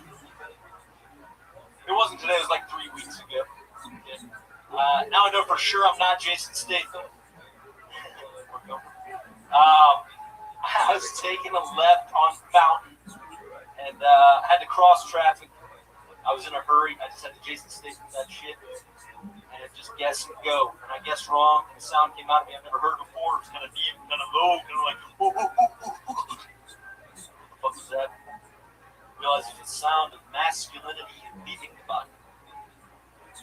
He's been talking to me afterwards. He's like, oh, no, man, that was too deep for me. I gotta go. Where you going, masculinity? Well, I've always. That's how it happens. That second sound comes so fast. Yeah. Why have the warning sound if the next one is immediate? You light him in a minute, and then light him again in a minute and 1 second. But not how the clubs do it. But Galloway, how's it going, man? You've been on the show before, right? Oh yeah.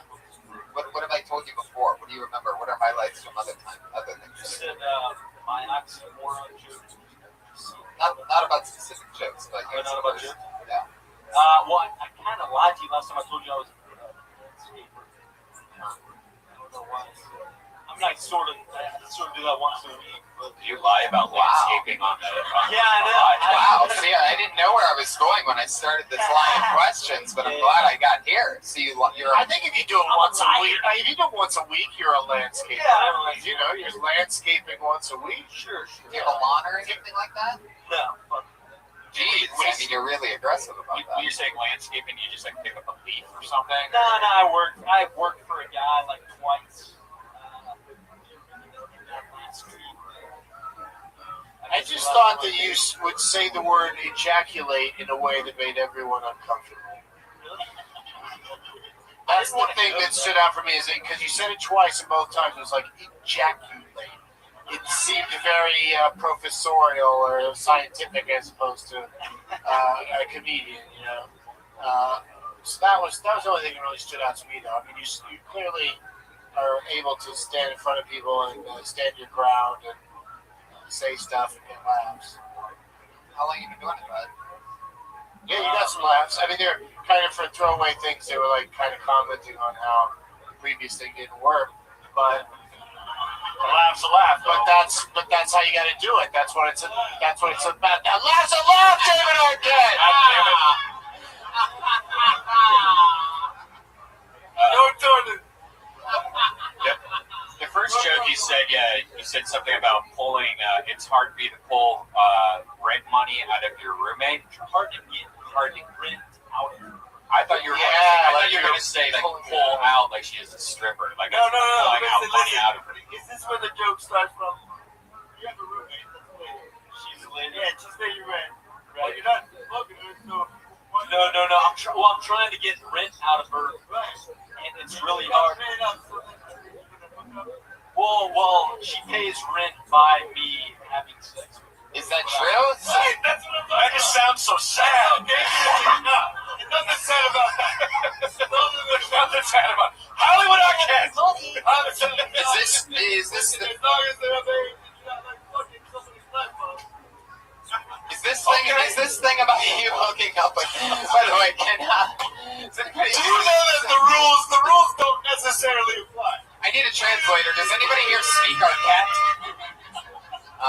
All right. For him saying this looks like the worst episode of MTV's Unplugged ever recorded. Like, get your guitars out and let's go. It's more like unhugged. I'll play a song.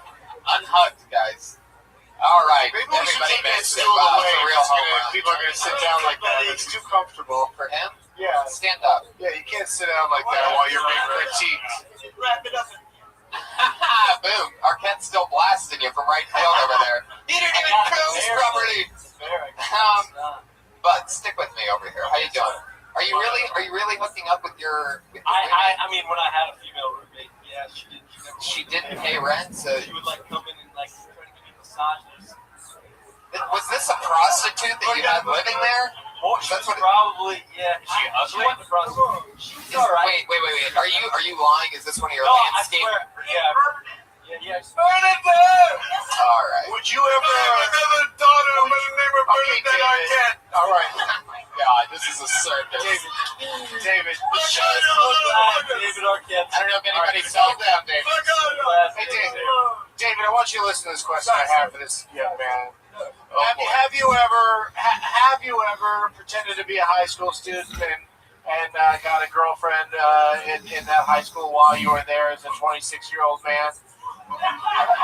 Because David Arquette has done that in a film called Never Been Kissed, and I think we need to make this all about him. I agree.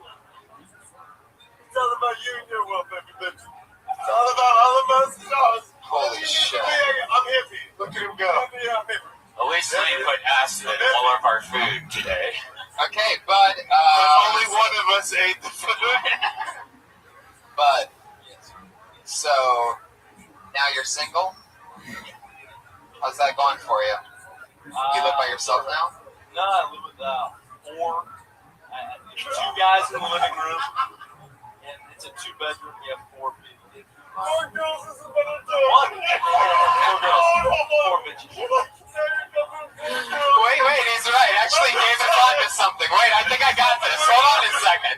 I might be completely wrong. But I think what David's saying is that he does that one thing the way that he did it. And then he talks about, but if he says it like it was in the past, and then now he says, now he lives with 4 people. And David's saying that it's a lot harder to blow a load on 4 people at one time. That's right. And if you can figure out the wording of that, Bud, maybe you'll get something. Yeah, you do all the work on that, but he really gave you a nice premise. starting point. It's true. I'm starting to figure out this David Arquette thing, I think. This is like if Jerry gave one of his kids a microphone during the telethon. Said, just chime in whenever you feel like it. If one of those kids created a hit show called Cougar Town, hello? Oh, nothing on that? You guys didn't know that? All right, fuck it. Bud. All right. Special shout out. Bud. Anything else you want to say to us? Matt, what do you think about Bud? Any final thoughts? I think he had a genuine perspective. I think you just got to define it more. You need to be real specific with you. Like just paint the scenario a little clearer. Like I think the thing you said about your masculinity leaving your body, like become that masculinity. Showing your body and your voice, like taking off like a cowboy or whatever. I was getting that. We've all had that feeling when all of a sudden, we just like voice breaks or you puss out on something. Just own it a little more. It's a funny idea. Fuck yeah, Bud Galloway. There he goes, everybody. He's on Twitter at the G-Bud. That's what it looks like. That's your first comedian of the night. Can I say one thing? Cheers on him. Cheers on the ground like you do with comedy and love. Yeah. Let me break that down for you. Cheers on the crowd like you do comedy and love. Like the Nickelback song. Yeah, I'm sorry. All right, we know this young lady. Put your hands together for the comedy stylings of Sarah Kenny.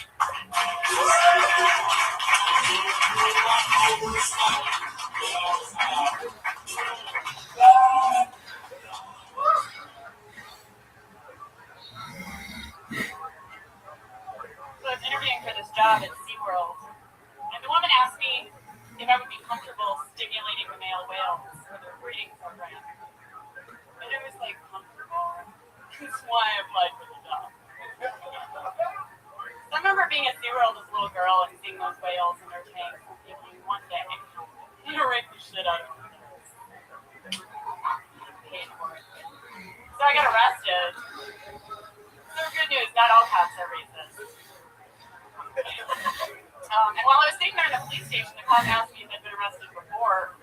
And when I said no, he got kind of annoyed. He's like, well, that's too bad. We'll go a lot faster if we had you in the system already. Yeah, but I've been breaking the law since I was 15, so whose fault is that? And then he was like overseeing this woman who was entering my information into the computer, and he points to the screen and he was like, denies gang affiliation without even asking. So I guess he hasn't heard of the University of Chicago alumni. Fuck yeah, Sarah Kenny. Always got that in fast after the meow before the other fucking grizzly came in. Did you really get arrested?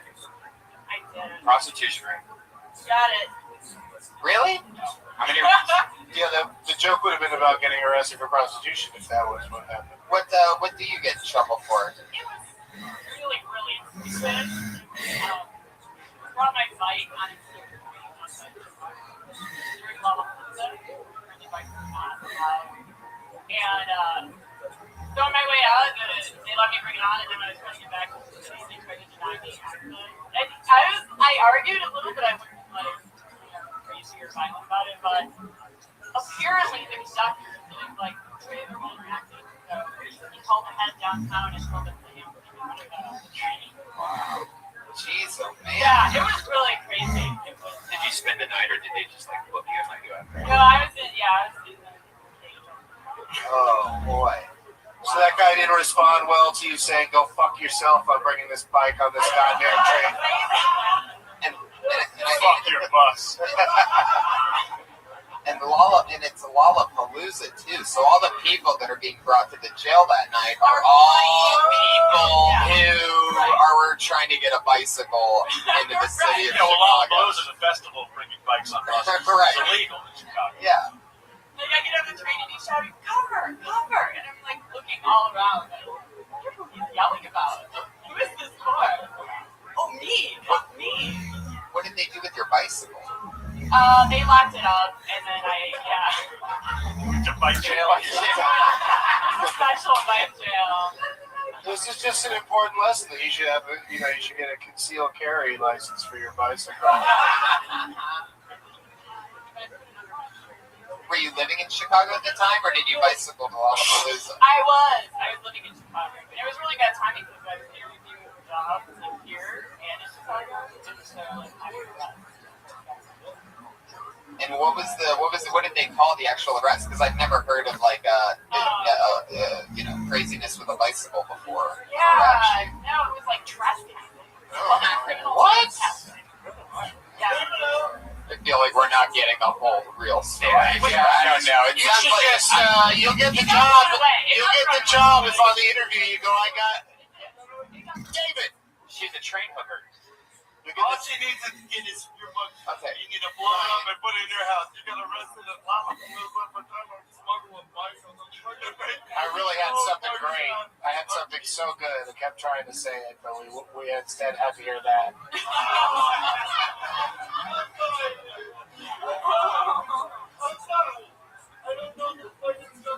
It's all good. Just when somebody else starts talking, let them finish their joke, and then see where it goes from there. I realized I'm a big fat loudmouth, like very recently. So I understand. But it's like Howard. You know what I mean? It's like you've been on Howard numerous times. You're one of the best Howard shows. It's just like that, except I'm not arguing that he's entertaining. No, that's what I'm saying. I'm talking about It's very enjoyable. flavor. Oh, so is. Hell yeah, David. I don't know how much more flammable eye drops you have left, but this party's just getting started. I hope you save some for the big close. I got something, baby. I love Kill it. Tony, and it ain't flammable, and it's the same thing. Sarah, you're one of the comedians that have been on the show, I feel like 4, 5, 6, 7 times that I feel like is consistently getting stronger. You know what I mean? Like, I feel like there's always more pops, at least in the minute that you're always doing on the show. I feel like there's been an evolution. Have you been doing a lot of spots and like having fun the last few months? I have, yeah. I've been doing it pretty regularly at Flapper. There you go, a little ringing endorsement for Yeah, Flapper. just you know, that's a great place to spread your wings. Oh yeah. But yeah, you're clearly professional and confident, and people laughed plenty of times. It was a good job. Yeah, very good. Great Yeah, I job. was real welcome together. Sam. The whole thing was regimented great. Came out with Okay, now some incoherence. Here we go. Sarah, you came out with baby. Listen, this is my personal business. All right, here we go. As it goes, I don't do this like you champs do. Really do. What? You came out with jerking off a fucking whale and SeaWorld in my fucking hair. There you go. Fuck yeah. You got the Arquette. That shit. Fuck yeah. Pow. Boom. Yogi. Oh man. It's all happening. A live show, live streaming podcast. Anything can happen. Does Sarah have a Twitter address? Sarah can be found on Twitter at SKennyComedy. All one word, SKennyComedy. That's what that's like. We've seen this young man before. Always a little spitfire. Put your hands together for Marcos Martinez, ladies and gentlemen. Here he comes.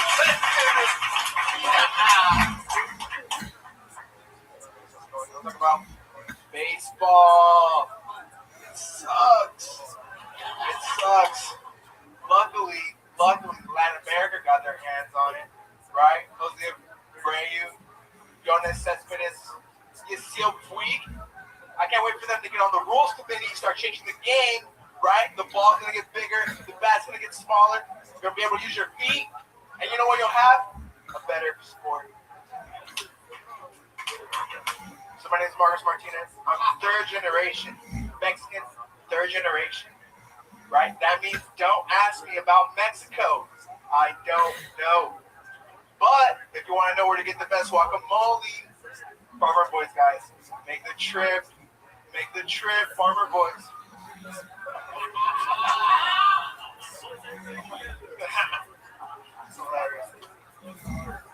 This is awesome. So here we are. Kill Tony. There you go. You made it through. I like the closer. I like the closer, just acknowledging that we're here. Fuck yeah. Well, Marcos? What's it like in Tijuana this time of year?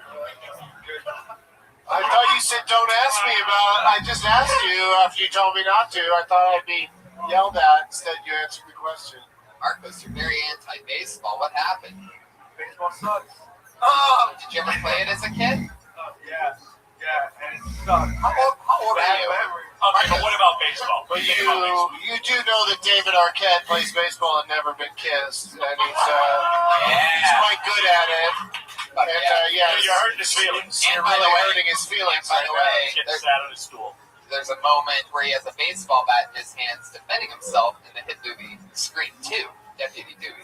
How about that? Right? That's true. It's true. Yeah, you can't That's drop Deputy the bat. Dewey. Marcos, why was there such bad memories of baseball as a kid? Was there a bad inside of you? No, there wasn't a bad inside of it. But I know, there wasn't the dumbest question ever asked.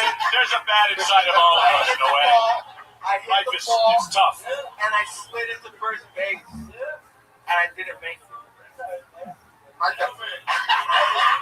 Marcus. I like when a comedian just has a real strong opinion right off the bat. So like you said, I'm like, hey, baseball, it sucked. So like, even when the people in the room were just like, I love baseball, and they're like, hey, it's still funny as shit. So that was a good start. Like you got them like right away. I think that's a big thing in comedy. Is getting people's attention. know. Yeah, here's another good opener. Nixon wasn't such a bad guy.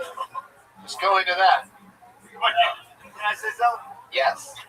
When you brought that part up, and you said you get changed into different sports, I've had that thought myself. Like, what? We're just baseball, football, basketball, soccer. Hey, why can't I thought he was going to name them all. Why don't we have super sports going on right now? It's so With people that don't make the NBA, whatever the fuck. Curling, Let's make it more sexy and fun for everyone. equestrian event. No Fuck yeah. pedophiles, and let's have There you go. Super Bowl. Stephen Arquette once again with a great point. Swimming. Why not? Why not? If sports are fun on their own, He said he's mixing sports, you motherfuckers.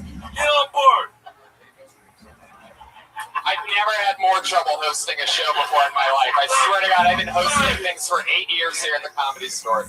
And I just have to say it to vent it so that I can just move on afterwards. What's happening right now? I wonder which element is making it the most difficult. A lot of it. A lot of it. Wait. It's me, isn't it? It's totally bad. It's bad Brogger, you guys. I'm sorry. Have you ever had to throw a guest out like Matt Brogger before?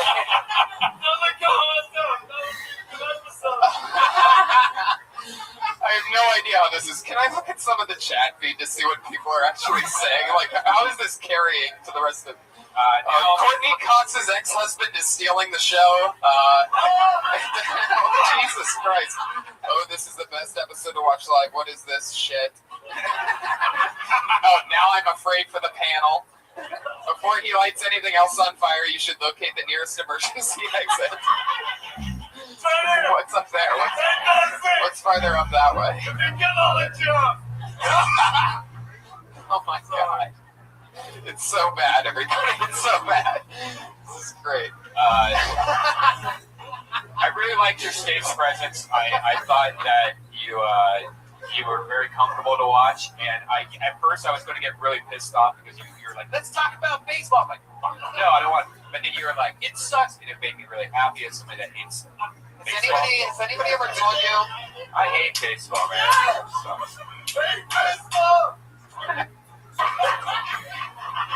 Marcos, has anybody ever told you that you look like a giant 9-year-old? Yeah.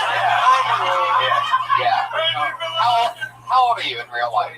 You're 23. Are you just saying that? No. You look like a big baby. You know, can you imagine him getting like a little Oshkosh, like overall type thing going on? A little booty. A little booty, yeah. What kind of, are you single? What kind of chicks are you hooking up with looking the way that you look? Mexican. Yeah. Are you from LA? What do you do? Hit all the quinceañera? What? No, we don't go to that. Quinceañera because they're young, right?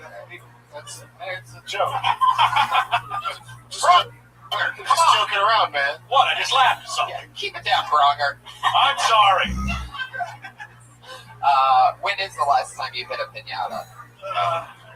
Honest question. I'm not even trying to be funny. Well, my cousin. Because I feel like it's been recently. Tell the truth. Are your areolas brown or pink? They're brown. Can I say something? Wait a second. When did David Arquette start writing your things? Can I say something about piñatas? Oh shit! Finally, somebody's got a piñata. I got a joke. This whole shit. I don't care if I go tomorrow. We're all moths to the flame. You know what I mean? It don't fucking matter anyway. Don't make it so.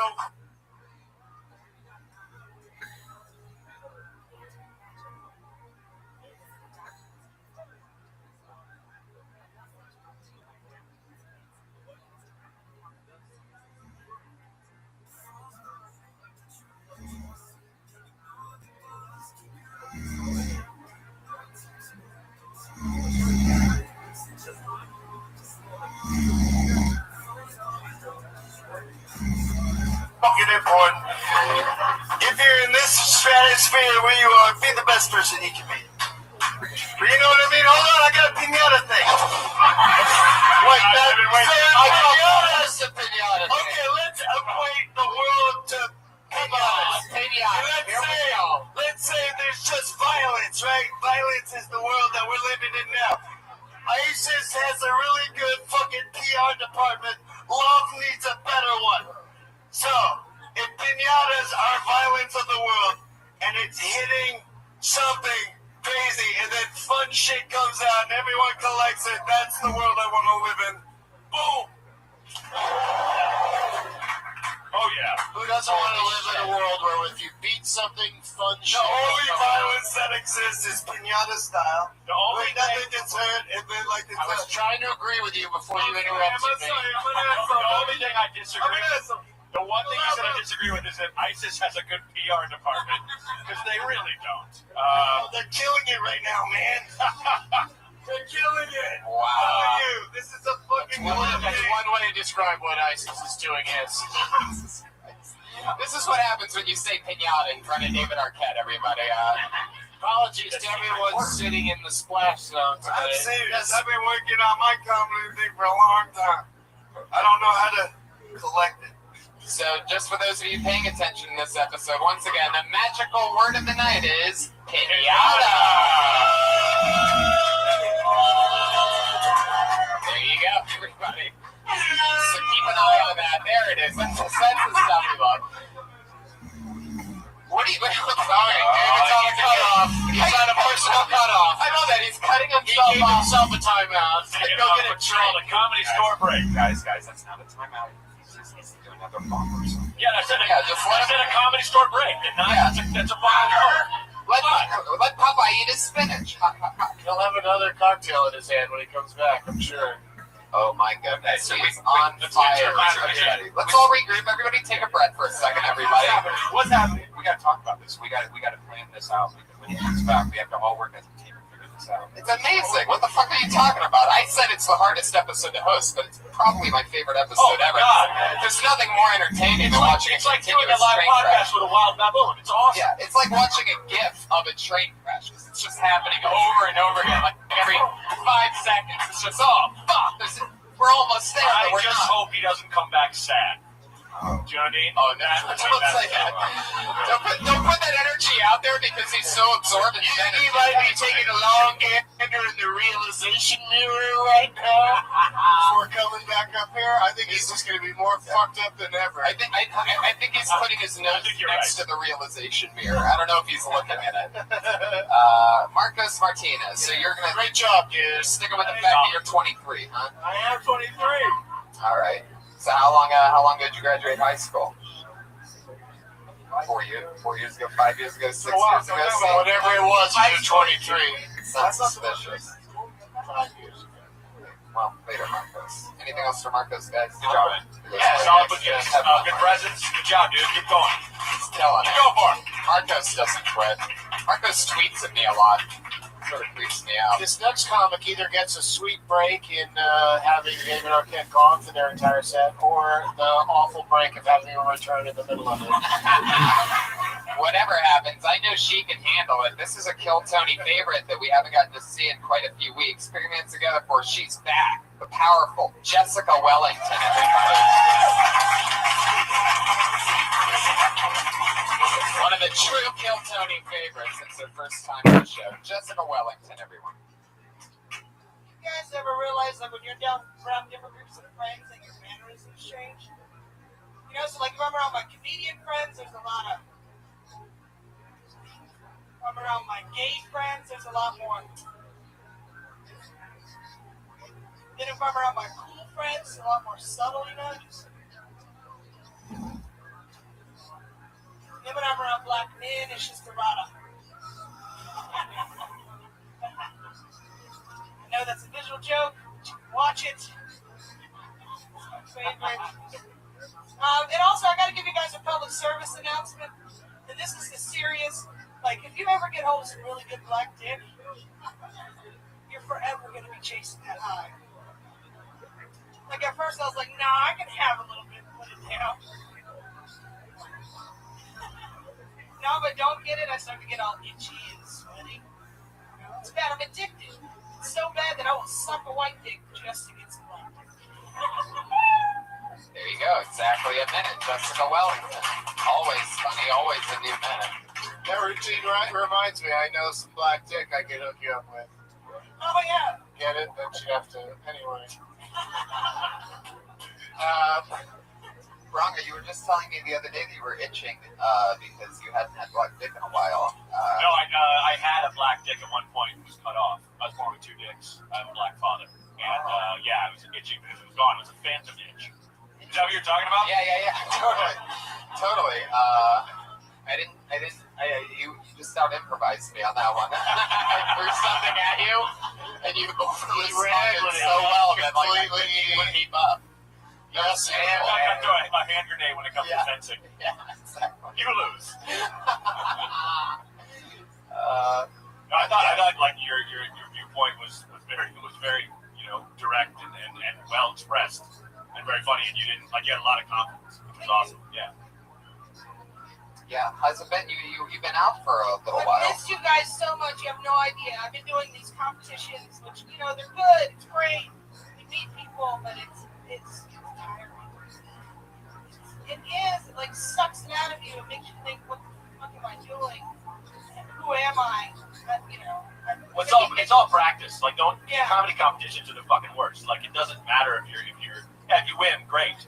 But if you place last, you've still got some stage time. So just look at it that way. You know what I mean? Like, you never don't learn on stage. You know what I'm saying? Exactly. So good for you for sticking it out.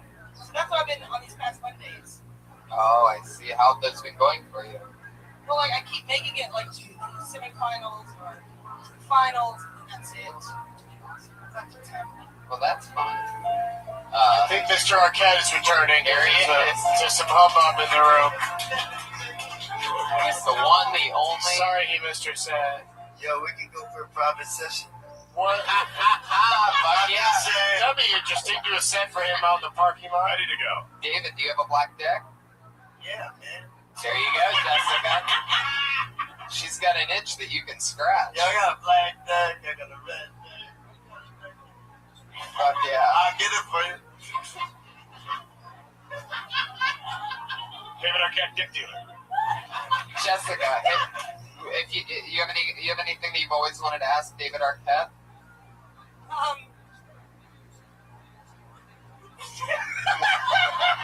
What's your problem, man?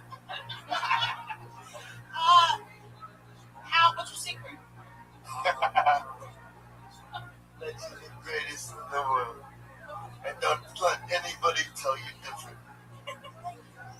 I will take that. That's his secret. I'll take that. Yeah, there you go. It's great that you guys met because all this time his secret has been that you're the greatest person in the world.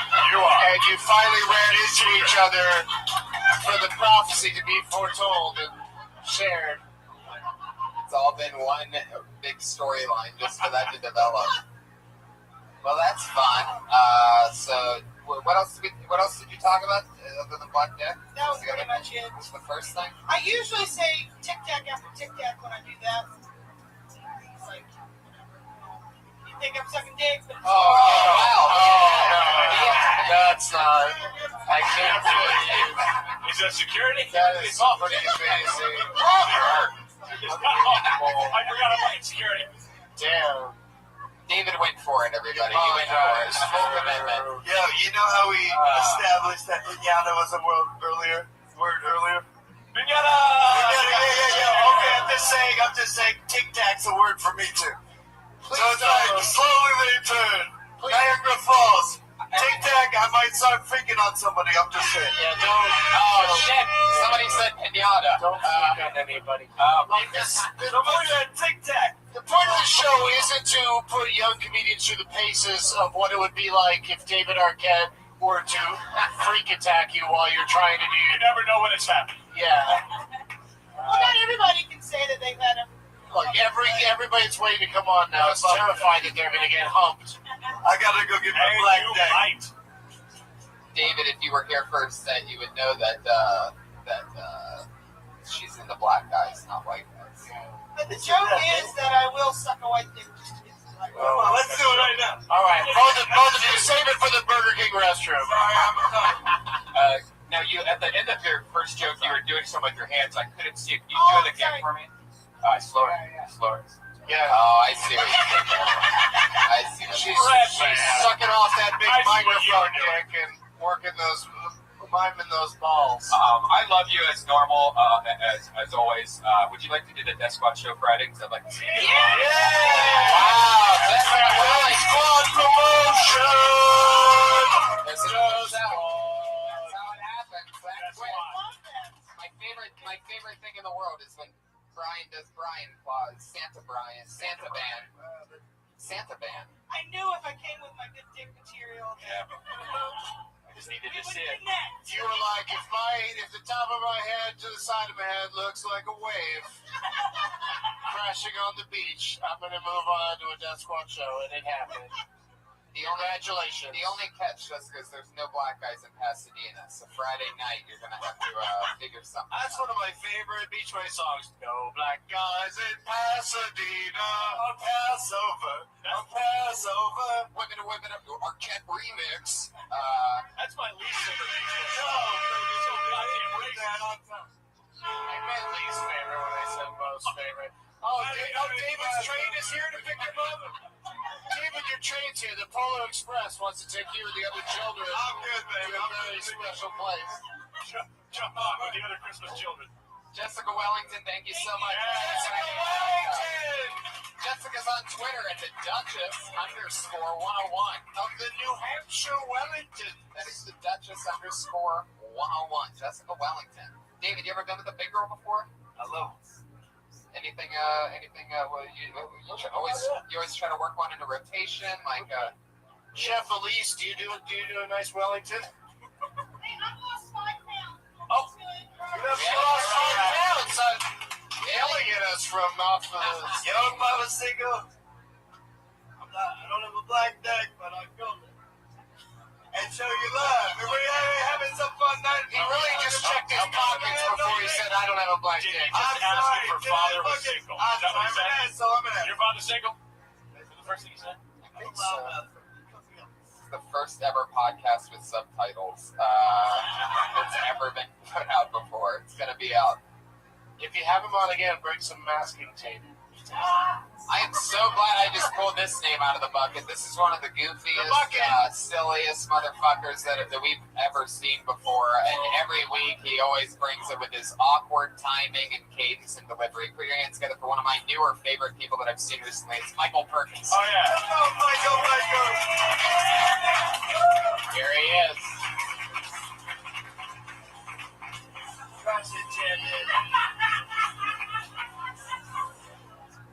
Shut up. I got work to do. I got fucking work to do. Listen, guys, I fucked a tranny the other day on accident. Anybody here fuck a tranny on accident? That's my sister. Sorry. 2 things about fucking a tranny I want to tell you about. Alright? There's nothing worse than fucking a tranny, reaching around and grabbing a dick and knowing that it's bigger than yours, right? Second one is, nothing says I fucked a tranny like waking up with a terrible case of pink eyes. That bitch tried to steal my Triscuits. Leave the Triscuits, bitch! Leave the fucking... Get out of my car! Leave the fucking Triscuits!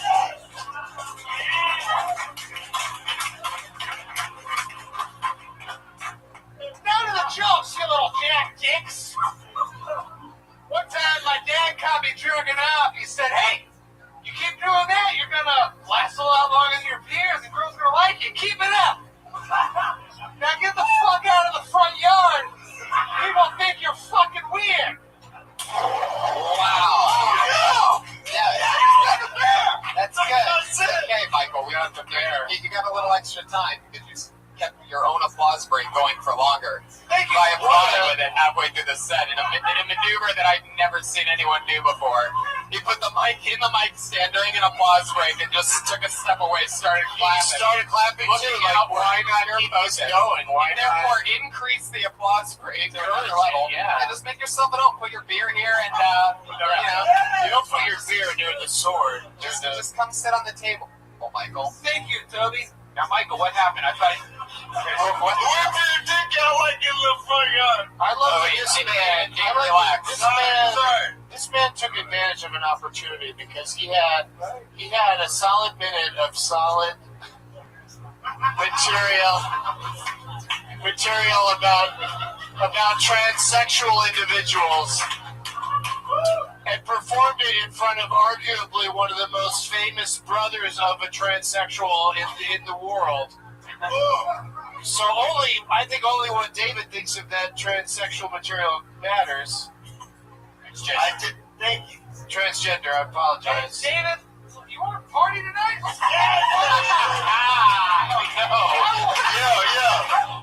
Oh, listen, this is a true story. I'm a wildcat. My girl. Wait. What did you just say? You're a what? Wildcat. Yeah. I'm really a wild dog. Yeah. David, you don't have to tell people that after we've seen you for 45 minutes in a row. More dog than cat, but You listen, everybody, I'm a fucking maniac. Now, the point I'm trying to make. Guys, I'm a loose cannon. And, wrong earth, fuck around. by the way, I'm going to explode in your face. Oh, wow, okay. So, I guess that's the end of that my round. lady, when I was leaving today, she said, "When are you going to be back?" I said, 12 o'clock, like Cinderella. So we can Which party. is But ironic. I have an 11:40 motherfucking 5 curfew. No, not tonight, Dave. It's me and you. Fucking dirty pussy, me and you. David, bring him home. I'm way past 30 pussy. Come I was married for 13 years. I'm about to get married again. Stop. David, stop it. Real motherfucking shit, bitches. David, are you really going to get married again? Yeah, baby, I'm gonna get married. Do it, Dave. That's why he's so fucked up right now. How old are you, kid? I'm 29. Okay, cool. I'm 43. I've been married for 13 years before. I'm about to get married again for the rest of my life with the woman of my dreams. I'm so sorry. Settle the fuck down. You should be lucky enough to meet an angel that does that to you, that loves you with all your heart. I'm just saying. David, you really think this next marriage is going to be for the rest of your life? Yo, 3 I weeks? went into the first one thinking that. I'm going to go on the second one, too. If they don't leave me, I'll be with them for fucking ever. I'll take the Oh, other drop the mic. No! That's the most expensive mic, David. Please don't drop it again. Yo, but they do have to know that I'm a fucking crazy motherfucking individual. Well, then maybe we can get an honest answer to this question. But listen, What happened with Scream 3? I can tell you that on such a level that would blow your fucking tits off. We could take. We don't like too much. We can take 3 days to go through the Please blow off my tits, Dr. Arquette.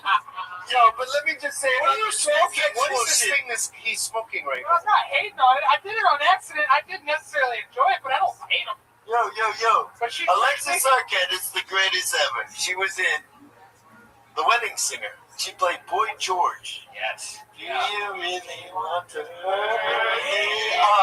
Not only, she's one of the greatest artists of the planet. She might not be. What are you, her IMDb page? I think you're the greatest in your world. I think all of you are the greatest in your world. But Alexis is my fucking brother's sister. So come on, he comes up with the We training. gotta talk to this guy now. Oh, sorry.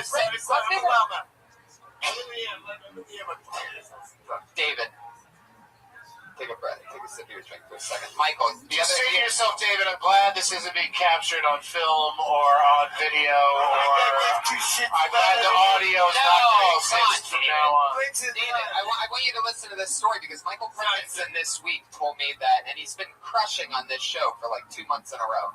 He told me this week, David, check it out. He told me this week that he's going to move back to Florida and take a job as a bar manager and give up stand-up in LA. Will you tell him? Did I tell you a aren't you? I'll see you in Pensacola. I'll put you on for a few minutes. Hey, Bill. Right? I get it. Yeah. Okay, let's do that. Michael. Okay, he agrees. He just got 5 minutes on my show. There you go. So Michael, The other day, you sent me about 7 messages. I took them back. I thought I took them back. And they were all within like 10 minutes. And he started off how you're going to make an Indigo page, to fund yourself living out here.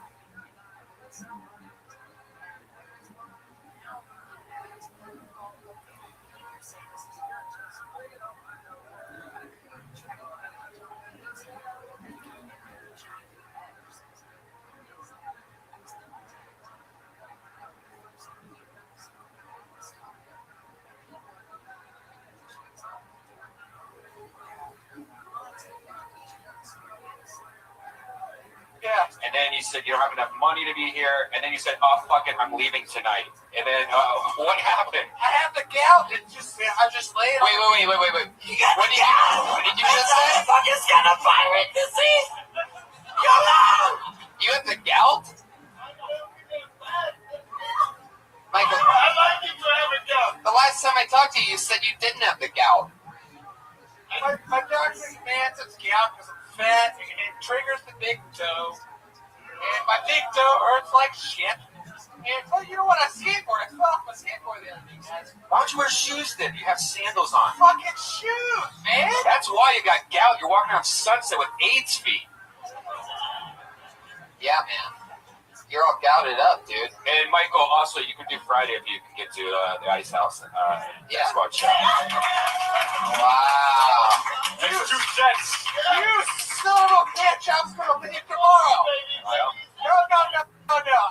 I'm coming to the I'm going to fucking murder him. He's going to give you another gig for every weird melody you have. I like you, Doug Benson.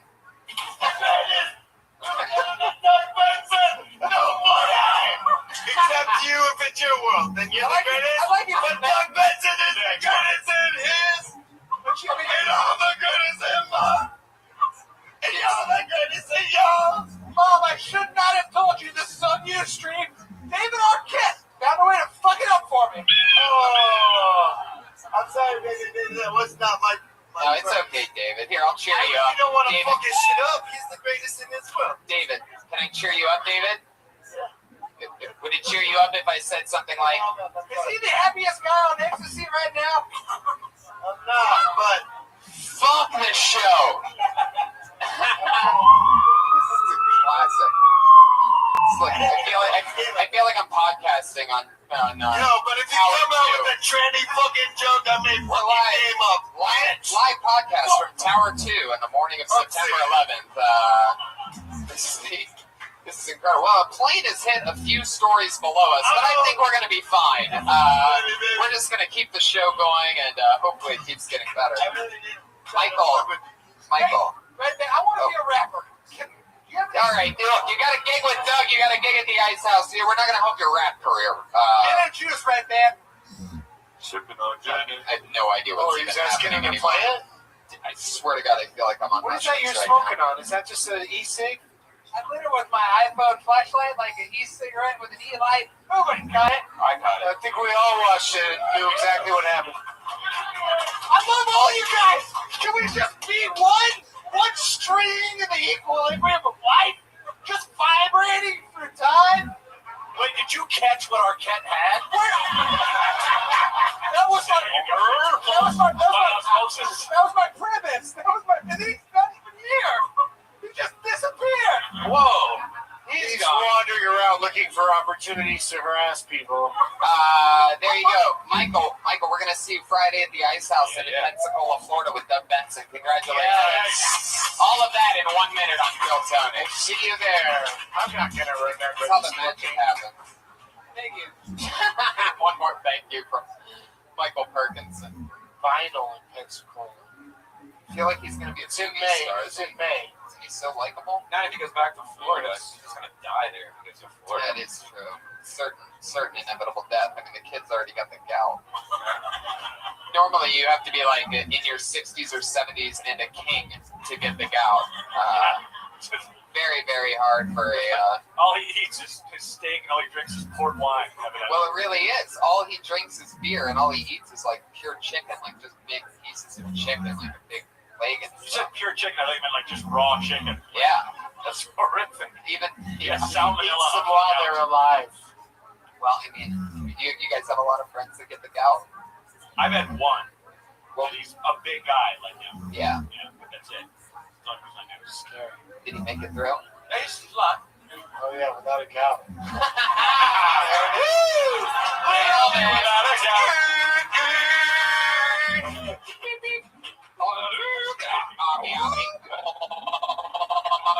Joke of the night, joke of the night.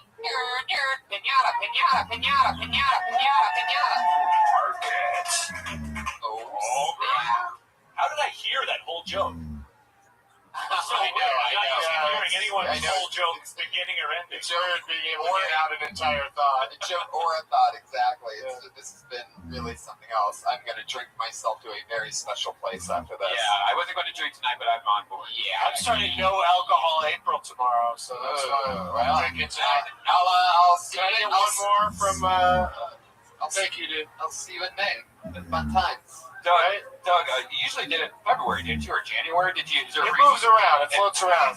But this month, I decided to do it in April because on 420, I recorded an album in Denver, and I'm doing 3 shows. I thought it'd be fun to not have alcohol be a part of it at all. Just be like completely legal Colorado weed. Yeah, wow. One of my favorite comedy clubs in the world, Comedy Works Denver. When's that? Yeah, it's incredible. On April 20th. Yeah. Wow. You already sold out for that? Like the 7:30 and 9:45 are sold out, so we added a 4:20 in the afternoon. It's a Monday. Well, there you go. Denver Comedy Works, one of the coolest places, one of the best comedy scenes anywhere. Duck Benson, 420. Me and Tony will be at Vancouver 420. That's right. Oh, for the that's second a year. great place to be. Have you been there on 420? This is our second year in a row. That's great. It's so crazy. They have this gigantic blowout at City Hall where it's just fucking Kids with weed, selling weed, like tons of weed everywhere. Yeah. People throwing weed everywhere. Normally, well, now that you've said that, the cops will probably show. No, the cops are there. No, they're there. They're smoking weed. Yeah.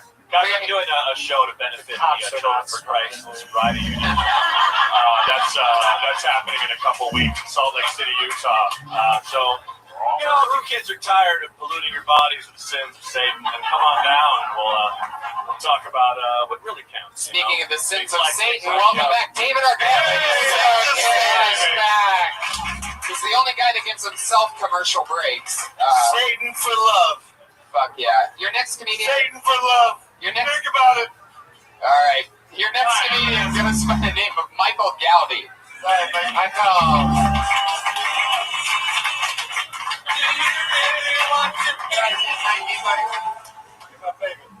Hell yeah. No one's good than you. Be back next week. This is Tupac. Oh, come on, Mikey. Michael Gowdy just quit show business in the first ever move we've ever had out of 98 episodes on Bill Tony. He just got really scared. He had the most awkward hug ever with David Arquette. No, David, let him go. If you really love something, you just fucking let it go. And I just absolutely love that. You in some old Irish. That was very bizarre. What do you call that when somebody just doesn't want their spot? That's a Larry David. That's a Larry David? I used to do that. Oh, really? Look at the crowd, go. That was my first minute. Big famous for that.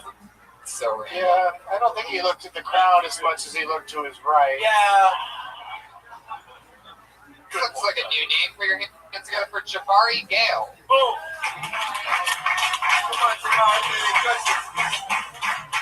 Going on, y'all? Yeah. And you guys might know me. Some of you guys might recognize me. Stuff like that is not the name here. Listen, I perform with my brother. Yeah. One thing about it that I always want to talk about shit. I had everybody came in. So when I'm going to get my other shit, I'm going to get my other shit.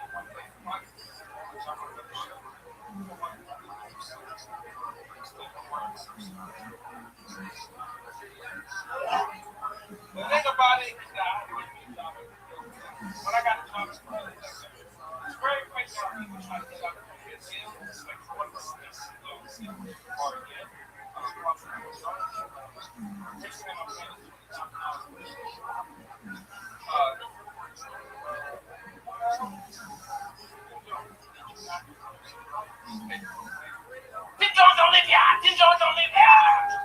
Okay, Jabari Gale. Fuck yeah. It's my first time seeing you. How long have you been doing stand-up? Stick with me, Jabari. I know David Arquette's a powerful presence. Stick it over here, buddy. You gotta nail it hard. You just hear him. You can't look at him. It's too much. If you do both, just stick with me, Jabari. How long have you been doing stand-up? Stay in the pocket, buddy. Don't panic now. Don't pull a Michael Gowdy on me now and just run out of here. 2 years. Where at? Miami. How long have you been in LA? Really? Wow. How's that going for you? Did you just come from your job as a ride operator at Pirates of the Caribbean at Disneyland? That's what that outfit looks like. That's a really specific reference, Doug. I'm sure you're 100% right, but without the Google image behind Hey, we can't all be eight-legged freaks, am I right, David Arquette? Hi-ho, it's off to work we go. Where was he when I needed him? Like a minute ago, he could have done that. It would have been a great day. I couldn't come up with the fucking Pirate Caribbean song. Oh my Came God. up with the Seven Dwarfs. Jabari, other than have you ever been this close to a celebrity like David Arquette? Gives a shit, man.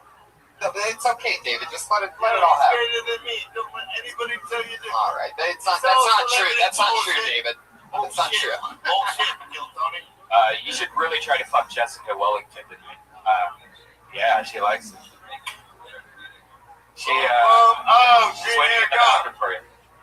Where did she go? Be careful though, because in the dark she looks just like Michael Perkinson. So be careful. It happens quick. I don't know if the gout's an STD or not. So, there he is, Michael Perkinson. Stood up for that one. Not easy to stand up when you're Michael Perkinson, and he did for that joke, and I appreciate that because of the gout, not because he's 400 pounds, guys. Anyway, Jabari, stick with me. How long have you been out of Jamaica? Wow. Doug and I were just in Jamaica. It's true. Yeah. It's like a few weeks For ago. a second there, I was like, we were?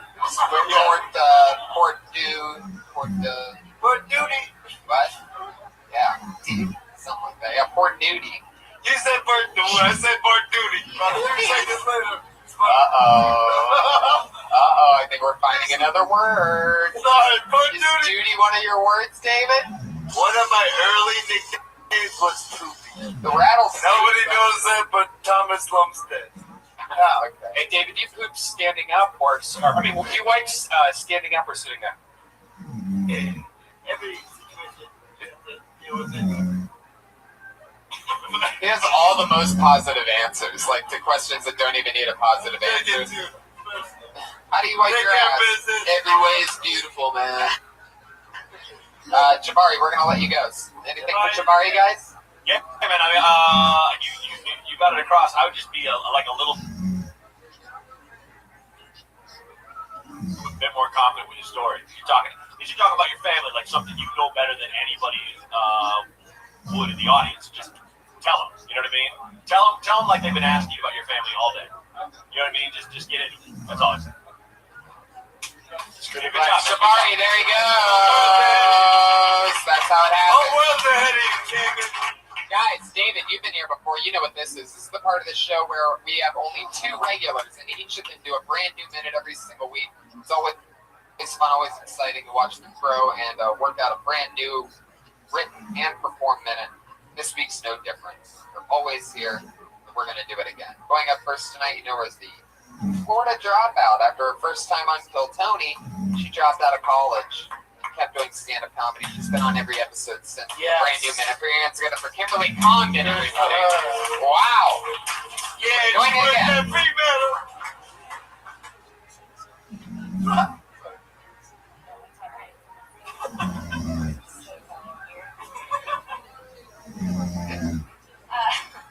I joined the gym last month. I decided to join the gym, which is cool. I've already lost $40. I don't work out. I go specifically to find guys.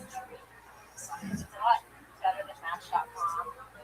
And I already have an ass, so I just throw on a pair of leggings and act like I've been there for a while. There's this one guy, he keeps telling me that I should do side bends and sit-ups. But he keeps saying, please don't move that butt. I'm dating Sir Mix-a-Lot.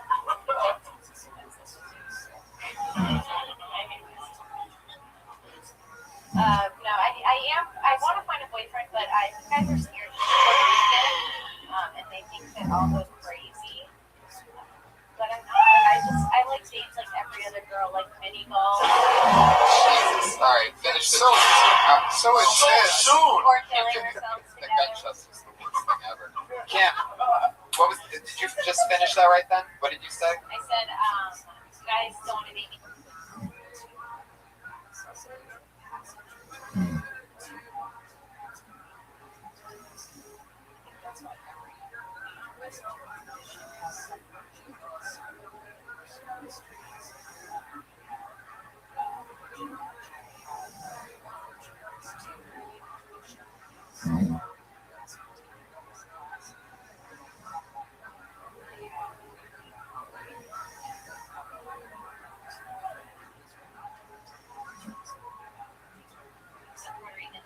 Crazy, but I'm just like every other girl. I like extra dates, like mini golf, and killing ourselves together.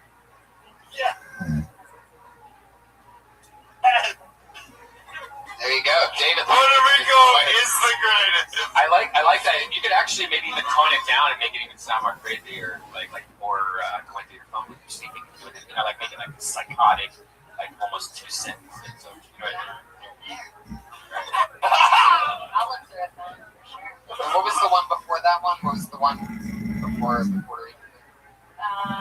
So it makes a lot. Kind of boyfriend. Oh yeah. See, is that real? Have you really been going to the gym, or did you just write?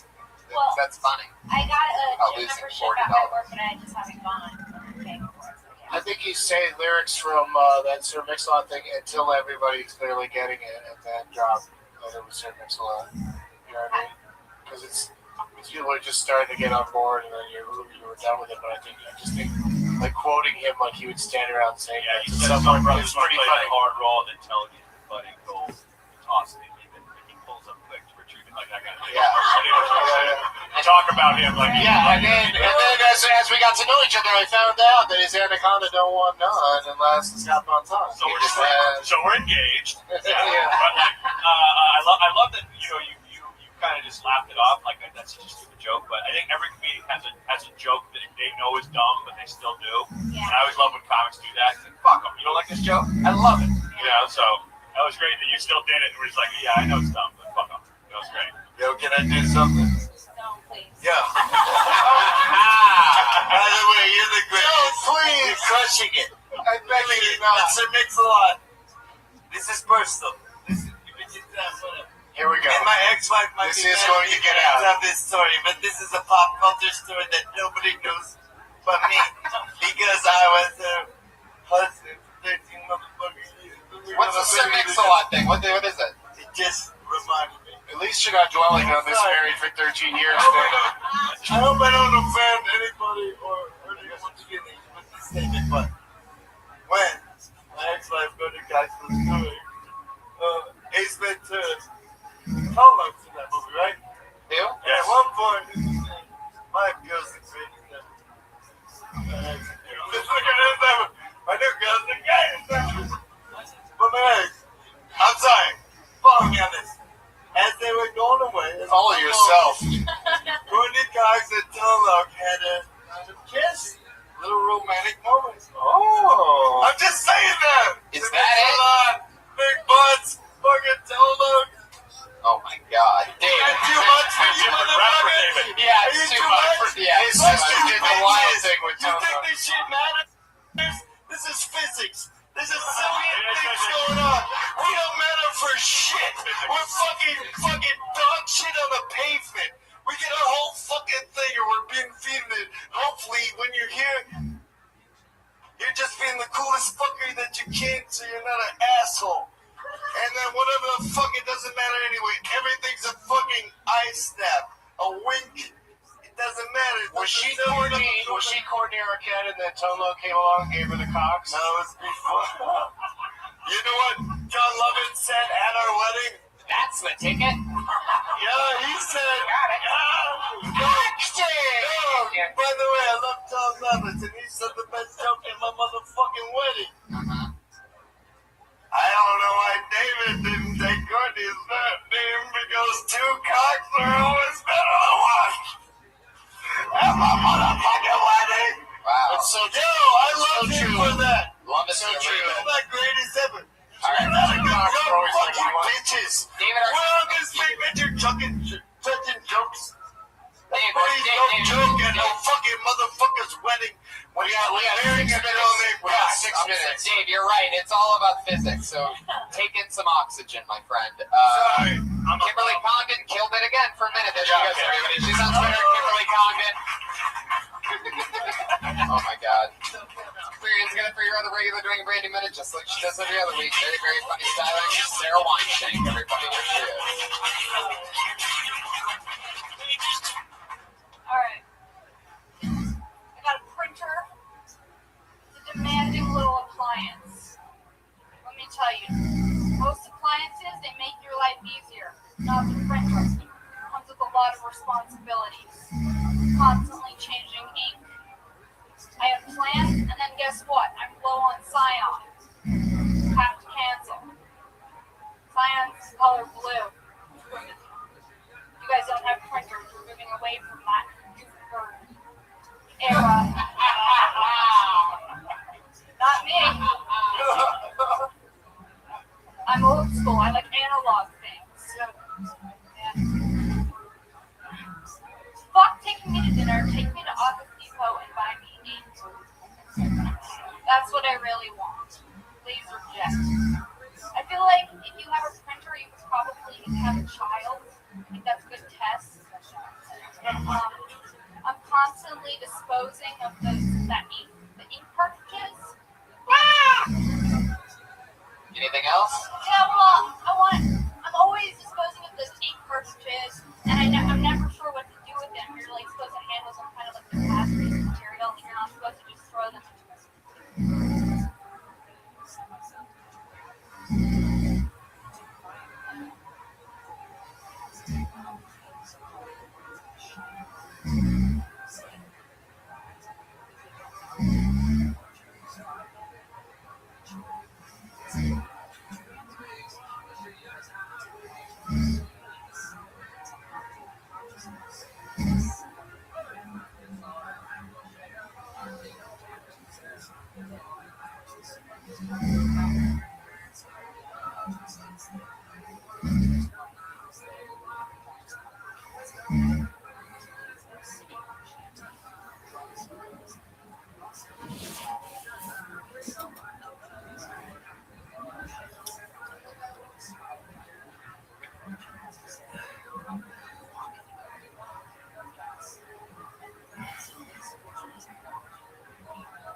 Yeah.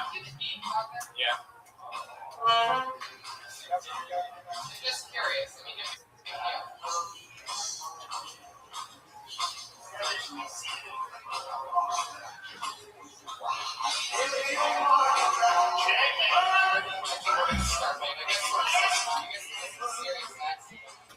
Yeah. It's fucked up. It took me an hour to get.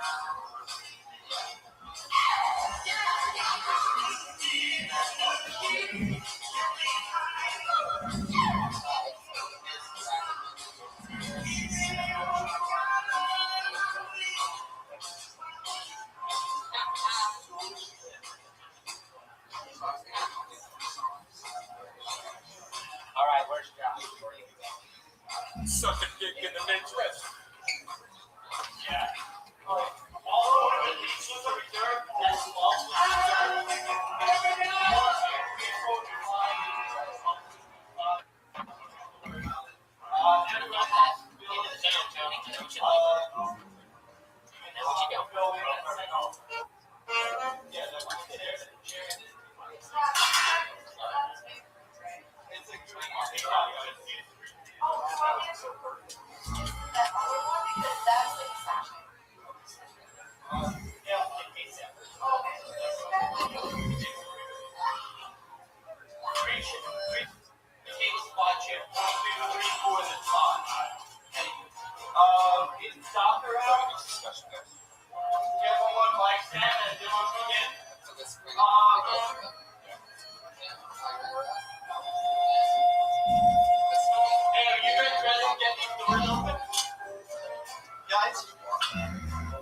You guys are good? I can get the doors open? Yeah. We'll get the. Hey, Abby, go ahead and get the doors open.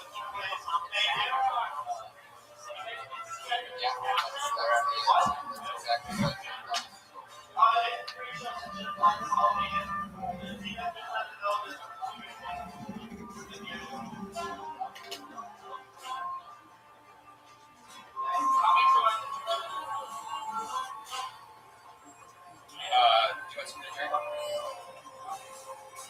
Great, walk out to the front door.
If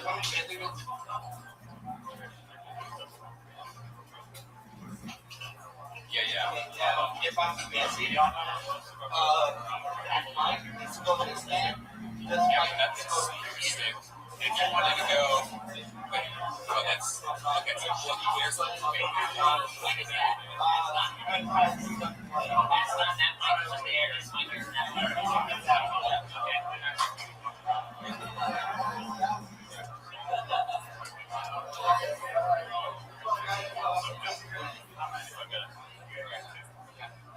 no worries.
Any of you folks got anything else to say? Now's the fucking time!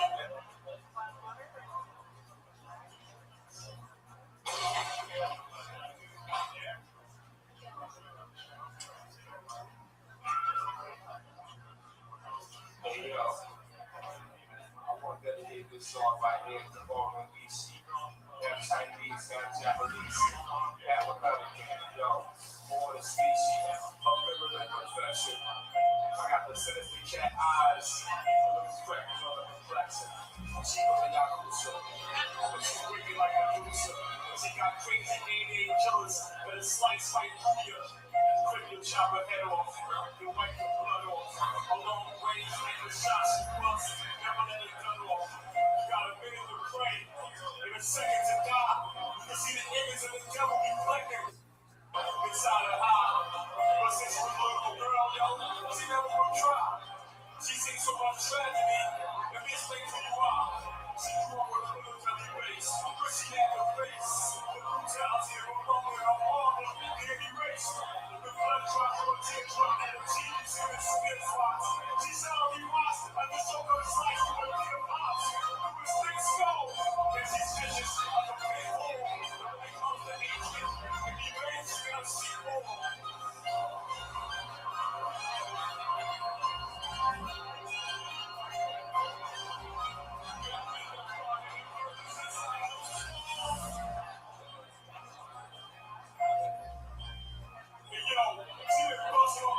Since the age of 11, from pumping the Indians and temple.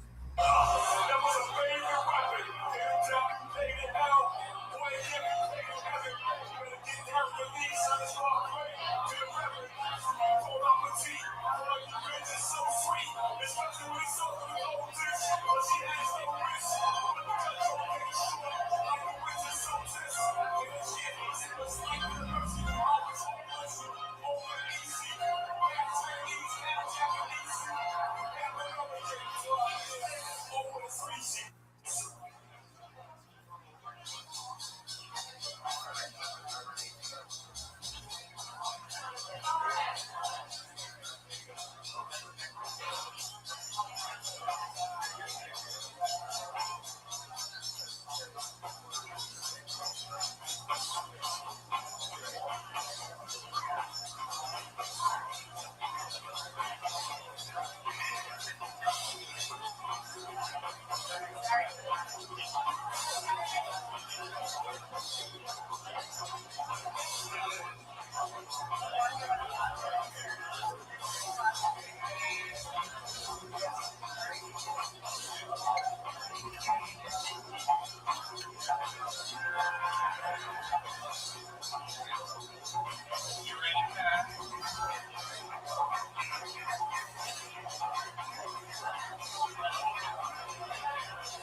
Sitting on my bedroom floor, feeling so alone.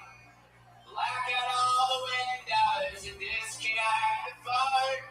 No one calls me anyways, no one even cares. I could disappear like a ghost in a graveyard.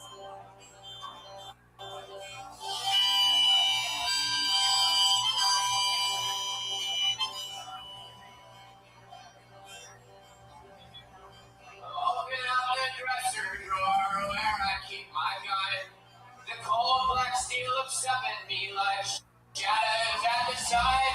I load it up with bullets and I down a glass of rum. It burns my throat, but that's okay, cause it numbs the pain.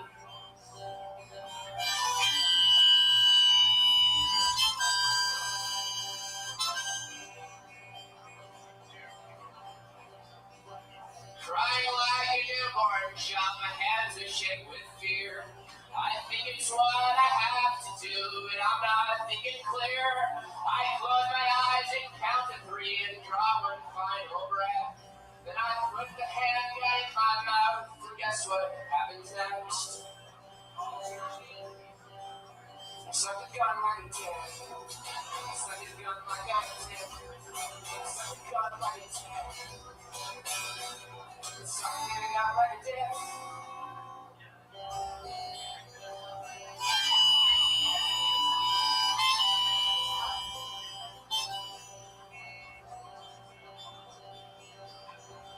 Gobble, gobble, gobble, gobble, yum, yum, yum, yum, yum. I want this 30 days to shoot a lug across my tongue. My troubles are forgotten, cause I'm having so much fun. Sucking this gun, what a dick.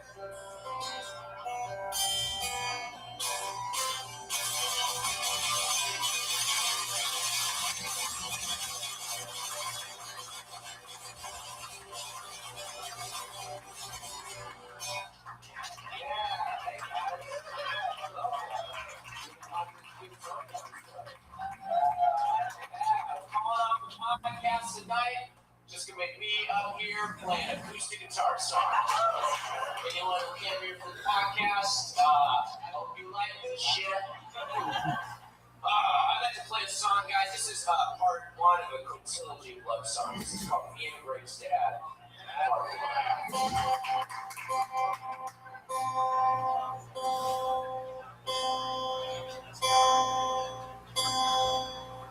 It goes 1, 2, 3. Then we jump in the water.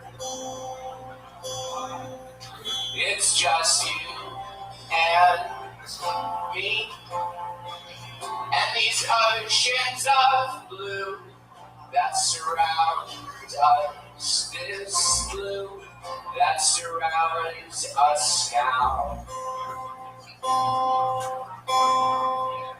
I'm a baby boy. You're my best friend, Greg's dad. You, me, and Greg went on a jet ski group tour. You and I ditched the tour so we could be alone. Now you're the king of my body and I am the god of the ocean. I hope Greg's upset that we totally ditched his fat ass, his tubby ass. And he turned to me and said, looks like it's down to just us, babe. You goddamn angel.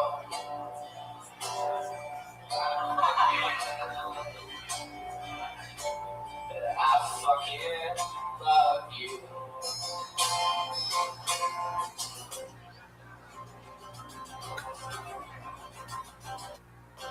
Greg's dad, cool guy, sweet man, gentle man, soft hair, kind eyes, sweaty back, dead eyes, great lips, fat lips, fucking angel. We make love with the opium. I'm gonna sit back down.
turned off. That's what I do.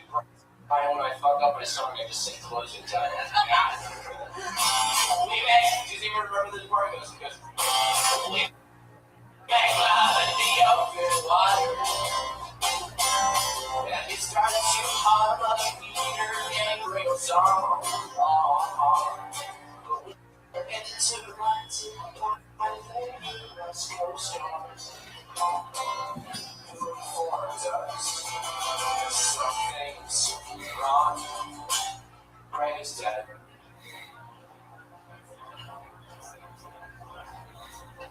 There was an accident. Oh my God.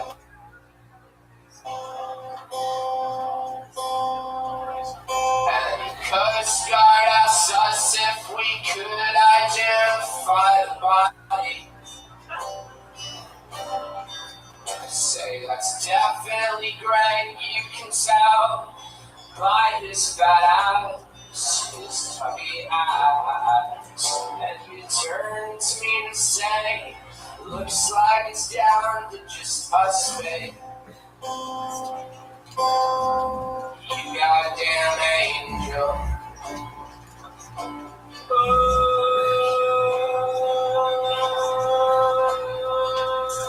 Te amo.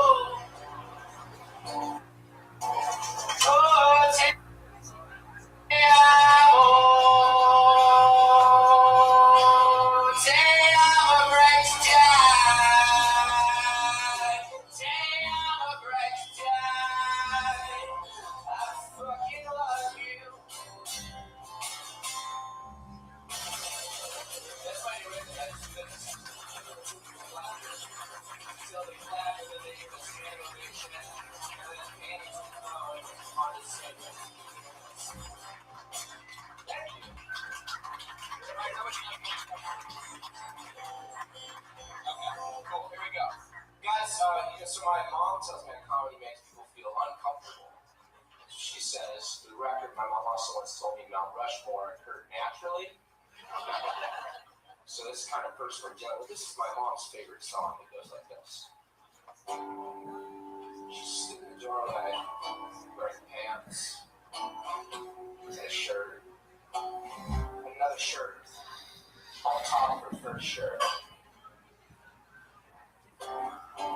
She said, I'm not even sure you know what you really want. So let me explain. I just want a girl to love me like my mama. I just want a girl without any drama. I just want a girl to love me like my mama. I just want a girl without any drama. Ooh, ooh, ooh. But it's Coachella, right?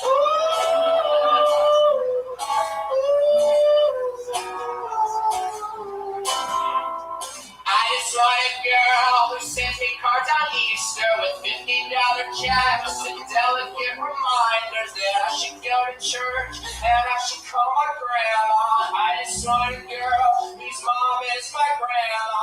I just want a girl who lives way out in Boston in a house with my dad and my brother Austin. I just want a girl who raised my sister Megan. I just want a girl whose name is Vicky Reagan.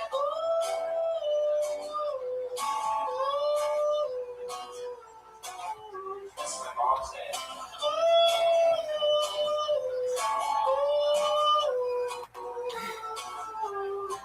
Oh, I literally want to take my mom. I'm not sure you can hear me. I literally want to take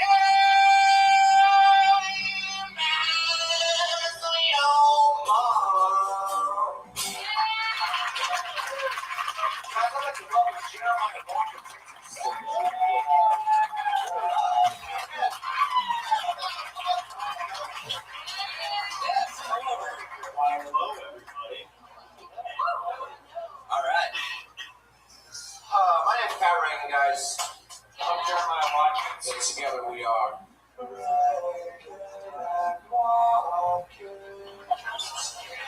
you. Next song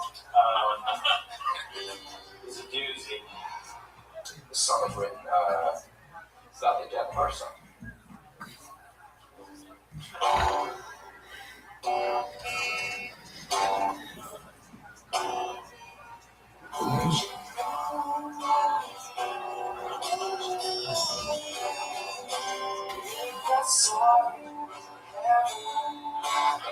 Thank you.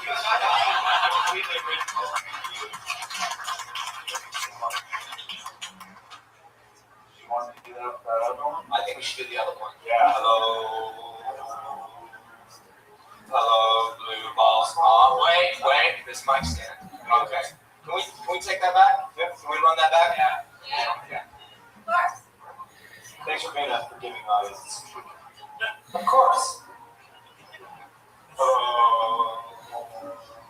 Hello, blue balls, my old friend.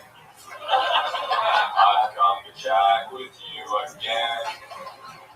Because my boner's softly creeping, getting horny without screaming, and the friction that was rubbing on my thigh makes me cry, and that's the sound of blue ball.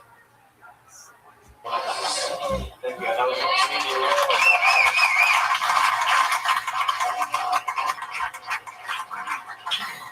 We like to work in threes, so this is part that completes our trilogy here.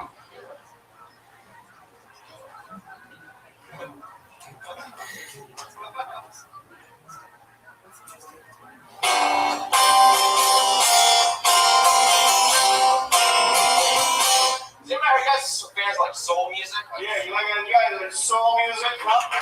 You like a guy that soul music, huh? You know what I'm saying? It's fucking my stand. Man, if I'm having trouble with it, imagine the amateur community. You guys know how Kill Tony works? Already know how it works? Yeah.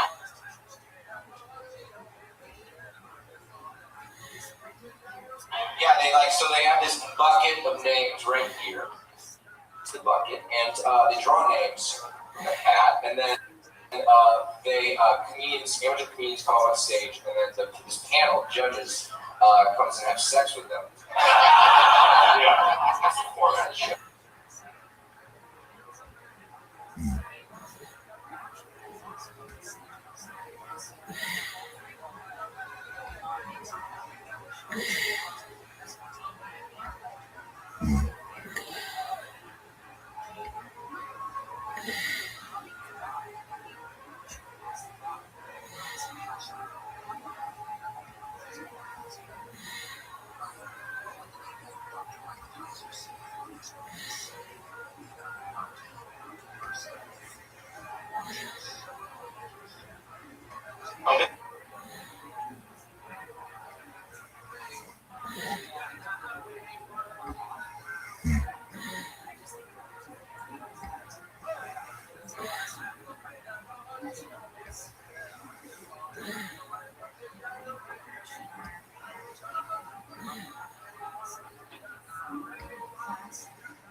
So follow, rate, review, and tell your friends wherever you listen to podcasts.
I think it's going to be like Network 2, I hope. I like it like years. I was a big fan of the years. I don't know if it was just because it was not by levity or just...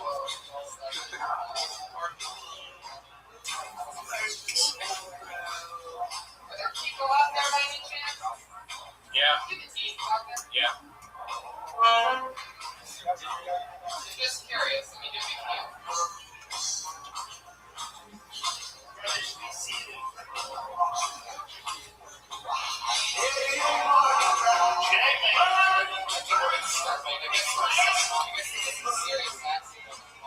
Yeah, it's fucked up. It took me an hour to get here.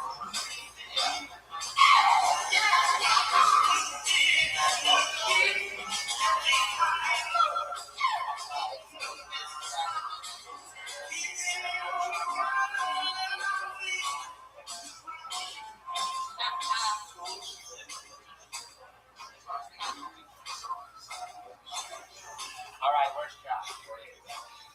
Sucking dick in the Midwest. Yeah. All over the pizzas are reserved. That's small.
Do you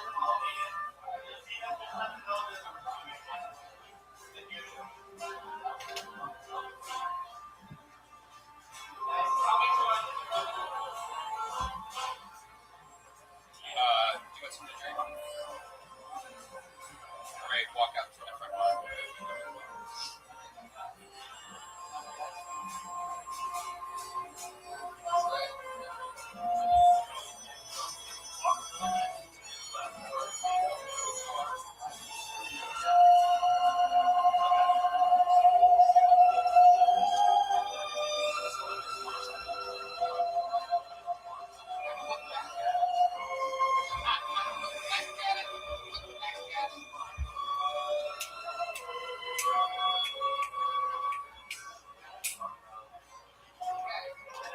They're gonna start seating right now.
If I'm busy, that mic is supposed to stand.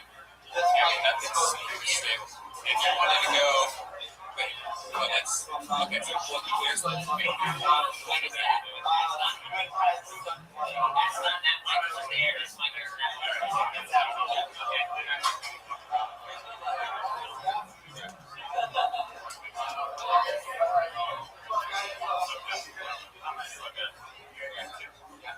Okay, don't worry.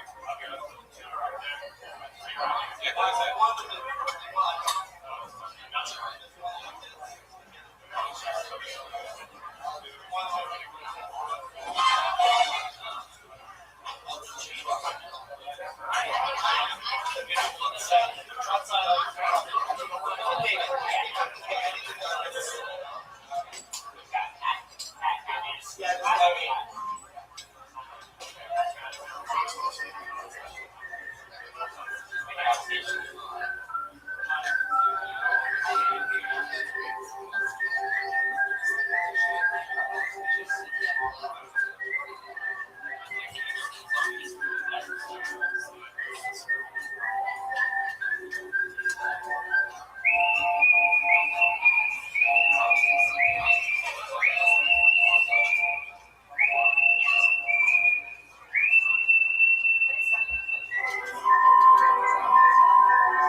Any of you sons got anything else to say?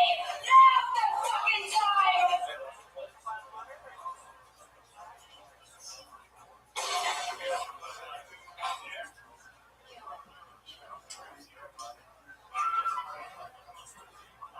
Hey yo, I want to dedicate this song right here to all the VC. Got Chinese, got Japanese, got American, yo. For the species of feminine perfection. I got the sinister cat eyes, a little freckles on the complexion. She really got Yakuza, but she freaking like a loser. She got crazy mean killers that is slice right through you. Quick to chop her head off, you wipe your blood off. A long range, like the shot she busts, never let it gun off. You got a minute to pray, and a second to die. You see the image of the devil reflecting inside her eye. But since she was a little girl, yo, she never even tried. She seen so much tragedy, let me explain who you are. She grew up with a military base, where she had no face. The brutality of a mother and her father can't erase. The blood drop, her tear drop, and her cheese in the spit spots. She sorely watched like the shoulder slice through a beat of pops. Through his thick skull, and she's vicious like a pit bull. When it comes to hatred, and revenge, she got a sequel.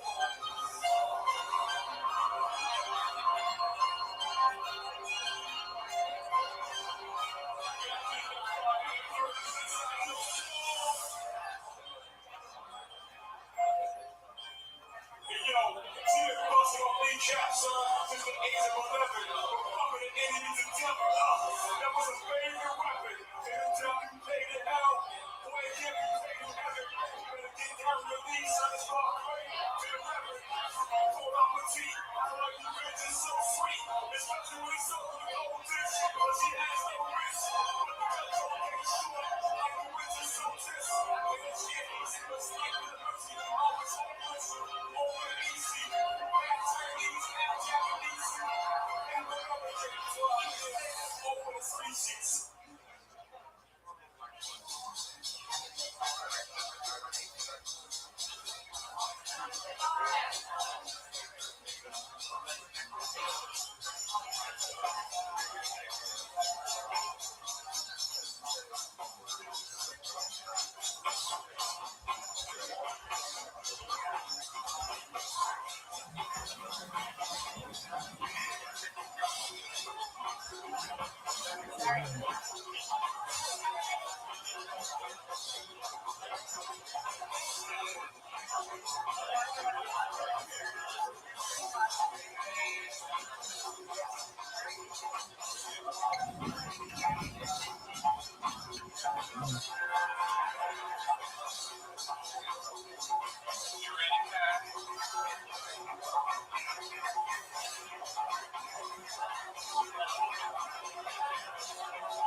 so alone.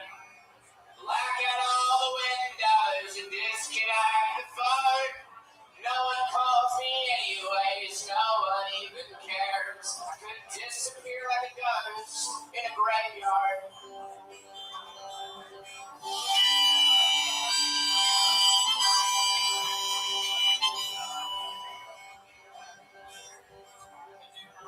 Open up the dresser drawer where I keep my gun.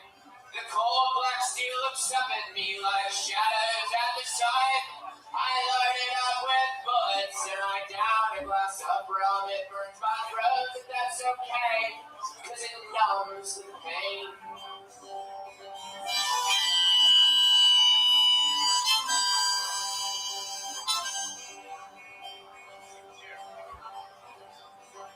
Crying like a newborn child, my hands are shaking with fear. I think it's what I have to do, and I'm not thinking clear. I close my eyes and count to 3 and draw one final breath. Then I put the handgun in my mouth, and guess what happens next? I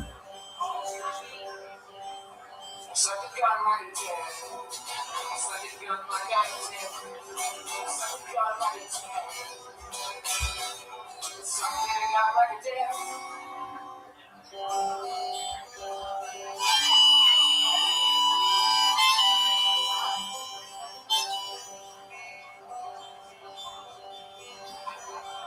Gobble, gobble, gobble, gobble, yum, yum, yum, yum, yum. I want this 38 to shoot a load across my tongue. My troubles are forgotten, cause I'm having so much fun sucking this gun. What a dick.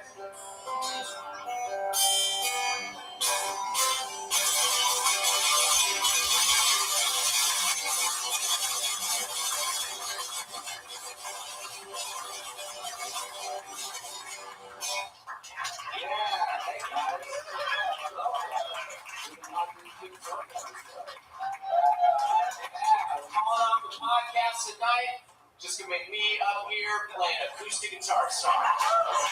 Anyone who came here for the podcast, hope you like this shit.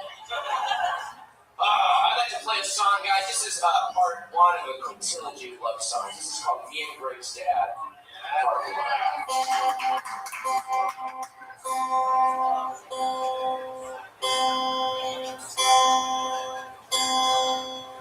It goes 1, 2, 3.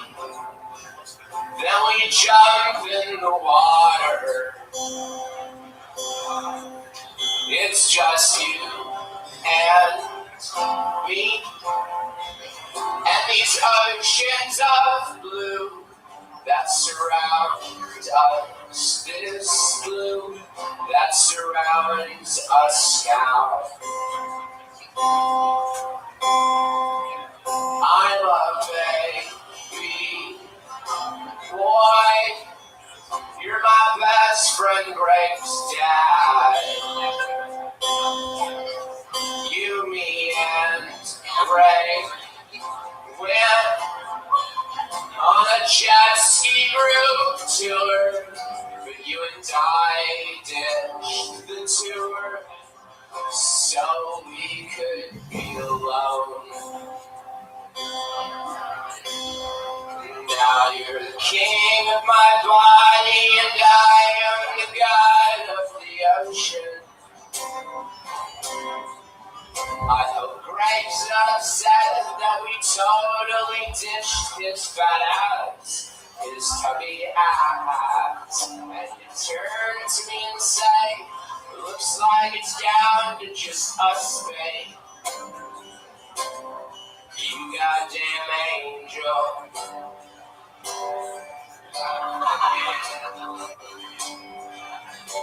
But I fucking love you.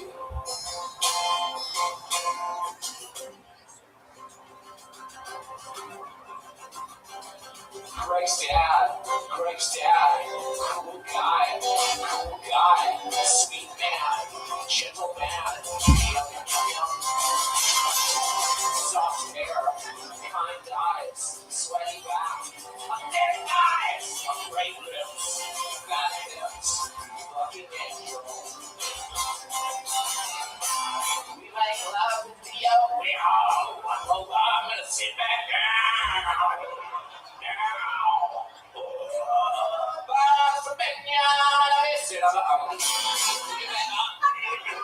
Closing time.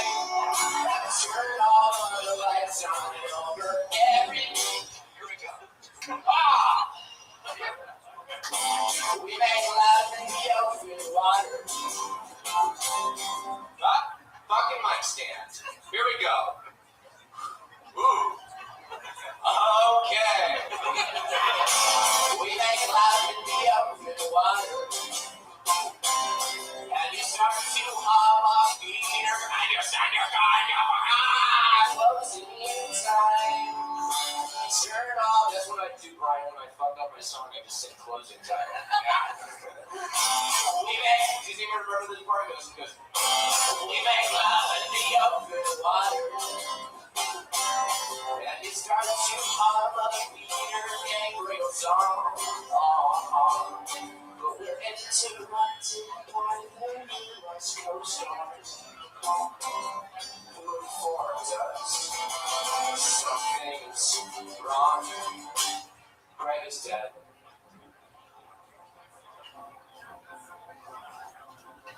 There was an accident. Oh my God. And the Coast Guard asked us if we could identify the body.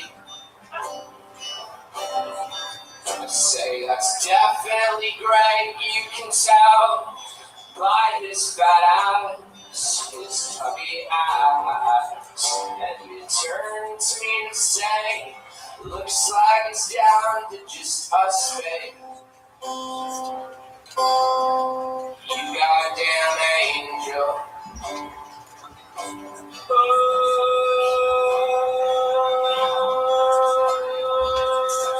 Te amo. Te amo. Te amo, Greg's dad. Te amo, Greg's dad. I fucking love you. That's my new record. That's good. So they clap and then they give us the animation and then Annie's on the set. Thank you. Alright, how much you got? Okay, cool. Here we go. Guys, so my mom tells me that comedy makes people feel uncomfortable. She says, for the record, my mom also once told me Mount Rushmore occurred naturally. So this is kind of first word. This is my mom's favorite song. It goes like this. She's sitting in the doorway, wearing pants, and a shirt, and another shirt on top of her first shirt. She said, I'm not even sure you know what you really want. So let me explain. I just want a girl to love me like my mama. I just want a girl without any drama. I just want a girl to love me like my mama. I just want a girl without any drama. Ooh.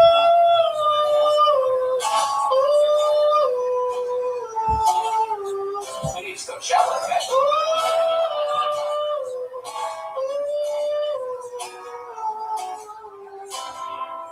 I just want a girl who sends me cards on Easter with $50 checks and delicate reminders that I should go to church and I should call my grandma. I just want a girl whose mom is my grandma. I just want a girl who lives way out in Boston in a house with my dad and my brother Austin. I just want a girl who raised my sister Megan. I just want a girl whose name is Vicky Reagan.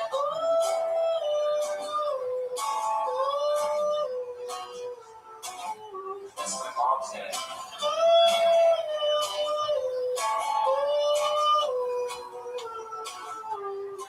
Oh, I literally want to dance.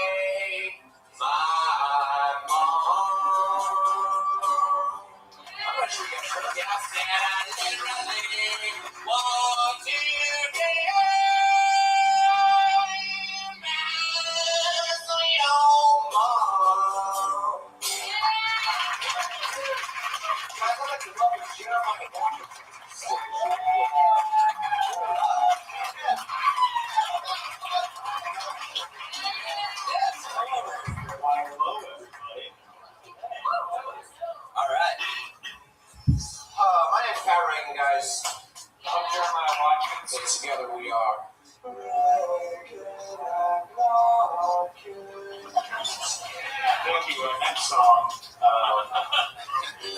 It's a doozy. This song was written about the death of our son.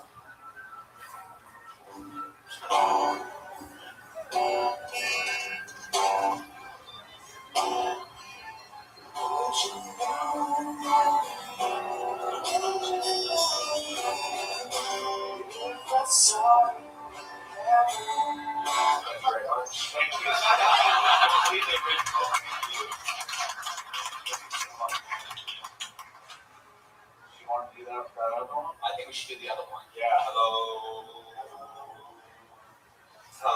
blue balls. Wait. This mic stand. Okay. Can we take that back? Yep. Can we run that back? Yeah. Thanks for being a forgiving audience.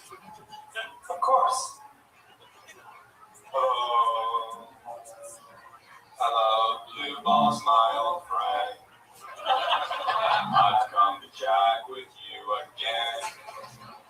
Because my boner's softly creeping, getting horny without screaming. And the friction that was growing on my thigh makes me cry. And that's the sound of blue balls. Thank you. Another one.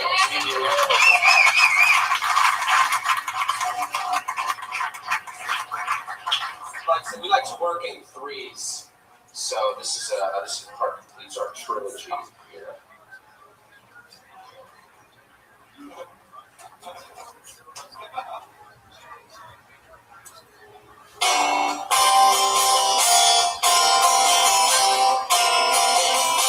anybody, you guys fans like soul music? Yeah, you guys like soul music? Huh? You guys like soul music? You know what I mean? It's fucking mic stand. Yeah, if I'm having trouble with it, imagine the amateur comedians. You guys know how Kill Tony works? Or you know how it works? Yeah, they have this bucket of names right here. It's the bucket. And they draw names from the hat, and then amateur comedians come on stage, and then this panel of judges comes and have sex with them. Yeah. That's the format of the show. And this is actually the 100th episode of that today, so pretty special.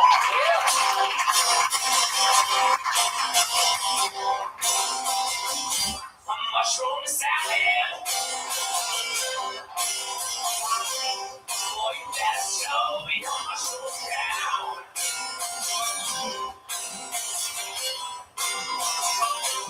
Mushroom salad now, baby. Yeah, you better show your mushroom down.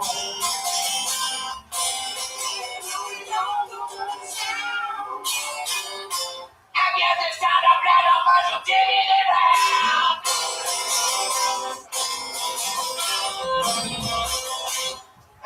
Thank you.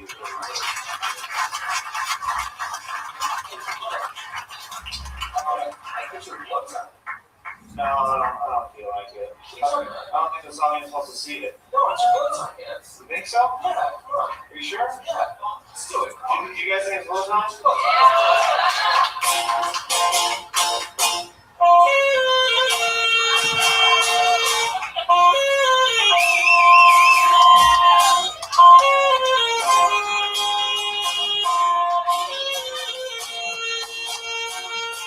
You're my one.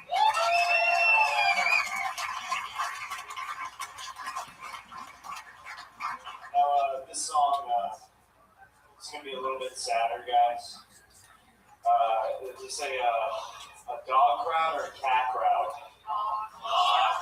Dog, you're the one guy with a cat. Everyone's like, dog. One guy, cat. Well, lucky for everybody except that one guy. This is a song about a sad puppy. And this is going to be the last song that we play before the podcast doesn't start, and I just keep playing songs. No, this is the last song we're going to play, guys. Give it up for yourselves. Let's do some interviews. Give me a fun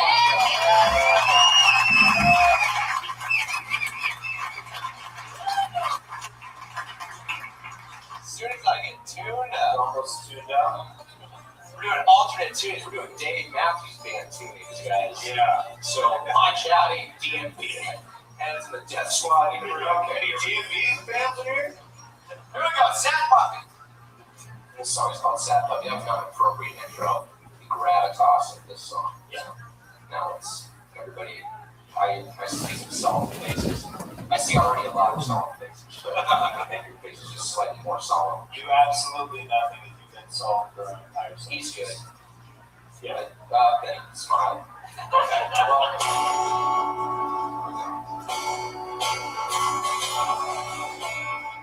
That sounds beautiful.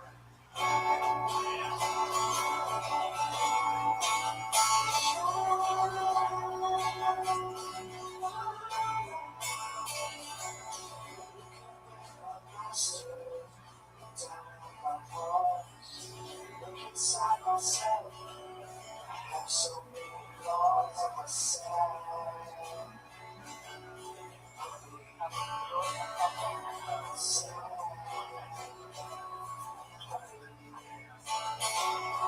I am here just waiting for my life to end. Can't even get a lead to be my one and only friend. Two things to trust the cat to into play fetch. Why'd you chop my balls off from me and those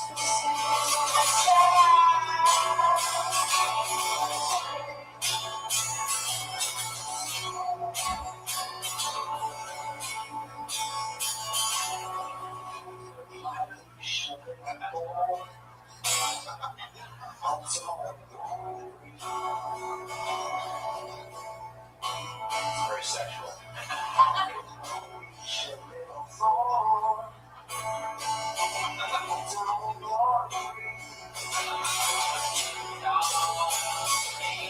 I watch you there through the window and I stare at you where nothing but you wear it so well. You walk by my house every day. You're a beautiful lady. You're that I would die for and lay with and make puppies with.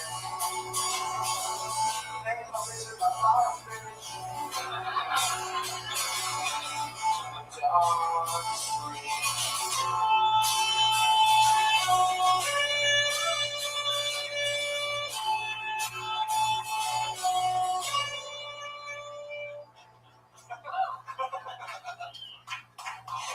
Tasting chocolate, but it just ain't the same.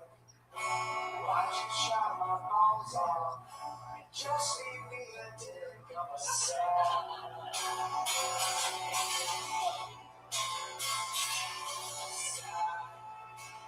Not this funny.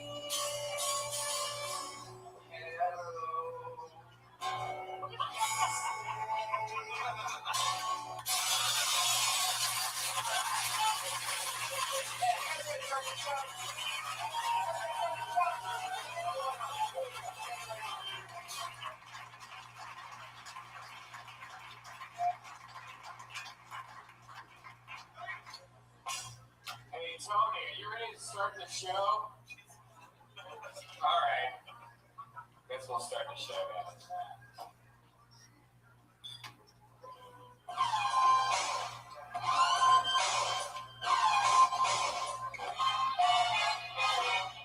Hey, this is Rabbi coming to you live from the world famous comedy store. Give it up for Tony and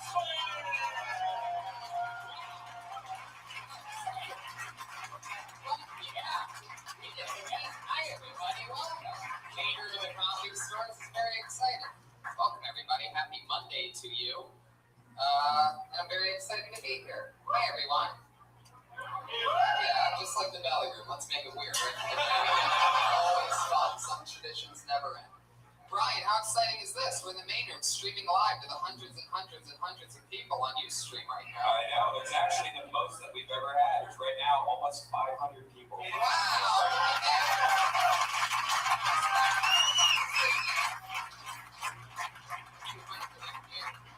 I'm very excited. Put your hands together for the leader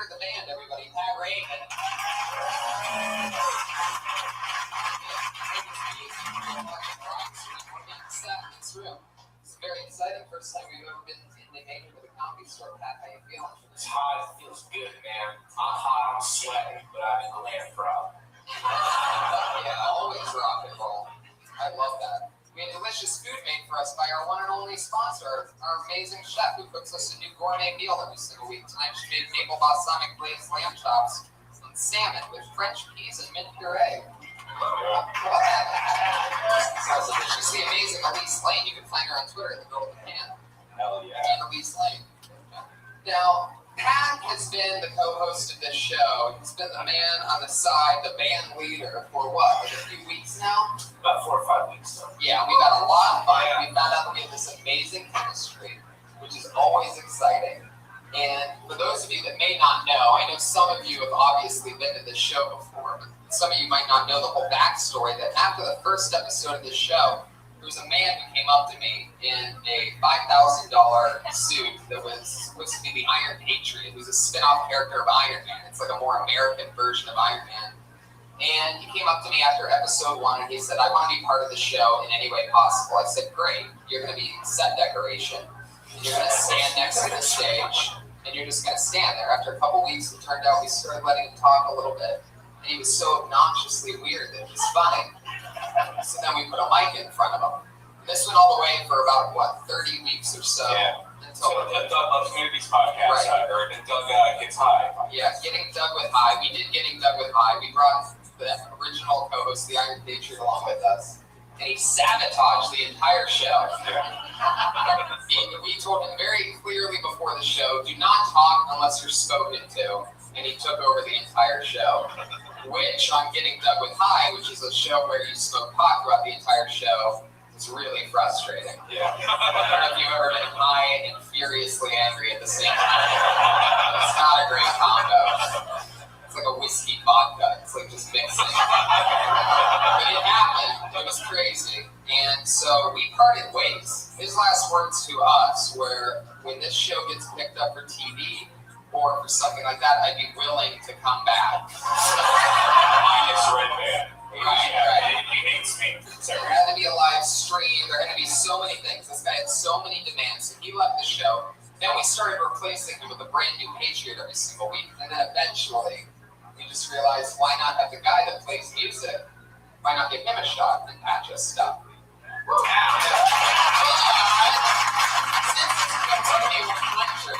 We're crazy fucks on this show. It hasn't really been working out really well, to be honest about it. Yeah. We love Pat. We love Pat. That's an interesting angle. I see where you almost went there. Right. But what's crazy is that, the Patriots been begging me. He left about episode 30, we'll say. Ever since episode about 31, he started begging me to be part of the show again. And, we just couldn't do it because he clearly couldn't take direction. But just for one night, just to see how it goes, we're going to have Pat work with one of the hardest people to work with in the world. I don't know why I would bring a nuclear bomb on my 100th episode. It's totally detonated at any point, but I decided to go for it anyway. Let's see how it goes. Ladies and gentlemen, it is the one and only, the original Iron Patriot.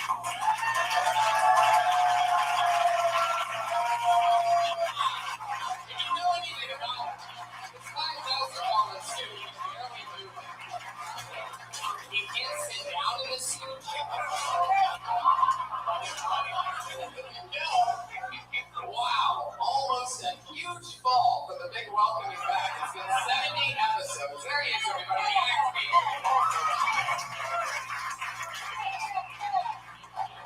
Special things. That's one of 4 special things he can do is that sound that he makes with his mouth. Want to fire that up again, Patriots? We can hear you. From Josh. Where is that? Yeah, Josh just went away. Just the energy of the Iron Patriot just brought down the entire show. Ruined the electricity. This is our system of figuring out what that part's doing. Josh just continued to walk all around. It just touched the microphone. Well, that didn't do it, Josh. That's good stuff now. Oh, okay. Patriot, welcome back. Josh, can you help coach that microphone so that somehow they can meet in the middle? We'll see how it sounds. Patriot, say something. I will lead these new Avengers into battle against anyone who would get my way in life. I am the Iron Patriot. I might have missed it. I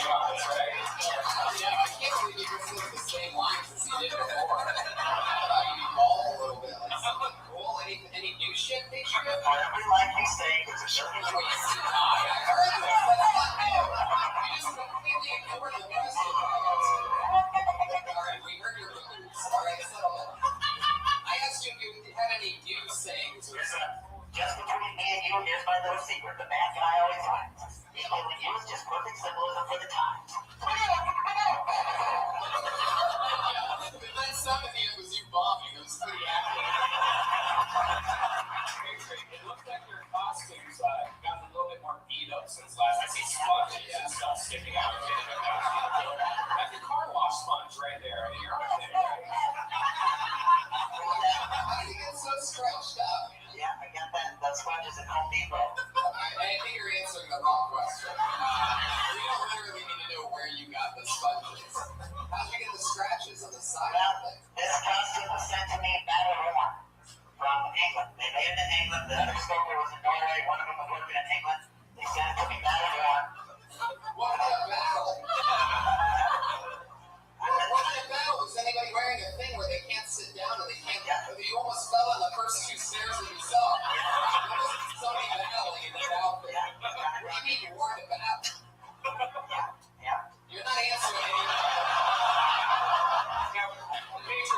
Since you've been gone, you've been making a lot of collages with me and Tony, of pictures with weird music, and me and Tony have actually been very scared for our lives. What was the motivation behind all that? It's a new kind of music video. I use pictures, and I put the song that I wrote with it that I feel fits the song. Like I did Holy Moly for you, Tom. It's a slideshow. I like that music.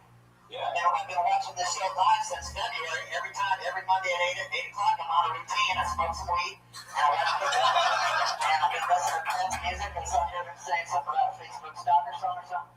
It grew on me, and I like it. I want to do a song with them later on. A duo. Yeah, like if I want to make it Let's not do that. Have you ever worked with a Dirty Crabber? Yeah, man. I like his processed electric voice. That would sound kind of cool. But yeah, he's like the original auto-tune if it only had one note. Well, Adrian, I'm excited to have you back. It's going to be a lot of fun watching you and Pat's chemistry over there. The new and the old standing. I mean, that's episode 1 meeting episode 100 right there. Because Patriot, I highly doubt we're going to have you back next week. I really just don't see it working. Oh my God, he knows my schedule. Yeah, we'll see you next week, Patriot. We will be in Vancouver, by the way, next Monday. So if you're listening, if you're one of the streamers in Vancouver, come to our show. Can I ask you a question real quick, Tom? Oh, this is how it fucking happened. I'm getting done with nine. This is exactly how it started. Okay. I told my mom to watch the Justin Bieber roast.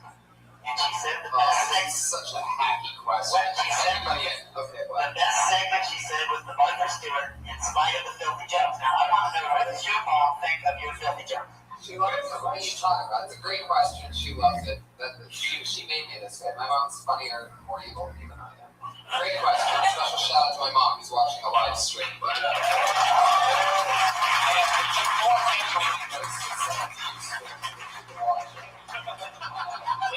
thank you very much.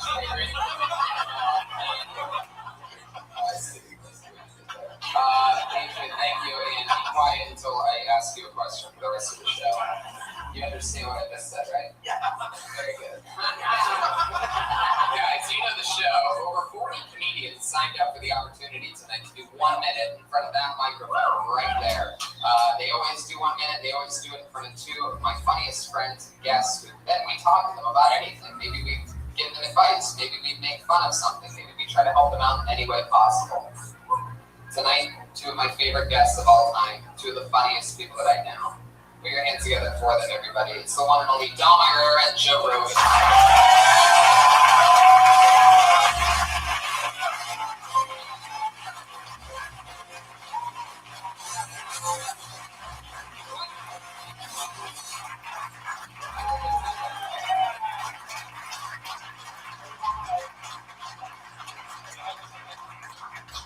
So excited to have you guys back on the show. Last time, hi Dom. You remember the original Lion Patriot? You were here for it a long time before my time. Really? Yeah, of course I was the fuck Joe, this is definitely your first time being this close to the Iron Patriot, right? Yes. Patriot, you have any questions for our guests? Yeah, I'll start with Dom. Dom, you were raised in a large Italian family in South Philly.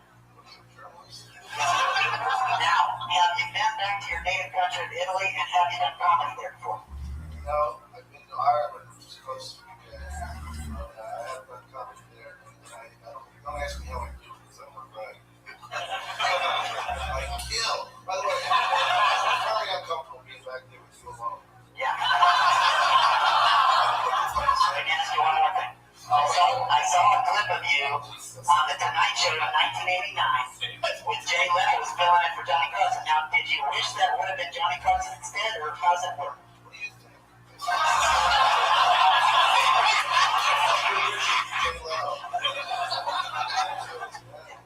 Great question.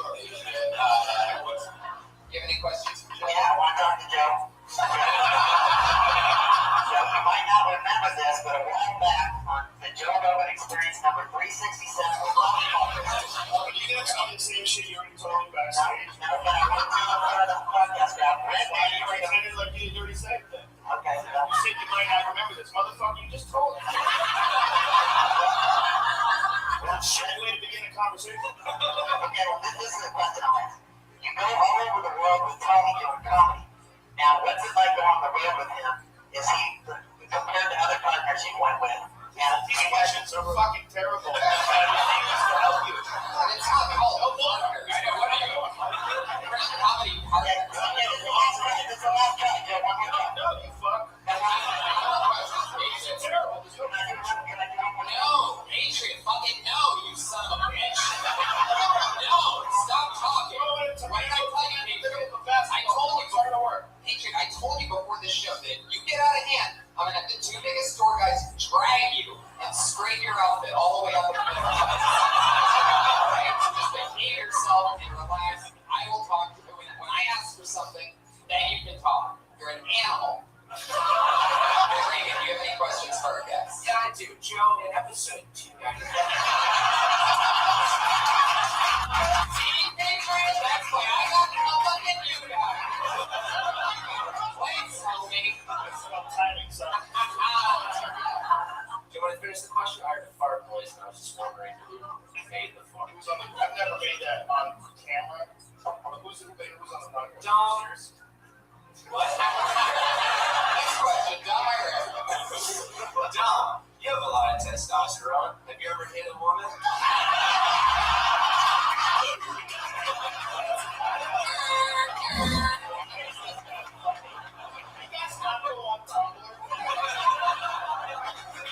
Well, there you go. Those are the questions. Those are the co-hosts. These are the guests. Do I have a conversation? Surprises coming up at any point. So, you know the deal. Over 40 comedians signed up for the chance to do 1 minute. Comedians are scattered around this room right now, lining the walls, maybe hidden even amongst some of you audience members. You never know where they are. Comedians, you know your time is up. Your 60 seconds when you got the sound of a kitty. That's adorable. That's your time. Wrap it up then. Girls, you're going to bring out the angry West Hollywood bear.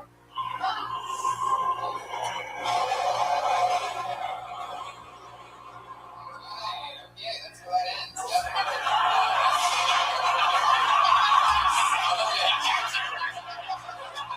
Tony, we might want to say that if you can get picked, the way to get up on the stage, if you haven't been on the stage before, there's a pair of stairs on each side. Yeah. So that's how we do it. But if you fall, people will probably like you more. So, all right, let's do it, guys. Who knows where they're going to come from? Put your hands together for David Verdulis.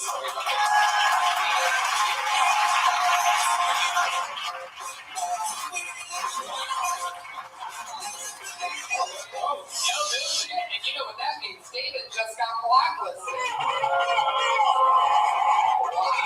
Alright, okay. Why are we so long in the sound effects tonight? What's happening here? Fuck yeah, Patriot. I love it. Good job. David Verdulis misses his spot. Good old Hollywood Watson. Gonna be around. Put your hands together for Chris Fry. Because you know I'm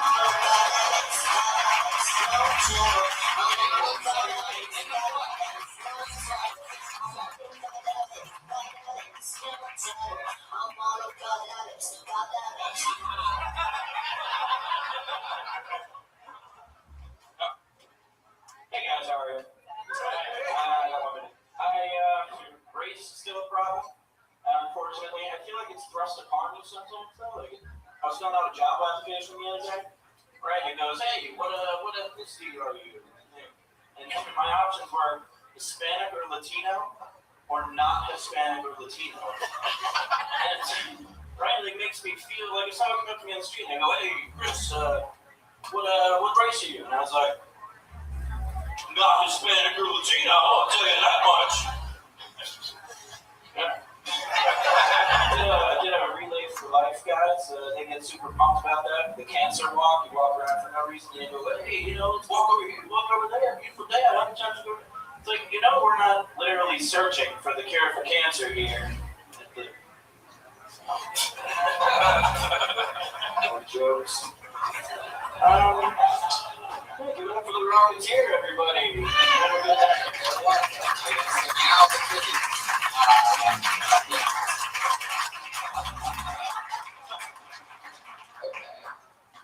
Where are you going? Right here. Come back to the microphone. So far we talked to you. Tony, when is the term life insurance? Yeah. I want you watching that. And so it begins. Chris, what was the job application that would have said Hispanic or not Hispanic? What was that?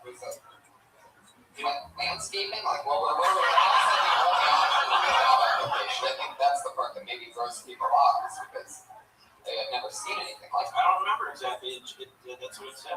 You don't remember the place you applied for a job? Not this specific one. I've seen that a couple times. Sometimes they have other options, but there was one I saw where that was the only two. It seems like that'd be really shitty jobs you must be applying Yeah, for. Probably. Huh. Did you find a job? At that time, yes. Do you remember what The the world job has all different kinds of people. Some people are great for certain jobs. And then, sometimes it just doesn't work. It's true. It doesn't mean that you can't be a comedian. It can't be more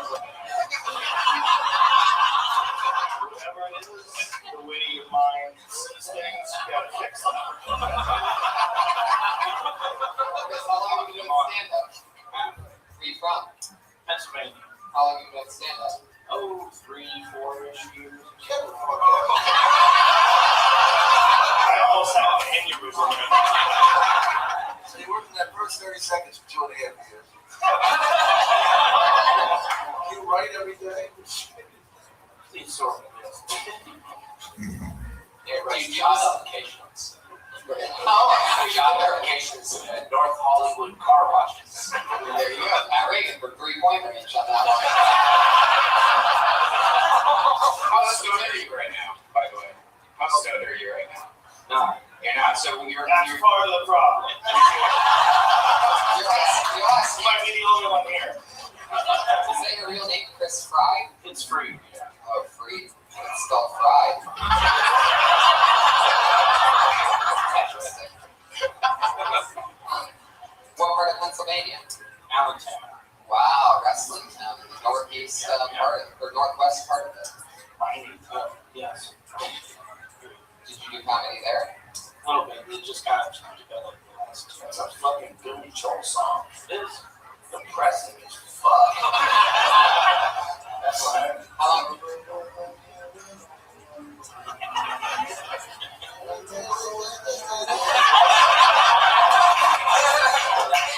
How long have you been in LA, Chris? Oh, a year. How's that going for you? Off and on. Well, sometimes not. Check out the fucking applications and read it. So, did you really do a walk for cancer? Yeah. Really? Yeah. How'd that go? I not well. Not well. I did. But why did you want to reset? You say not well like you caught cancer off the wall. It was hot. Right. Chris, how do you feel like out of all the sets that you wrote to do, how do you feel like that meant? Not too swell. Not too swell. What was weird about it?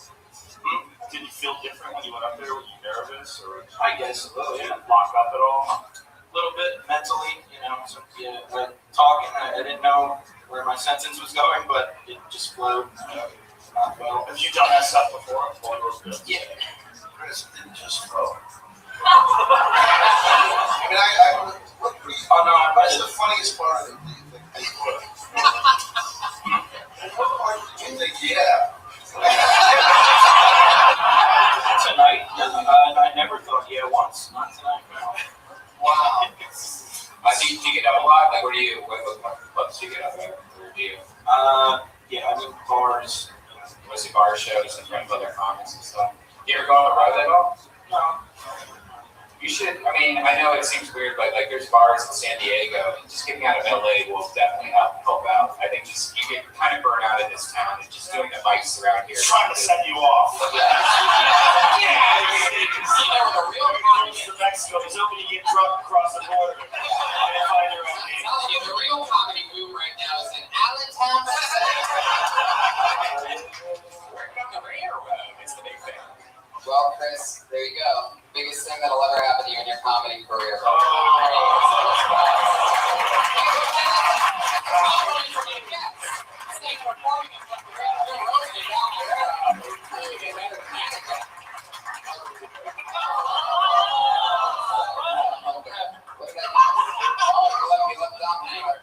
I actually thought you did okay, man. I know it's hard to be in front of this crowd and stuff like that. And I thought your stage presence was pretty cool. So. There you go. Trying that man, trying to prevent another suicide. Suicide prevention. Hey, Dave Cook's looking for an opening act. Oh, no, we did. Oh, yeah, he did. Actually, that thing signed up to be the bucket. Oh, I know this guy. Here, he's got Dan Madonia, everybody.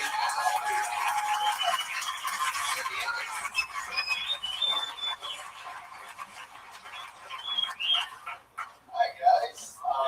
I'm Dan Madonia. I'm an adult. Don't need anybody's help to move the couches if I want to make a fort.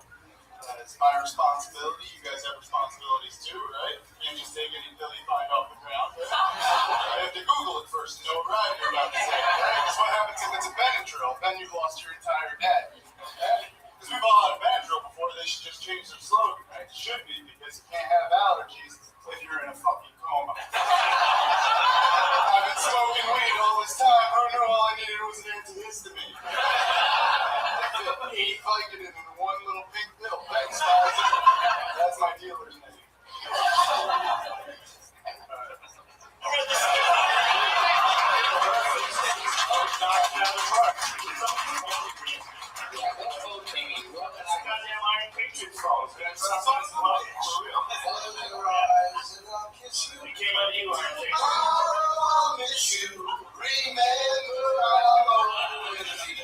I guess we're singing, everybody.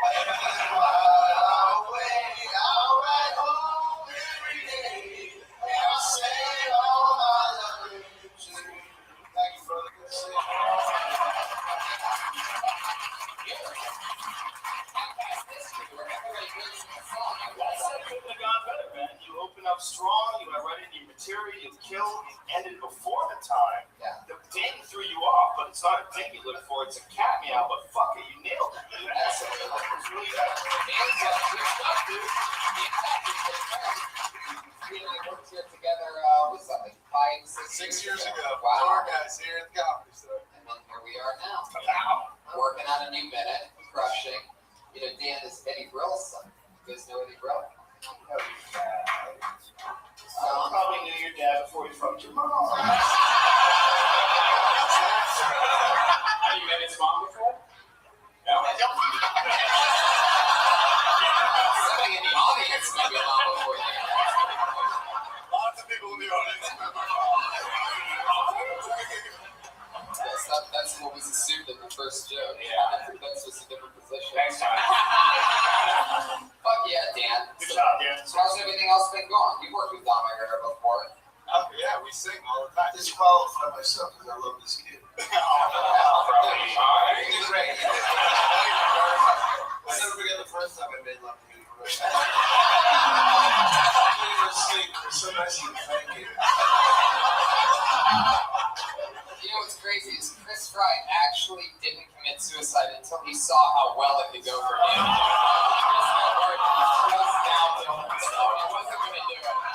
He's like, oh, this is how it could have gone? Is everybody loving me?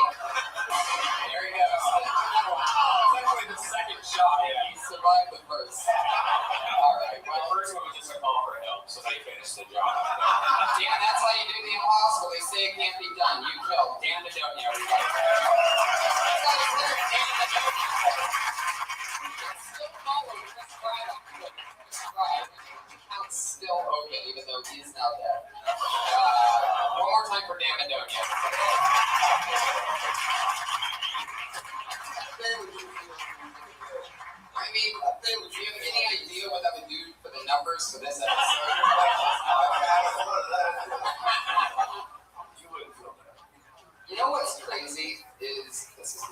I remember this guy being on the show that you two did together on this show in Pasadena. He did really good. I'm excited to see how it goes tonight.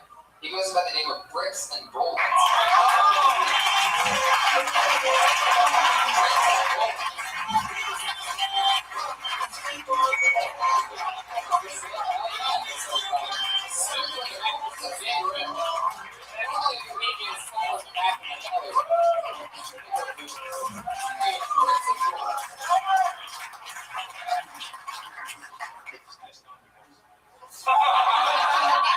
White America, you are fucking up. We all heard from John Legend about how there are more black men incarcerated than there were slaves in 1850. The first time I heard that, I thought two things. The first thing was, I didn't know there were so many black Catholics. Y'all been getting it in, like literally getting it in.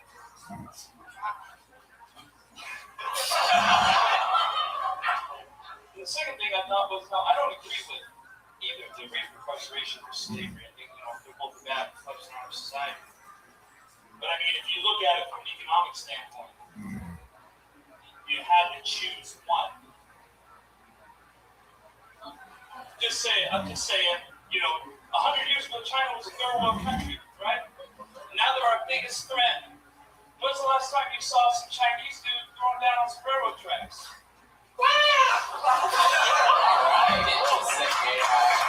Racist political sex. Normally people don't cross those two legs down and go racist and political. I felt like I was doing math with a dude who works at Ralph's. One of those dudes in the back that stacks boxes, and we heard it close the place down. He was hanging out in the alley behind a supermarket. He just wouldn't shut the fuck up and then go home. That's what it felt like listening to your set. What are you trying to say? You just said it, correct? So I think it's still not present. Yeah, man. Yeah, black people like to fuck. I admire how you hold your mic. It's very gangster how you hold your mic. You hold it so far away in such a quiet voice. If you're going to hold it that far away, you got to project. I mean, we can barely hear you and how you do it at 11. Well, maybe that's better. And also, you're competing with the mic stand, but that's your problem.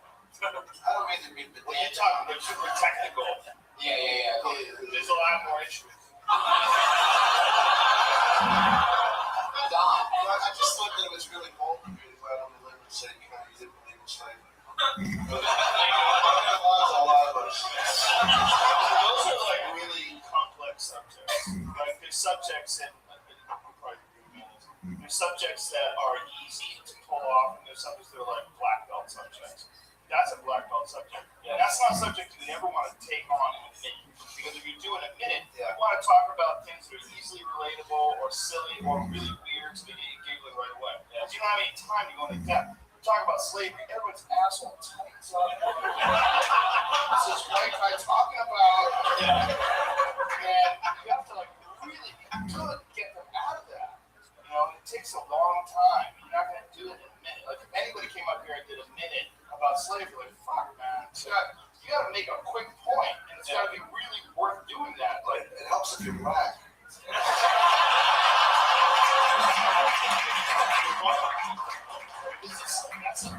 That's controversial material.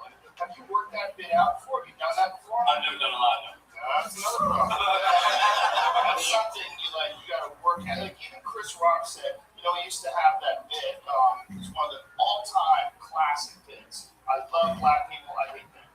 That bit is one of the greatest bits of all time. He will tell you that bit bombed for like a year. He couldn't get it to work, and it's because it's about race, and racism is a super touchy thing to talk about unless you have like a really good point. Because you're automatically, unless people know you really well, they're automatically gonna take a little bit of a lead on that one. Like, what's this guy doing?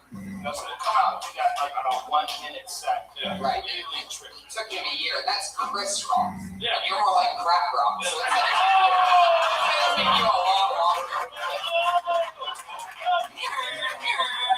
What's that horn? I want that fucking horn in my mouth. That's right. Now we're gonna get it in our time. I can just tell him the first joke that I say that doesn't go right, he's gonna blast it. Can you tell Tony Hitch the breaks for roast? I'm coming to. Thank you.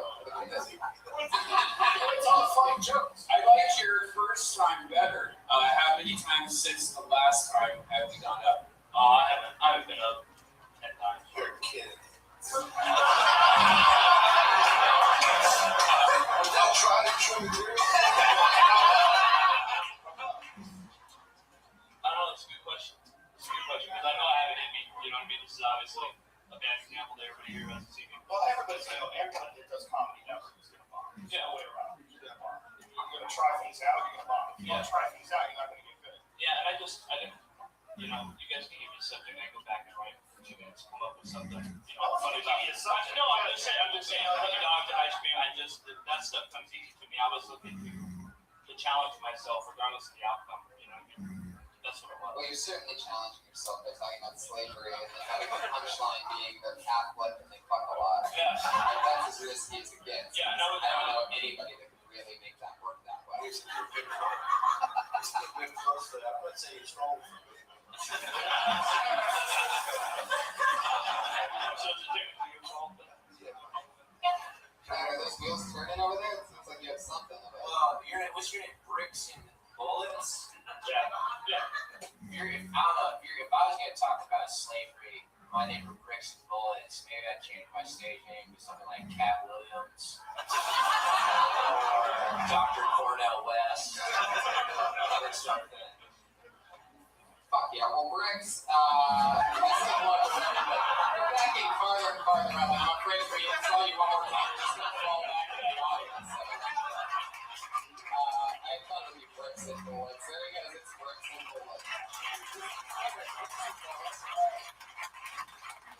It's weird when meetings come back and it's not as good as the last time. It's like, wow. Well, no, he really did kill the first time Yeah. he went on stage. Yeah, that's right. It's just, if you want to do comedy, man, you got to do it all the time. You really do. You have to do it all the time. You can't just dabble in it, do it 10 times in a year. You can't do that. Yeah, we never asked the guy that said he's been doing it 3 or 4 years how many times he actually did it. It makes me wonder if he did it 9 times, because I still think that he is the bad set of the night, right?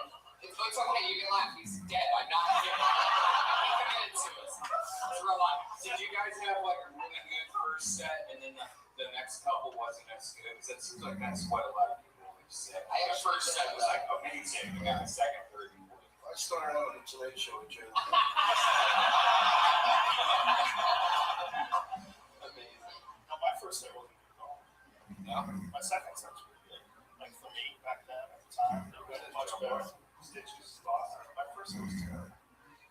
It's just, I think that sometimes when people are really scared of something, they prepare, and then they do it and it goes well, and they're not scared of it anymore, and they forget what made good out of it. You can't be comfortable. Like, as a stand-up, it's one of the worst things you could ever be, is be like totally confident it's gonna go well.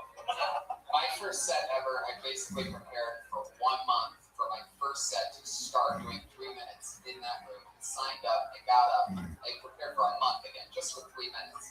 And I knew my thing in and out. And with the moment I hit the stage, I completely blanked out. I couldn't remember anything. And I didn't even write a set list. So I'm like, I have this 3 minutes. And I got so excited right before it happened that I completely blanked out. And I just started riffing about how I'm this guy that just prepared for a month. And now I can't remember anything. But the way that I said it was funny. So I actually accidentally killed my first time. And the second time, when I couldn't remember my material, I started bombing horribly. But that's just how it works. But Remember how bad the material was? oh, it was really bad. I was better off forgetting my material. I was in I did a gig with my mother. She was working for a hospital. And I was really not a stand-up. I was improv actor and all this shit. And my cousin Johnny was really violent. He got in a fight with guys because they wouldn't laugh at that. He not laugh at that. I pulled another name out of the bucket, everybody. It's Gail Travers. Gail Travers.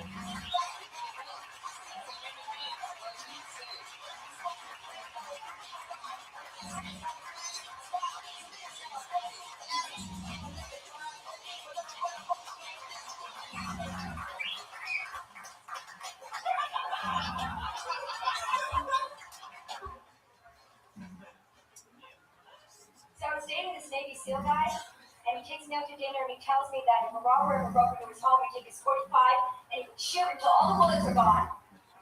That's pretty wasteful. What if another robber comes in? The guy's not gonna have any more bullets. So I'm thinking that he's not thinking about the future. So I got rid of him. Then I started to find this new dating website. It's called the Most Wanted List. All the information's been verified by the police, so you know it's true. There are no liars on the site. They can't say they're 6 feet when they're really 5'7", because you can see those lines behind their head. And you get a nice, good, clear profile pic of them too. No for that Photoshop or soft lighting or makeup. If you see something you like, you gotta act really fast, okay? Because there's a lot of competition out there. Bounty hunters, FBI, IRS. Immigration. Yeah, that too. And there's a lot to choose from. Bank robbers, whores. There you go. How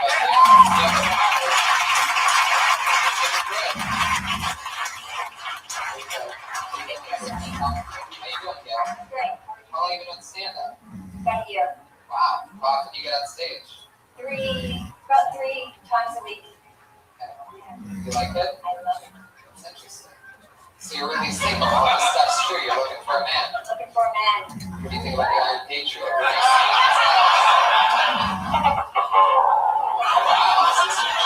Wow. Take a step forward, Gail. You remind me of Sally Field from Punchline. Is that an inspiration of yours? Sure. Cool. Yeah. Okay. But yeah. So Gail. Yes. Why do you think you're single? I don't know why they laughed at that, Gail. I just ask an honest question. Sometimes they just laugh. I don't know why. What are you doing? I'm trying to because obviously she's struggling to get a man. I'm very But that's what I'm trying to do. I'm about 6'3". I want to see what your honest answers are because there's probably a lot of material in that, right? a lot of material. See what I'm trying to do here? Yeah. So why do you think you're single? Okay, forget it. I dated a mob guy, but I didn't know he was a mob guy. And he was on the Most Wanted list, and that's where I got the inspiration. That really happened? That really happened. Wow, you had a really great set. Thank you.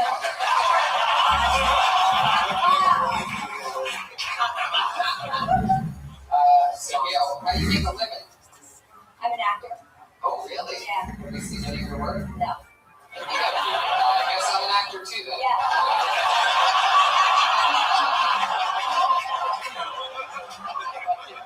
Yeah, that's it. So what are we talking about? Like extra work or? No, plays, so forth. But I was a corporate whore before.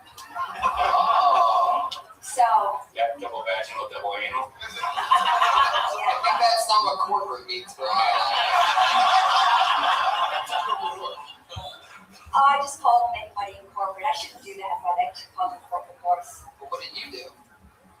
Fuck Ashton Spencer. I was in pharma. What's that mean? Pharmaceuticals. So I call those corporate whores. Oh, got any scripts, girl? See me after. All right. You can also see lips and bullets with that as well. So, Gail, can you say what pharmaceutical company are we talking like? Oh, this was 3M. Now, I know 3M did Post-its, but they had a pharmaceutical division. But they sold it off because, well, they were corporate whores. I'm guessing Bill Cosby probably bought it, right? See what I did there, everybody? So, how do you make your money if you're acting only in stage plays? The corporate whore stuff, the stocks, and Well, how long have you been out of big pharmaceuticals? 6 years. Okay. Saved up a lot of money. I did. Yeah. Well, I guess we're not really getting much out of Gail, either her chance to work or her actual relationship situation. But who's the last guy you dated? Jesus Christ. Oh. Answer the fucking questions. Normally it's Mills. I'll tell you, the last guy I dated was a bodybuilder guy, and he told me. Is this a joke or is this real? No, this is true. It's a true story. He told me that he partied with Charlie Sheen, and I was more scared of that than the mob guy. It's true.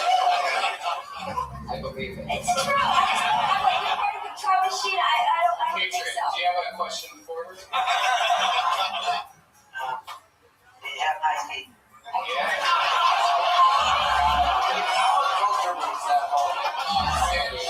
He's kind of hot, but it was also very uncomfortable. I thought the Patriots thing, like a bodysuit, was gonna like ding out here. I was waiting for just a short circuit to play with the lights to go out. I like to sit on the couch and play with a meat curtain. All right, you're the first one to remember what that was. I'm not going to ask you to repeat it. Repeat the curtains. I'm going to stop you. Whatever that was, you'll repeat it, and that's your first warning. You're not on probation.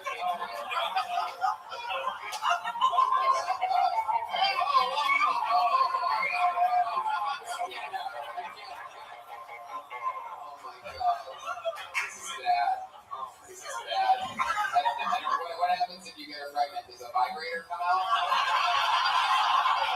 You know, I had fun with you. Best of luck with everything. Keep rocking. Keep singing up and a lot of fun.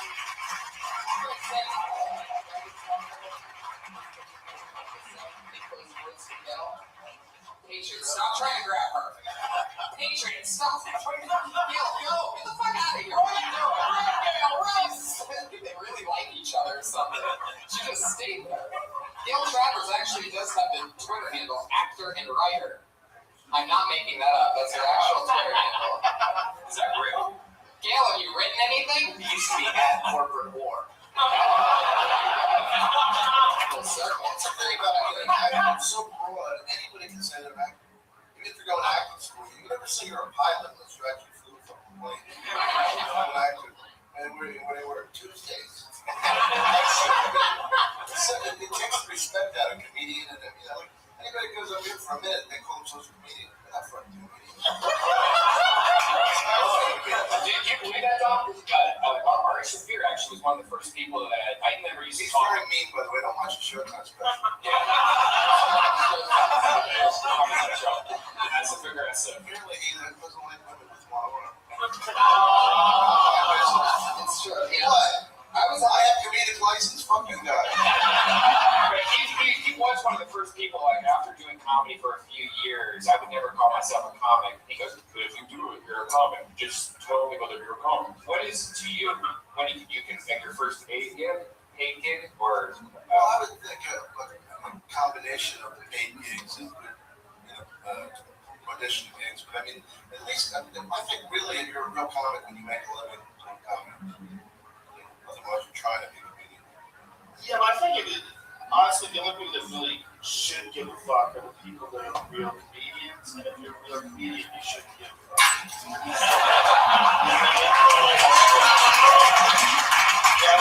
Maybe trying to be a comic. Is it really money what matters? If it makes somebody laugh. I think it's symbolic of it. I think money. Yeah. I think because it shows you're at a certain level. Now you can be a fucking act and to make money. You know that. But there comes a point where you're doing it for 10 years, you're not making any money. That's kind of sad. Right. Give them a way to left the show off. Call them such comedians. I don't want to call them happy. Joe, just because you can be funny, you can't call them. Just trying to be nice. I don't think there's anything wrong with them calling themselves a comedian. All right, let them call themselves fucking. Why would you call yourself? You're a real comic, like a bona fide, like. There's probably like, I mean, how many comics? If I wasn't a comic, there's maybe 100 people that I paid to see one. What number?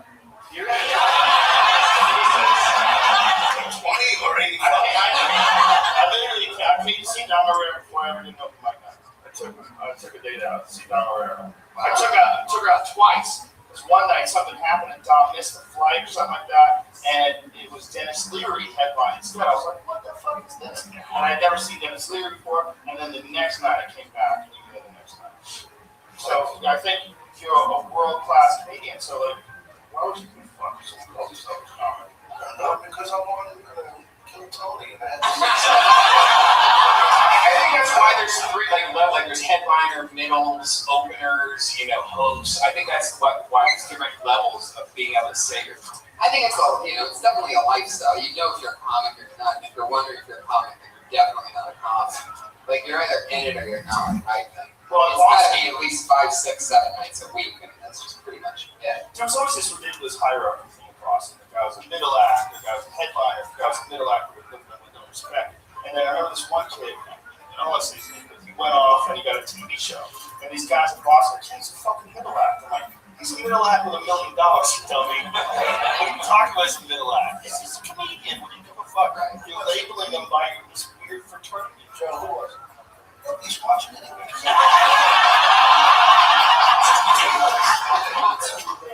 Matt, I think your wheels are turning over there. You want to throw something into this media conversation? Well, yeah, I mean, I just have a general note for all the comedians that are performing here tonight. We're going to perform.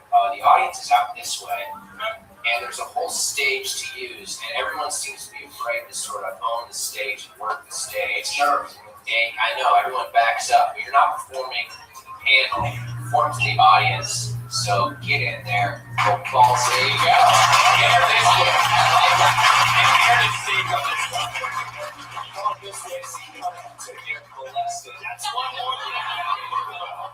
I like that. That's one more thing you have to think about. Now you're fucked. Yes. Now they're going to back up even farther. Put your hands together for your next comedian. I believe I will not in any way say this right because it's impossible. Chaylis Robinson.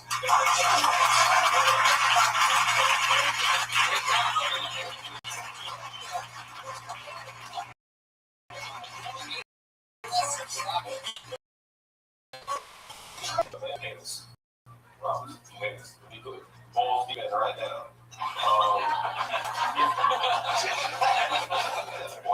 Anyway, all right, I'll turn this up. Usually, I feel guilty about things that I shouldn't feel guilty about. And also, walking behind this family one day, they just happened to be white, and I didn't want to scare them. So, I stayed about 10 feet behind them in the sink. Eventually, the mom of the family just pulled me over to the side and said, maybe you should pass by. I said, oh, I'm sorry, I wasn't trying to scare you. Straight face. She said, oh, you weren't. You're about 100 pounds soaking wet. My 12-year-old daughter to take you. So I looked over at the daughter. She had cornrows and a lollipop. I'm not fucking with that. She rushed it to a notch. So I feel like I should probably work out. What's the point of being a shaker brown if I can't see what? It's like the point.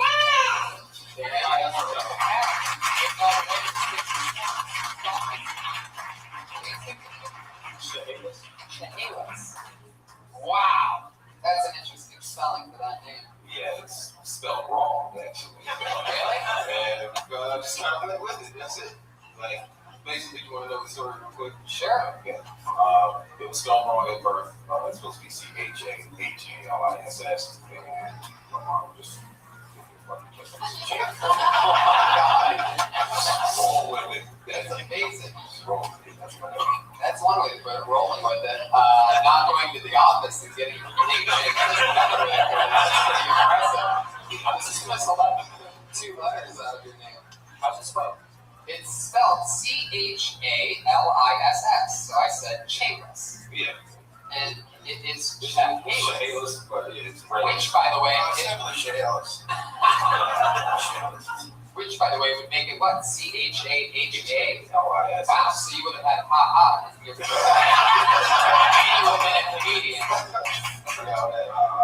Wow. And you never thought of that before, that ha-ha thing? But no, that's what you had that name your entire life and you didn't realize that. Oh, yeah, the ha-ha was in there, but I didn't think about it. Like, oh, you had ha-ha, you're a comedian. How you on stand-up? How many spots a week ballpark you get, I guess? Shoot, 5 or 6, but it couldn't double because sometimes I do 2, maybe one, at least once a day. And so he's a comedian, right?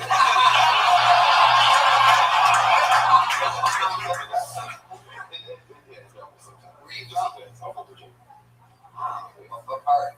Northern Virginia, like 20 minutes outside of DC. Are you ticklish?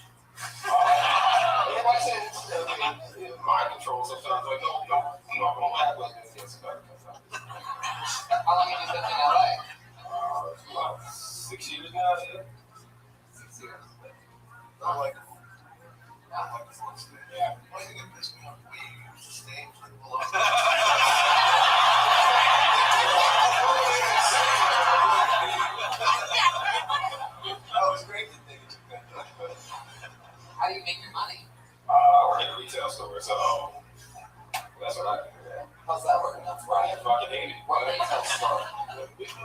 tell you that I'm really gonna fucking hate it, but I work at Walmart, so.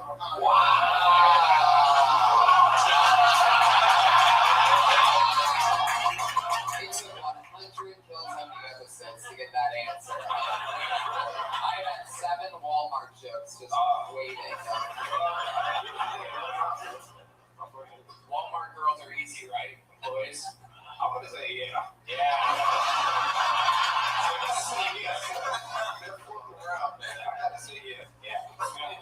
How long have you worked at Walmart? Like 4 years, maybe? It's really easy. Jesus. Oh my god. Okay. Do you ever talk about that when you're on stage? I don't have one yet, but I think maybe I can get something out of it. They're not funny people, I just want to be funny. Definitely do a good job. Yeah. You're very relaxed, man. You've adjusted to the fact that, you know, this guy reacted to you. You didn't get nervous, you know, the ball's out your. You're very comfortable up there, man. Good premises.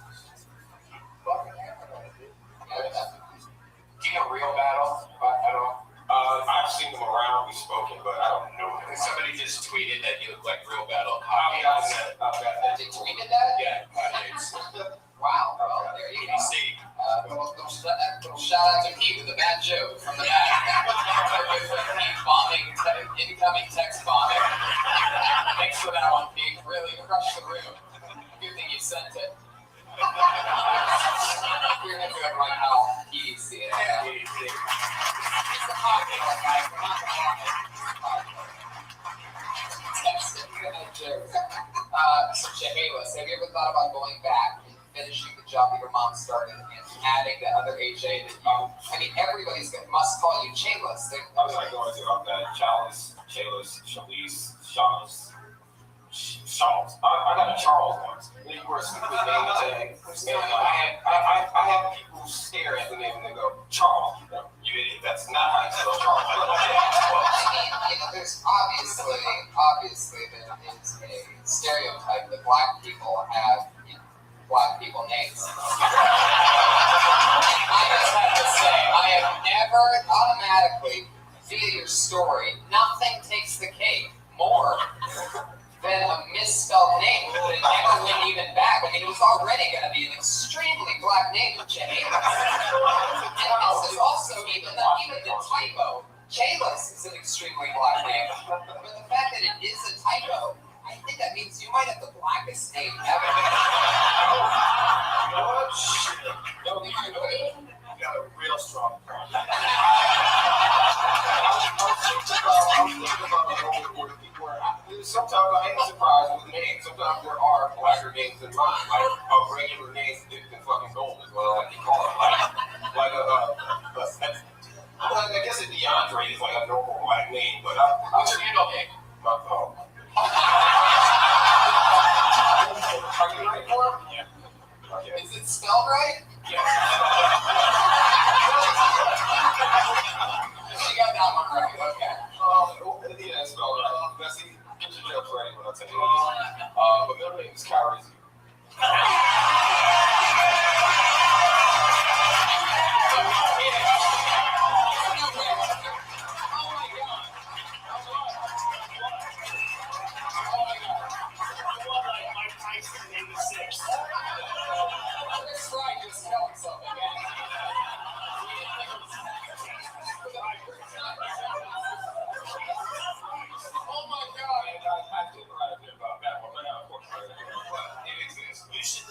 I mean, that's a funny bit, but it just says, you know. Yeah, I mean, that's what, yeah, absolutely. And it goes for everybody. I mean, take whatever the hell we talk to you about, because we're never going to talk about you again. Oh, shit.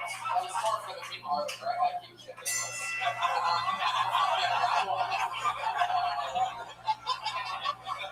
Okay, so can you please, for the love of God, explain to us just the truth behind how they decided, how they landed on Calrissian? I mean, if you don't know, well, I'm just gonna say real quick. Star Wars. You guys all know Mando Calrissian. So, Williams, Star Wars. Okay, you take over. How the hell, in God's name, you got that as a middle name?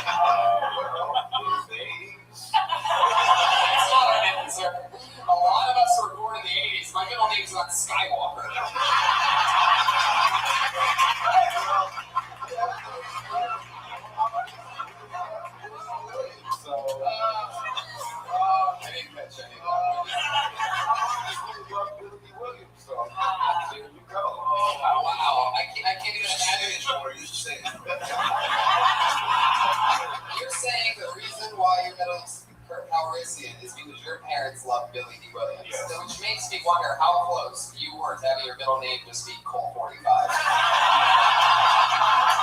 it all, Chehalis. Take it all. You win, buddy. Great spot tonight. Fun times. There we go.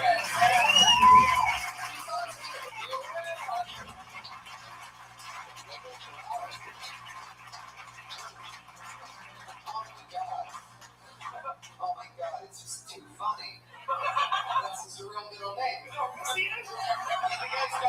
guy should have 40 minutes of killer material on his first and middle name. And then he should just close with one thing about his last name. He'll be the biggest comedian in the country. You're racist. What did you think? I definitely realized over 30 episodes of The Patriot that there's a very strange racist side to it. We don't condone it. It's a lot of the reason why we ended up getting rid of him. The Patriot, what'd you think of Chehalis? Remember that my Share My Banana song, I got that name of the teacher. What do you think about that for a black girl? Answer my question. What do you think of Chehalis? What? Oh. Pat Reagan. We gotta get locked in for life, buddy.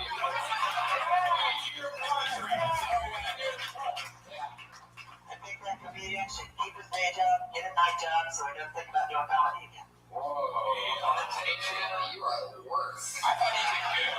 Yeah, he really did. And he handled himself well. You know, a lot of comedians don't realize that, you know, they bank everything on that 60 seconds that happens. But your interactions with us, just being real and answering questions, giving us something to play with, goes a really long way. And that's exactly what Chehalis did. One more time for him, guys.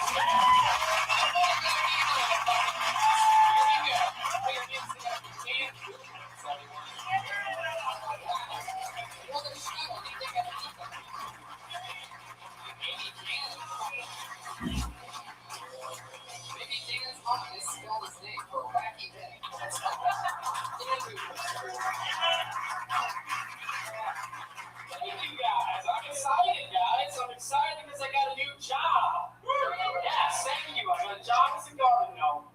It's an easy job. All I have to do is stand still and eat the grass all day. And garden. Oh, it's great. I was thinking about it though. Gnomes and dwarves, they don't have a lot of options for work. Think about it. I mean, we can work for Travelocity, or we can go work in the mines all day and come home with some sleepy bitch with a weird apple addiction. I was at the bar the other night and I saw this pretty woman. I tried to get her number. She told me I had no game. So I pulled her stool off from under and screamed Jacob. Thank you.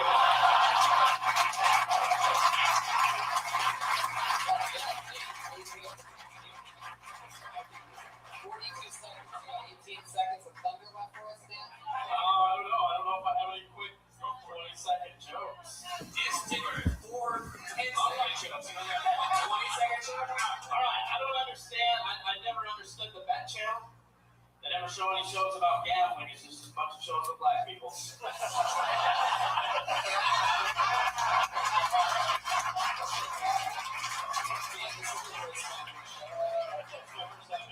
time in the store, actually. Wow.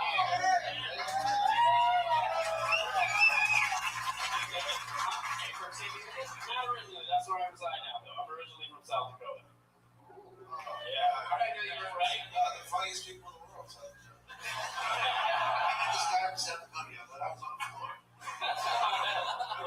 Are these people we brought them? We're all comics from San Diego. Wow, really? Wow, a whole squad from San Diego. Fuck yeah. Welcome, guys. Okay.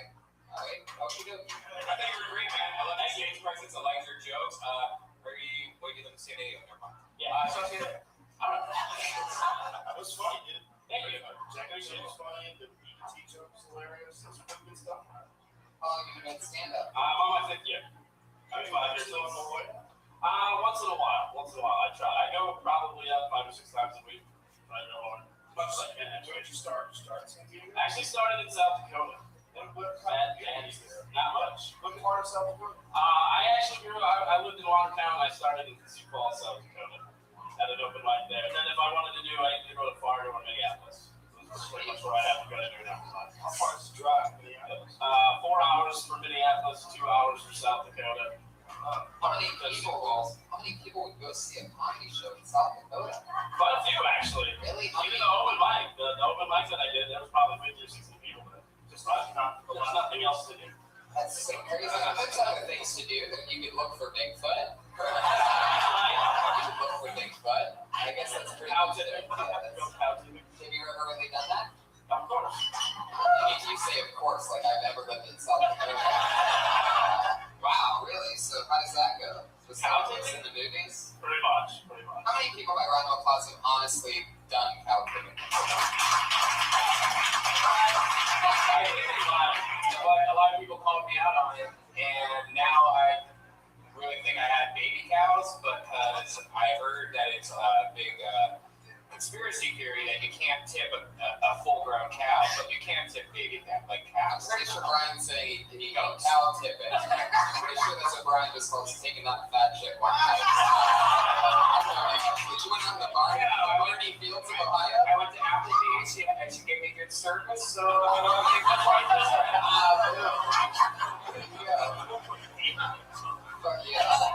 So Dan, what do you do for work? I work for a state liquidation company in San Diego, and then I produce shows down here as well. State liquidation, like when old people die and shit. Yeah, when people die, we go buy their stuff, and then we sell it on eBay. So I just list stuff on eBay all day. That's what I do. So it's Coolidge. What's your name? My name's Dan. I don't know the name of the place. Oh, it's Matt's and Co. State Liquidation. Oh, cool. Can I write that down for me? I feel that. I can give you my boss's number. You can come over and ask him.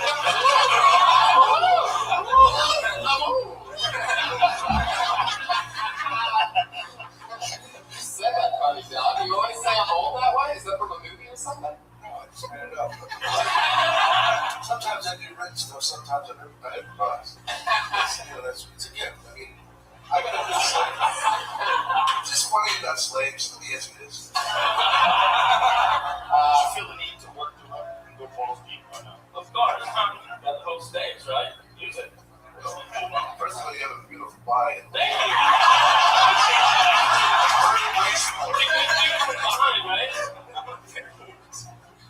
Great job. Thank you. Yeah, great job. Another question, Dan. When you're doing these liquidations where you're only dealing with stuff that was once owned by dead people, and you know that they're now dead, like, what are we talking about? Do you get to, like, sort of ransack the house? Is there somebody that gathers that stuff? There's people, we have a crew that goes out and attacks them. How soon after the person dies do you guys get in? I have no idea. What do you mean you have no idea? I don't deal with that part. I just list stuff on eBay. They go, they get the stuff from the family, they bring it to the warehouse. You're in the warehouse. Put it You're in the warehouse sitting there. In a warehouse just filled with dead people's shit. Yes. That's exactly what I do. But You have no feeling for what happened. it's a job. You get first dibs? Like, do you I do actually. Oh, that's so fucking sweet. Is that a dead guy's shirt you're wearing right now? No, actually not. Do you ever get the haunted shit? I don't know. What's the coolest thing that you've got from a dead guy? Well, hold on. You may be haunted, or why don't you say maybe? The stuff could be haunted. Did you ever have an experience? I have never had it. In the warehouse? Not yet. Not that I know. House closed up? Do you sit in the warehouse by yourself? No, there's a whole eBay crew. We have a whole crew. There's like 4 or 5 people. What's the coolest thing you got? Well, the coolest thing that I've seen was a script for Blazing Saddles. Wow. It was actually before it was named Blazing Saddles. It had Black Bart on it, penciled out with the Blazing Saddles. Wow. So that's pretty cool. It ended up selling only for like $60. What? I know, right? Wow. You're really because people didn't know that. You're really bad at what you do.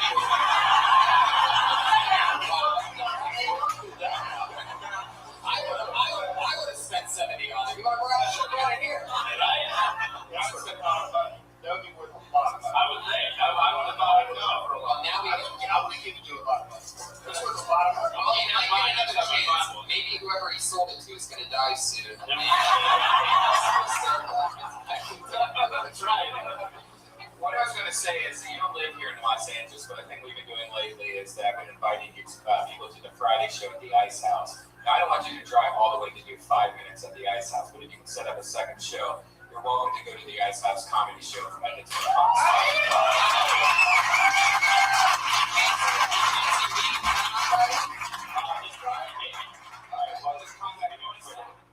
There you go, Dan Bublitz Jr.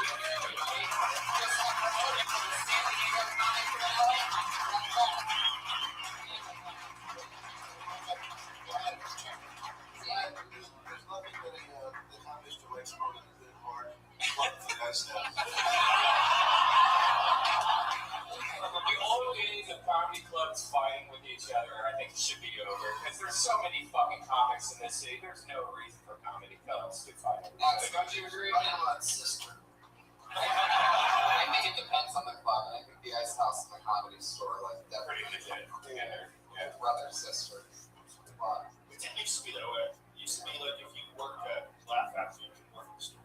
Well, like back when Scott Day used to be the manager here, they called me up and said, "Buddy, you need to work with both clubs." I was like, "Are you fucking serious?" It's like you really can't work both. Like, what's the big deal? Was there not as many comics back then, or was there some kind of weird comics? They were just trying to show the power thing. I always worked at all three clubs. You know why? Because I kill. I pulled another name out of the bucket, guys. Who knows what's going to happen this time? This looks like another new name. Put your hands together for Mike Fairbear.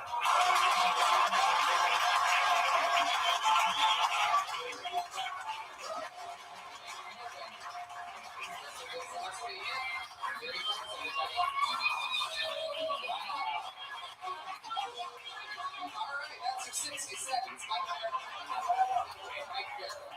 Thank you very much. I just want to get something off my chest. There's this guy I have to live with. Maybe you know the type. He's a Brita guy. You can't even open the fridge without being right over your shoulder. He's like, I don't know, it's nothing but love there. Brita guy's got like all these rhymes to help you remember too. It's like if you kill it, you feel it, okay? If you pour it, don't ignore it.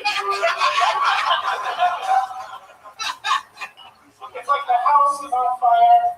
He would always put it out with red water and things. Help me! Help me! Fill the thing so we can. There you go. The worst part about Brita guy is that guy is me. So fill the fucking bread up! Come on! There you go. He did that great. He didn't allow you an extra second for laughter. You knew exactly when that meant. It was amazing. I'm a Brita guy myself, so you have a roommate that doesn't refill the Brita.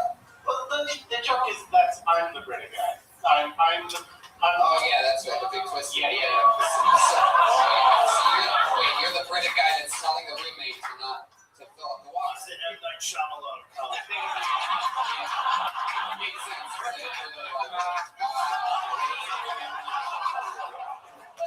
Twist, baby. So just like all of his movies, explain to me one more time. Are you the bad roommate or the good roommate? I'm the bad roommate by yourself. Is that what you're saying? Fight Club style. You're telling this British person to. How is he over your shoulder if he's you? I guess. Do you shed a lot at home? Shed? Yeah, I'm a hairy guy. Yeah, I'm like a dog that got transformed into a human. When you say that you're the Brita guy, what are the words you say? You say, I'm the Brita guy. Fill the fucking Brita! You say it like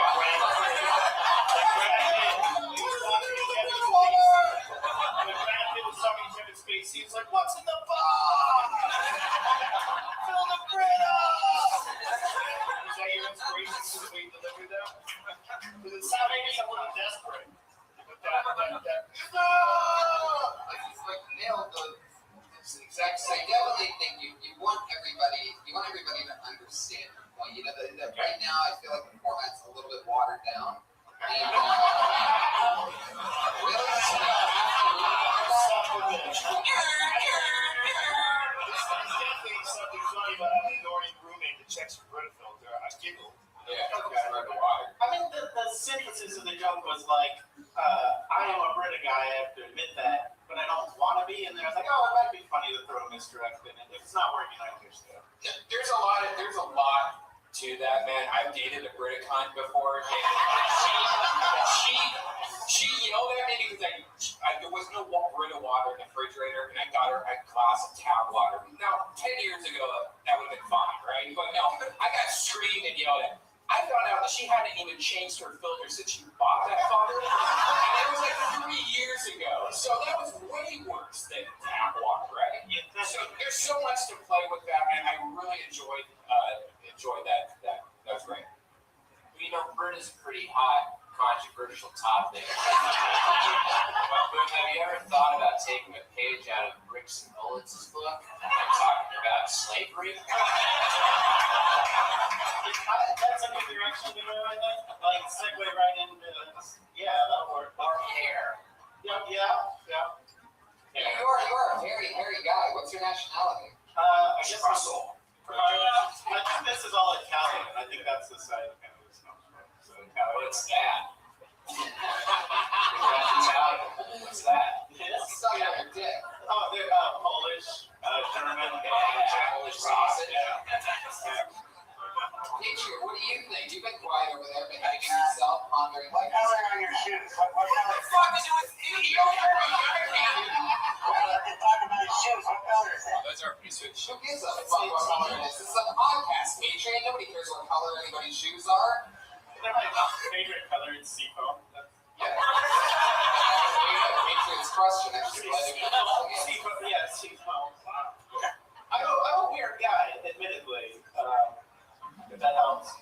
Does the Patriot only have a foot fetish because that's the only thing he can see is people's feet? How long did it take you to grow that beard? This is only like 2 weeks. This is nothing. Yeah.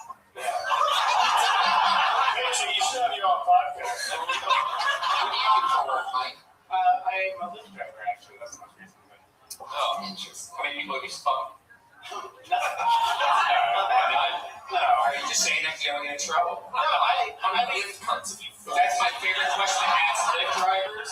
Lyft drivers always have an average of 2 or 3 people they fuck. Right, you ever let a girl go for a good old mustache ride? A pink mustache ride? He's a Lyft driver, you motherfuckers. You guys stopped believing in me about 5 minutes ago. I knew we were thinking. So you started driving Lyft when they stopped having the caveman for the Geico commercial. basically, that's when, yeah. It was, I really like the job. I've been tempted a few times. You know, you meet people. That's like a big part of the job. You meet a lot of people. I'm pretty lonely. It's a word. Yeah. You're not a bad-looking guy. Why do you think you're lonely?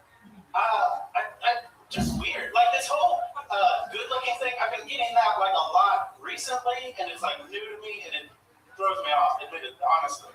Well, if you're lonely, I think you should go find Gail Travers, who's here. Who, by the way, I didn't notice until now, has the name of every weather news lady ever. Gail Travers? Like, is that a real fucking name? Probably not. If you're really lonely, Stage name. I'm an actress. If you're really lonely, I have a tip though as a Lyft driver. Because you don't get their phone number, you don't get their information when you pick them up. But you can take a screenshot and then you can crop out the photo and then upload it on Google Image Search because it's connected to the Facebook and it will connect you to the Facebook and then you can fuck her.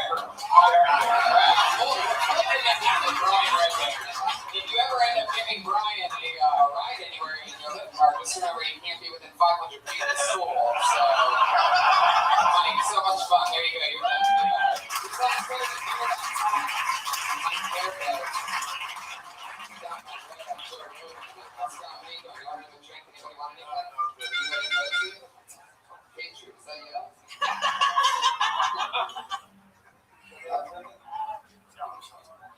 Here, hands together for your next comedian, Edie Gibson, everybody.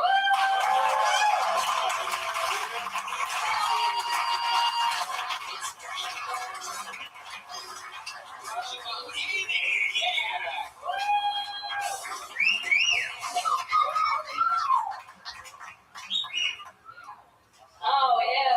Fuck you. Okay. Shut the fuck up. So, I just got back from Sacramento visiting my friend Kathleen. Everyone has a friend like Kathleen. Most people used to break into their parents' top shelf liquor cabinet. We used to try to break into Kathleen's top shelf meth cabinet. So, the other day we were out drinking and she'd like, went to the bathroom. She goes, somebody put something in your drink. But don't worry, they were really hot. I was like, you don't have to drug me to rape me. I won't have sex with you for the drugs.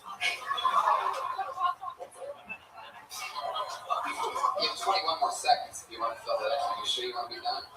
Okay, when I was down there too, the Raiders are a big thing. Raiders jerseys come in 3 sizes: small, medium, and pregnant. I actually like that one.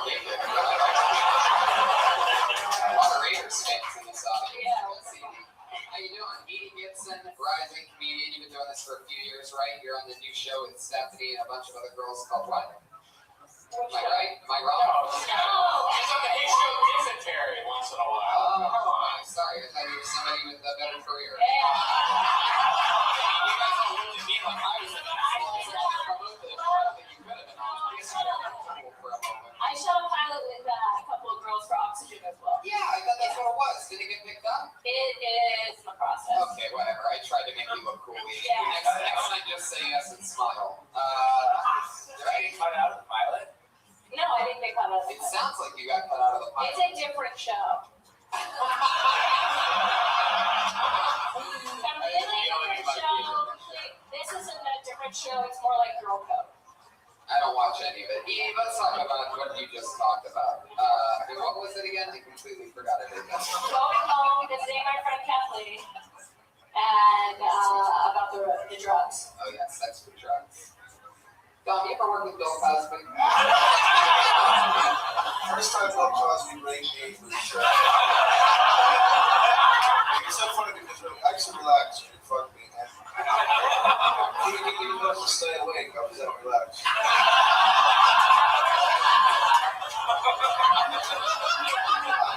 not for nothing. Maybe you should start your setup with fuck you.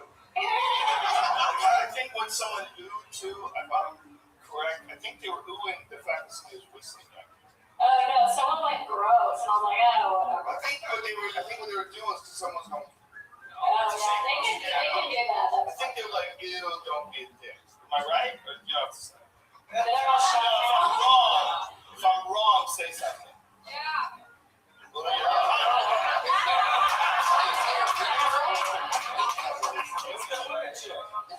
were right. I'm sorry. Yeah. Damn, people be. Now, Edie, was that Ventura stuff you're trying Yeah, to this is the first time I ever said this. Because I've seen, like, you were on the Ice House Friday, it was great, you kicked ass. How many times a day or a week do you get up? I think I get up most likely every day. Every day? Yeah. You're a trooper. I am a trooper. I'll be sure if you get up every day. Well, because some days, like, you know, like if there's like something else going on, I might miss a day. Oh. But consistently, I would say I probably get up What's your at least favorite? 6 times a week. What's your favorite drugs? You said you'd fuck me for drugs, so what kind of drugs? Yeah, or if you've tried, they're not. Not hard enough, I get it. Fucking drugs are low. How old are you? I'm 25. Fuck, since you're still off of it. So.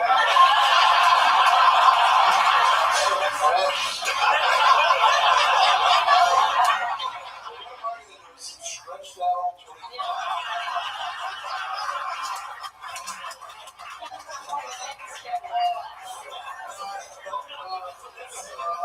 Edie, how long you been on stand-up? 3 years. Where you from? I'm from Sacramento. Whoa, Sacramento. Yeah. Fancy. Yeah. Some of the hottest women in California for some reason. Well, they're basically all the porn stars, right? That's pretty much just Sacramento's like an incubator for porn stars. It's on farms. Did anybody ever try to tempt you into the porn business? Oh yeah, sure, yeah. Oh yeah, all the time. Daily struggle I have. Did you start out at the punchline? No, you know, I started out here. This is the first club I ever passed at. I've been friends and family here. This is kind of my home base. So no, I didn't start out at the punchline. I have a personal issue with Edie. Yeah. But Edie, one time, Edie texted me out of the blue. Oh yeah. She said if I could help her get an oil change, and I texted crazy. And then the next time I saw you, you were just really distant towards me, very mean, and I was like, yeah, I was right. Yeah. Wow, nice story. Yeah.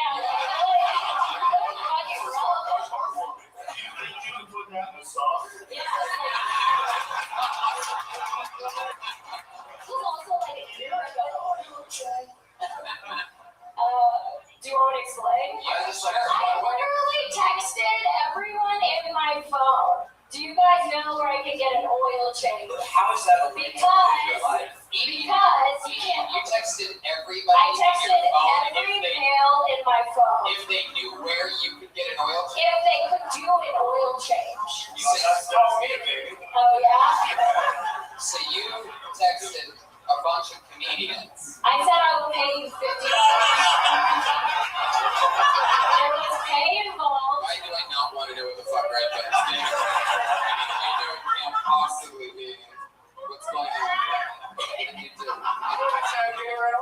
touch me. Oh, I see. That's how you change an oil. In a smart car, yeah.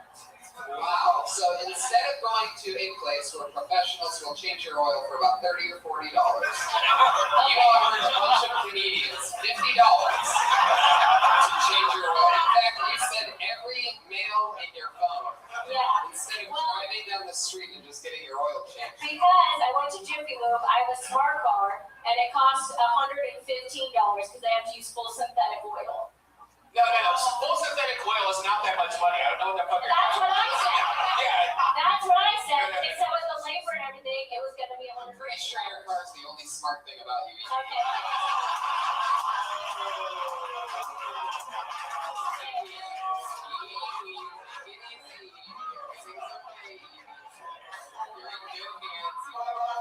You set me up for it, Edie. I had to do it, Edie. Yeah, I know it was an easy one.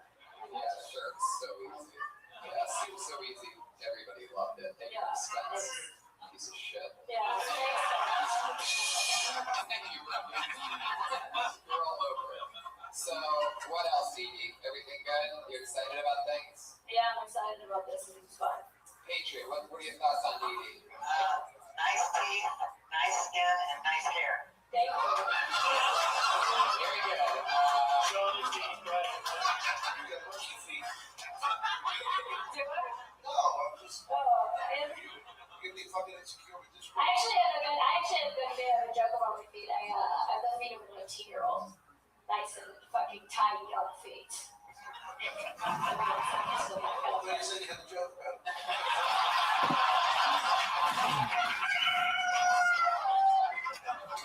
We almost jinxed on that joke. It would have been fucking epic. Almost said it. Edie, thank you so much. You're welcome.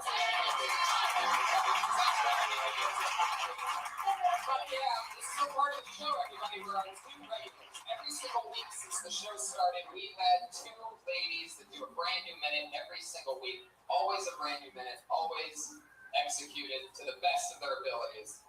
So we watched it grow over 100 episodes. So here we go again. Put your hands together for your first comedian tonight. She's a regular on the Dysentery podcast and Kill Tony, obviously. Very, very funny young lady. Put your hands together for Sarah Weinstein.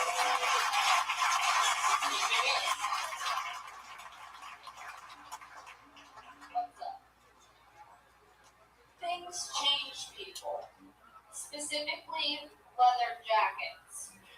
Because leather jackets are dangerous. You put that on, you're a different fucking person.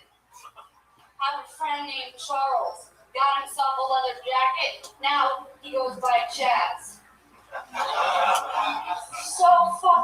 There's just something so cool and crazy about completing a look with flesh.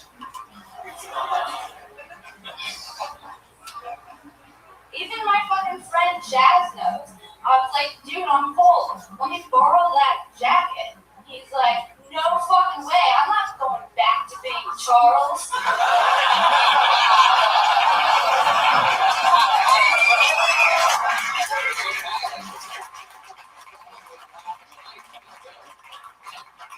Sarah Weinstein, everybody. Have fun.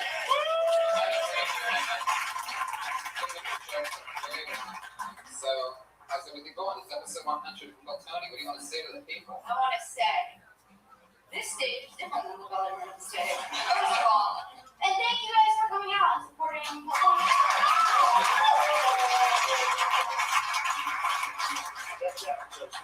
Yeah, it's hilarious. Yeah, it's really great. Really great. Is there anything you want to say that would pander to the crowd?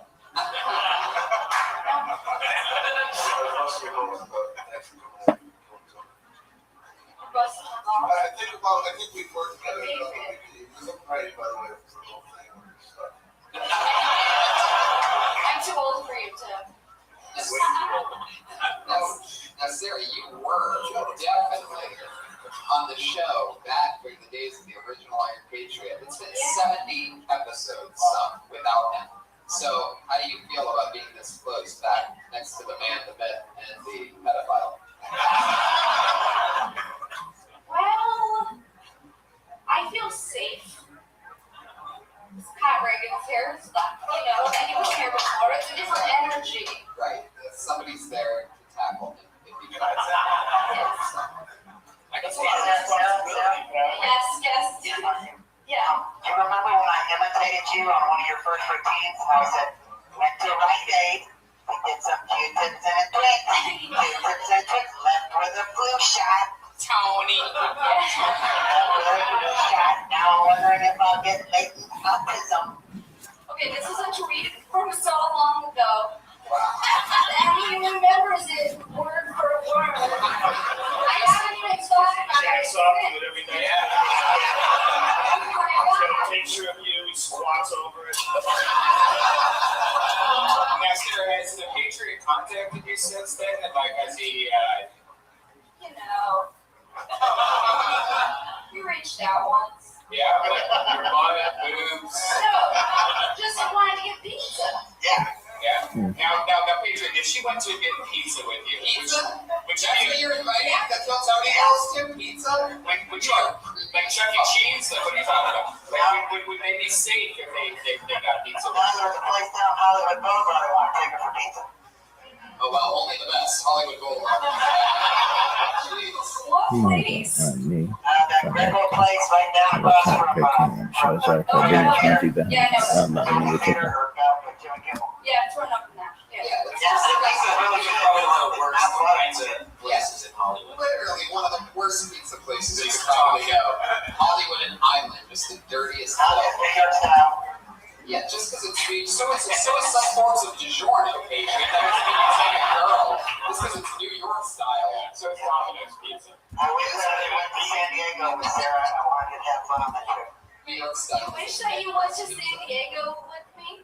You would have had fun. When Tony went to San Diego, I was really wish I would have went on that trip. Yeah. Well, guess what? You quit the show. You said that you were too good for the show and that we wouldn't be able to sustain without you. Sometimes 70 episodes later, I'm back in Mater. I'm like a real dumb. Sarah was questioning going on a date with you and having sex with you if you went to that show, and now she's heard that you're here and it was really uncomfortable. Don't play with me, man. Don't tease me. Wait. I don't even, we would be hanging out in San Diego, but you would be in your mask. I luckily just know you like this. You know what I mean? I see you, on the sand and that. It's weird. Yeah. The great thing about the suit, you must admit, is that he can't grade you in it. You can barely walk in it. So this thing flips up and like, boing! I'm pretty sure if that happened, it would happen when the chick was grinding up against the earlier.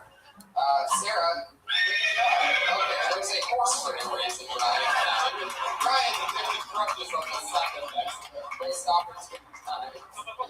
What was that even supposed to be? For you fucking that chick, man.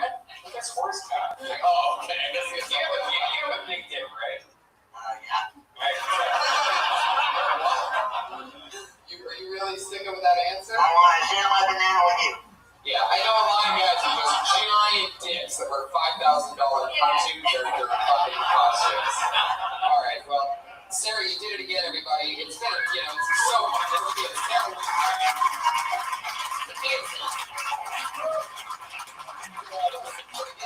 So, as your next comedian, everybody, your final comedian of the night, she does a brand new minute every single week. She came here and she performed on this show 1 minute for her very first time ever on stage. She's been with us 100 episodes. Put your hands together for Kimberly Congdon.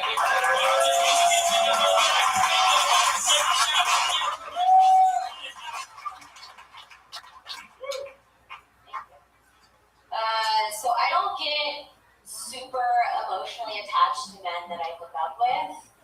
And it makes it weird when they want to end it because they get really apologetic. And then my response is really weird. It's usually something like, oh no, where will I ever find another dick?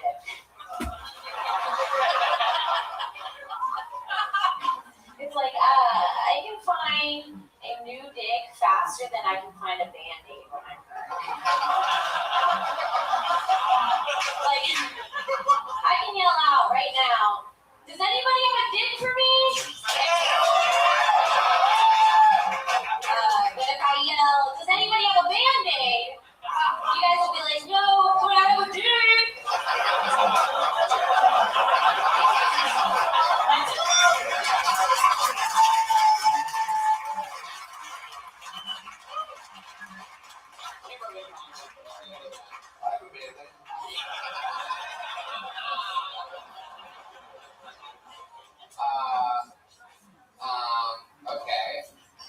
I missed the ending of it. How did you just let I can yell, does anybody have a dick for me? And everyone says, yeah, but I yell, does anybody have a band-aid? And someone goes, no, but I have a dick. Right, exactly. Okay. Okay. I think it needs to go back to the fact that the whole thing is about what? It's about he doesn't want to hurt your feelings by saying that he's no longer interested. Well, the whole premise is there's just like a lot of news out there. There's like a lot of options. There's like a lot of people, you know? Like when two girls fight over a guy, it's like, oh, but there's like, you can just close your eyes and point, and you'll probably land on another dick. Like, there's so many news. Just definitely a lot of dicks. Right? Yeah. It sounds like someone's a little shaky. Someone doesn't believe in love. Choosing dicks. Simply for the availability of dicks. I mean, love's cool too, I guess. You distract the fuck out of everybody in those yoga pants, kid. Yeah. Stop doing that. You got too much junk in the truck. You're on stage in fucking yoga pants. Especially this front row. It's totally secret. You're talking about dicks. You're talking about landing on dicks. Like, what?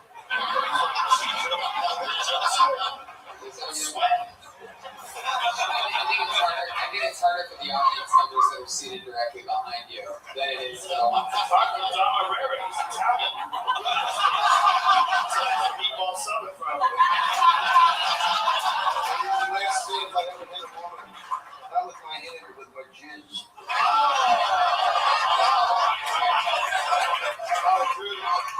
How good she's a fellow comedian.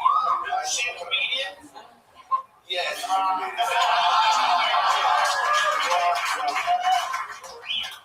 Well, Tim, you had new material. You did it again. That's Very good. fun. Very Thank you. fun. There she goes. Follow us at Tony Girls on Twitter.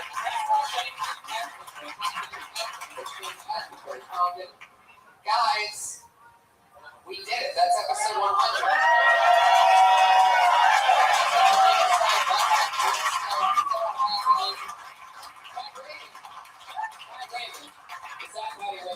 Anything you want to promote, Pat? No.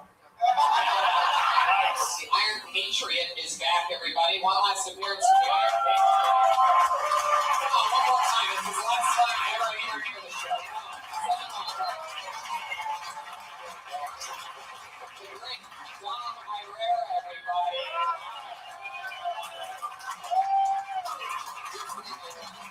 Joe Rogan, the one and the only. Thank you. So much fun. Have a great night. Thank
you.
Whatever your last joke was, because I went right into it on my note.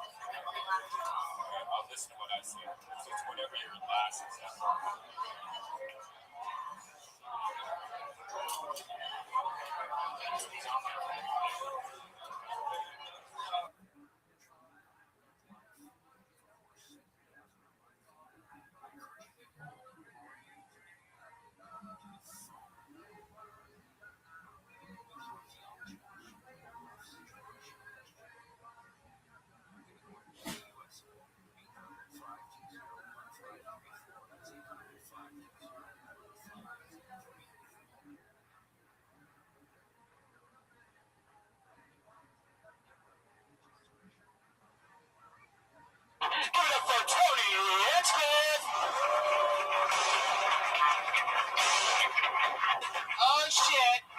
and again, everybody. Welcome. Episode 99 of Kill Tony is happening right now. Hi, live audience. How are you? Fuck yeah. For those of you joining us via Ustream right now, the hundreds and the hundreds of people, special shout out to you guys. It's all happening. Hi, live audience. Welcome. You guys excited? It's always fun. You have that fun Monday evening energy, sort of still in shock from the great stylings of our one and only band leader, the great Pat Reagan, everybody. There he is. Here with the one and only Brian Redband, everybody. Hi, guys. He's always here on the ones and the twos, and you can find us 1 week from today in the main room, already almost sold out, Kill Tony 100, featuring the likes of Bruce Buffer, maybe a special visit from some past characters, including the great Brody Stevens will be there at some point. Look out. Other big names as well, huge names. Maybe a guy whose name rhymes with Bill Burr might be there. And maybe I'm just not allowed to announce that. Dilbert? Was that you? What the fuck? Like the Office cartoon Dilbert?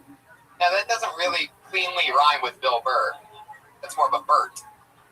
Just throwing it out there. If it was Bill Burt, then yes, it would be Dilbert. You did. You floated it out there. 0 for 1. Pat Reagan tonight. We're going to see how that develops as the show goes on. By the way, you can also catch Brian and I in Vancouver, 420. How about that? What a coincidence. We were there at 420 last year. What are the odds of that? I think I remember us barely being there on 420. What are the odds that we'd be back there again in Vancouver in a theater?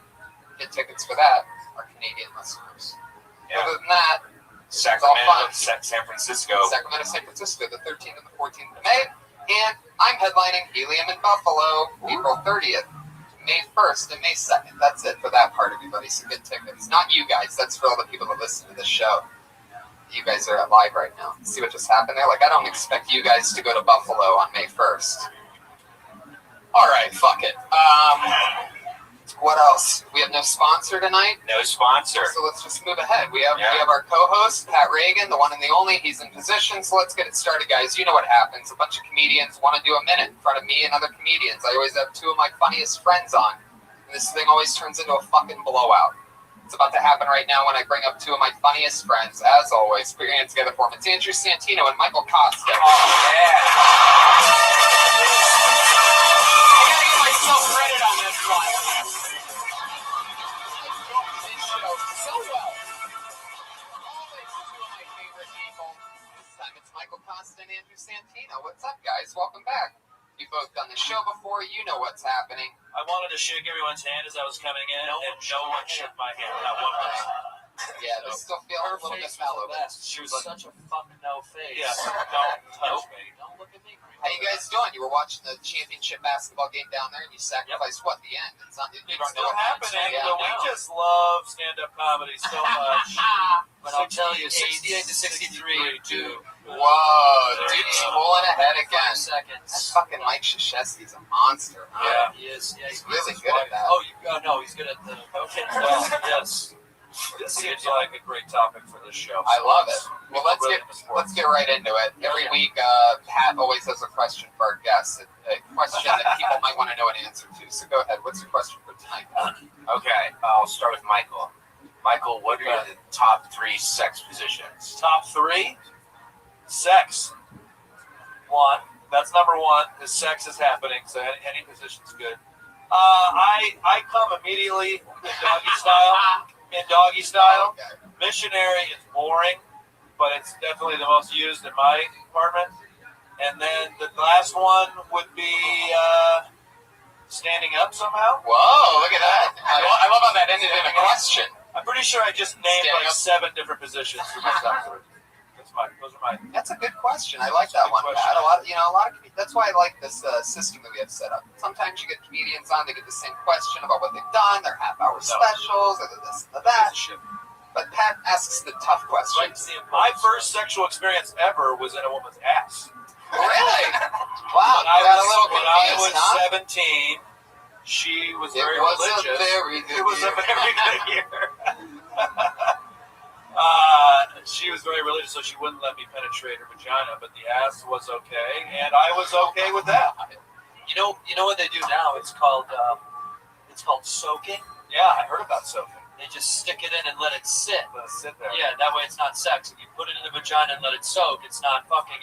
If you don't pump, it's not sex. That's what the Mormons do. Yeah, it's the called Mormons soak. are all totally okay with soaking. I love soaking. Did you guys ever soak before? Like after sex, you just put it in and go to bed, and you wake up the next morning. I love that. The deep soak. Yeah, the deep soak. Pat, what's your question for Andrew? Andrew, what's the worst breakup you've ever had? It's going to happen any day now. The worst breakup I've ever had.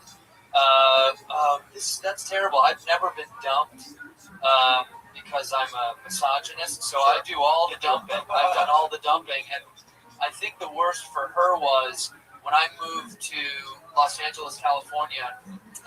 I told her the day I was moving that we were breaking up. I had the U-Haul package. She's like, she was under the impression she was going to come with, and I just said, I'm going to go without you.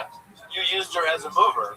Yeah, put all that stuff in. But that goes over here. Like, I made her do the Tetris of stuff, and I was like, I don't like you enough to take you. I gotta go.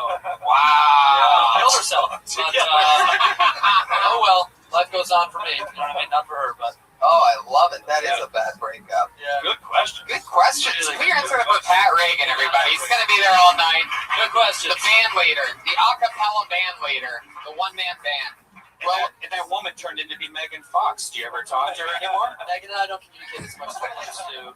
Not after she went with the bag and Brian Austin Green. We really don't see eye to eye. We're just two totally different people now. You know, maybe we have different values. Boom. Special shout out to Megan Fox out there, everybody. Let's get this party started. You guys know what it is. Over 30 comedians signed up for the opportunity, all knowing what they were getting into, to perform 60 seconds of stand-up comedy in front of you and my friends here. Comedians, you know you're 60 seconds up when you hear the sound of a kitty. Adorable. That is cute. That means wrap it up then, or else you're going to bring out the angry West Hollywood bear. Whoa.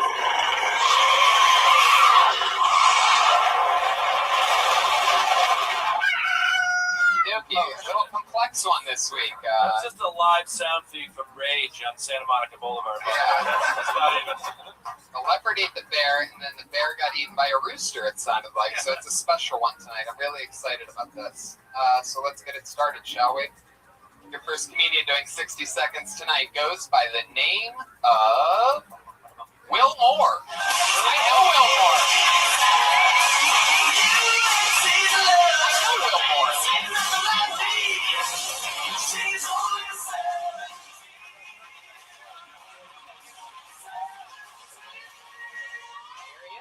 Everybody. I drove here from Ohio. I had to drive through Kansas, and it was amazing. It was everything they said it was. Just devastated by natural disaster the entire way through. I was terrified the entire time I was driving. I was like, why is Google always leading me to the middle of nowhere? Is Google Maps going to rape me? It was either going to be a brutal rape or a sweet bonfire. Either way, I'm game. Tired of living, love to party. Can you see how bright this candle's burning? I think that's it. Still 30 seconds left. Alright. The second day of driving to Kansas. About 4 hours of going 90 miles per hour. I was losing my fucking mind because there was nothing everywhere. And I saw an ambulance coming down the other way with its lights on. I was like, oh, that's a dead person. The last thing I saw was a gas station, and that close at noon. I don't have high hopes. Keep going. I don't have high hopes.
Doctor out. Get one more bike stand and do what we get.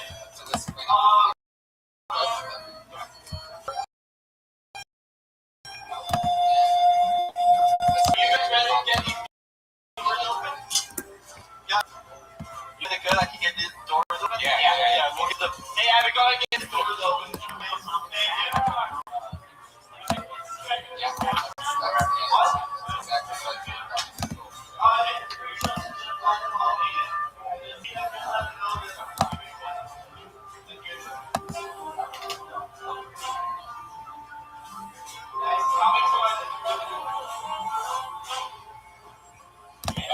you want some to drink?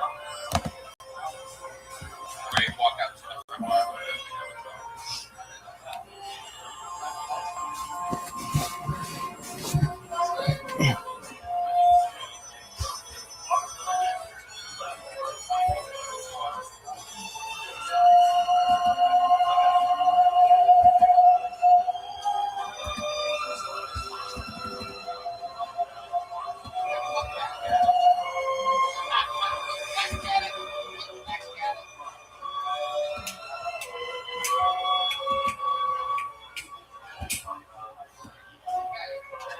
They're gonna start seating right now.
If I'm fancy, Mike, let's go to extend. This guy, If you wanted to go, wait, well, that's okay. So here's the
Yo. Yo.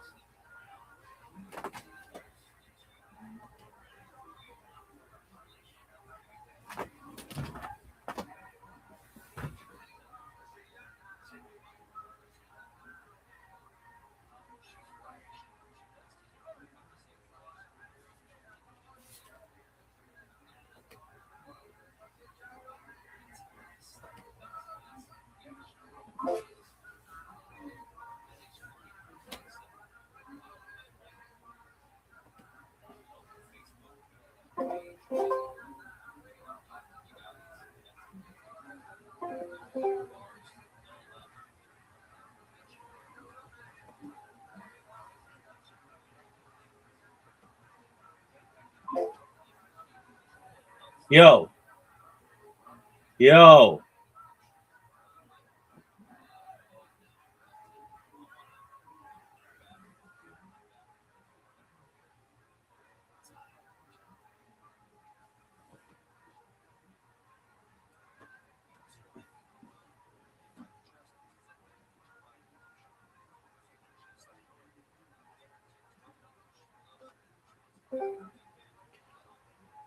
Yo. Yo. Yo.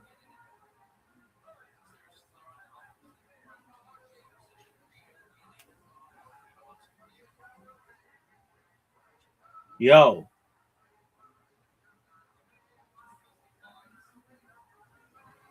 Yo.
Yo.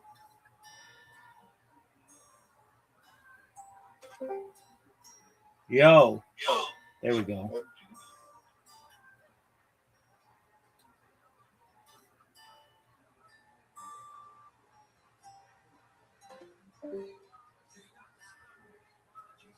Yo.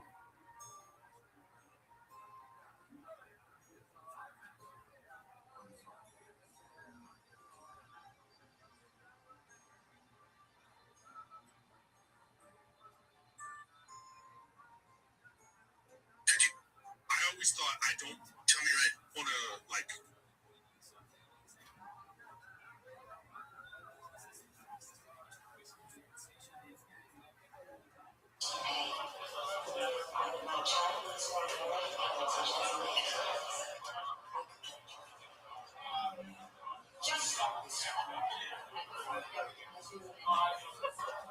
Any of you folks got anything else to say? Now's the fucking time!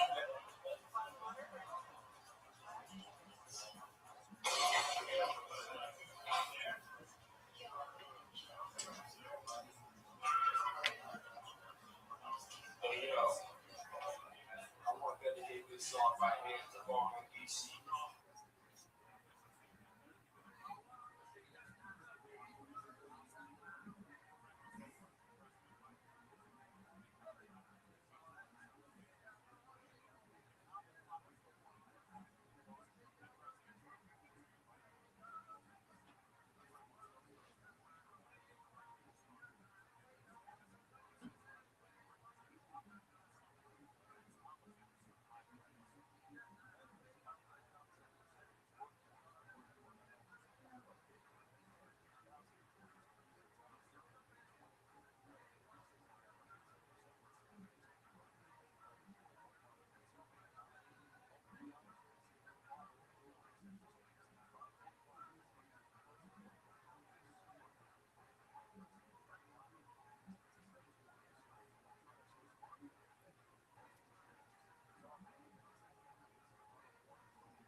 Brigitte denied the Hinema Plum. Brigitte denied the Hinema Plum. Shout on the other boy.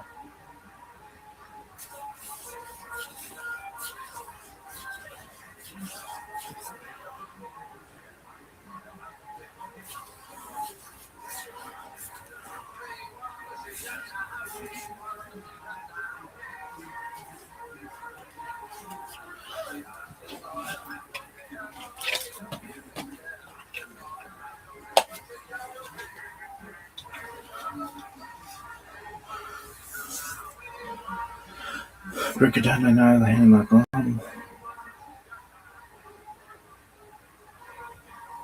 Ashurkichan myself at the line. Bergsham scored Brigitte Bergsham scored Brigitte denied the Hinema Plum. Ashurkichan myself at the line. Al Mitzvah. What?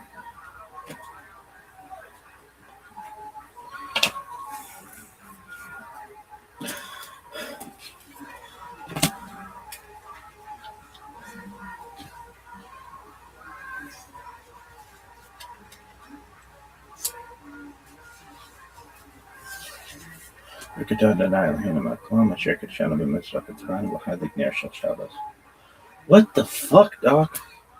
Friction put a little bit. Back to the text, baby. I don't know what is going on.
Rickettade na el in my plumber shaker to shine a good mess up with Tivano, the hard lake near.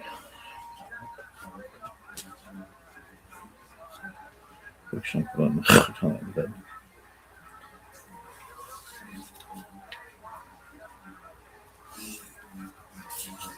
Rickettade na el in my plumber shaker to shine a good mess up with Tivano, the honey Tivano.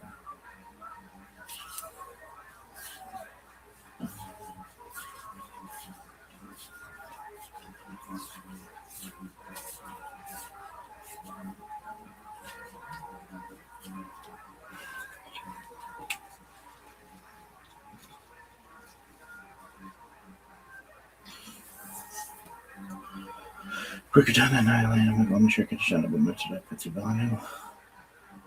It's about Tiffin.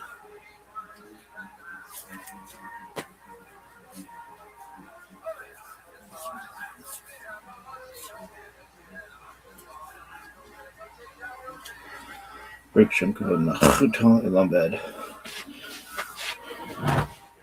Shema Yisrael Adonai Eloheinu Adonai Echad. Friction put on the hotel in bed.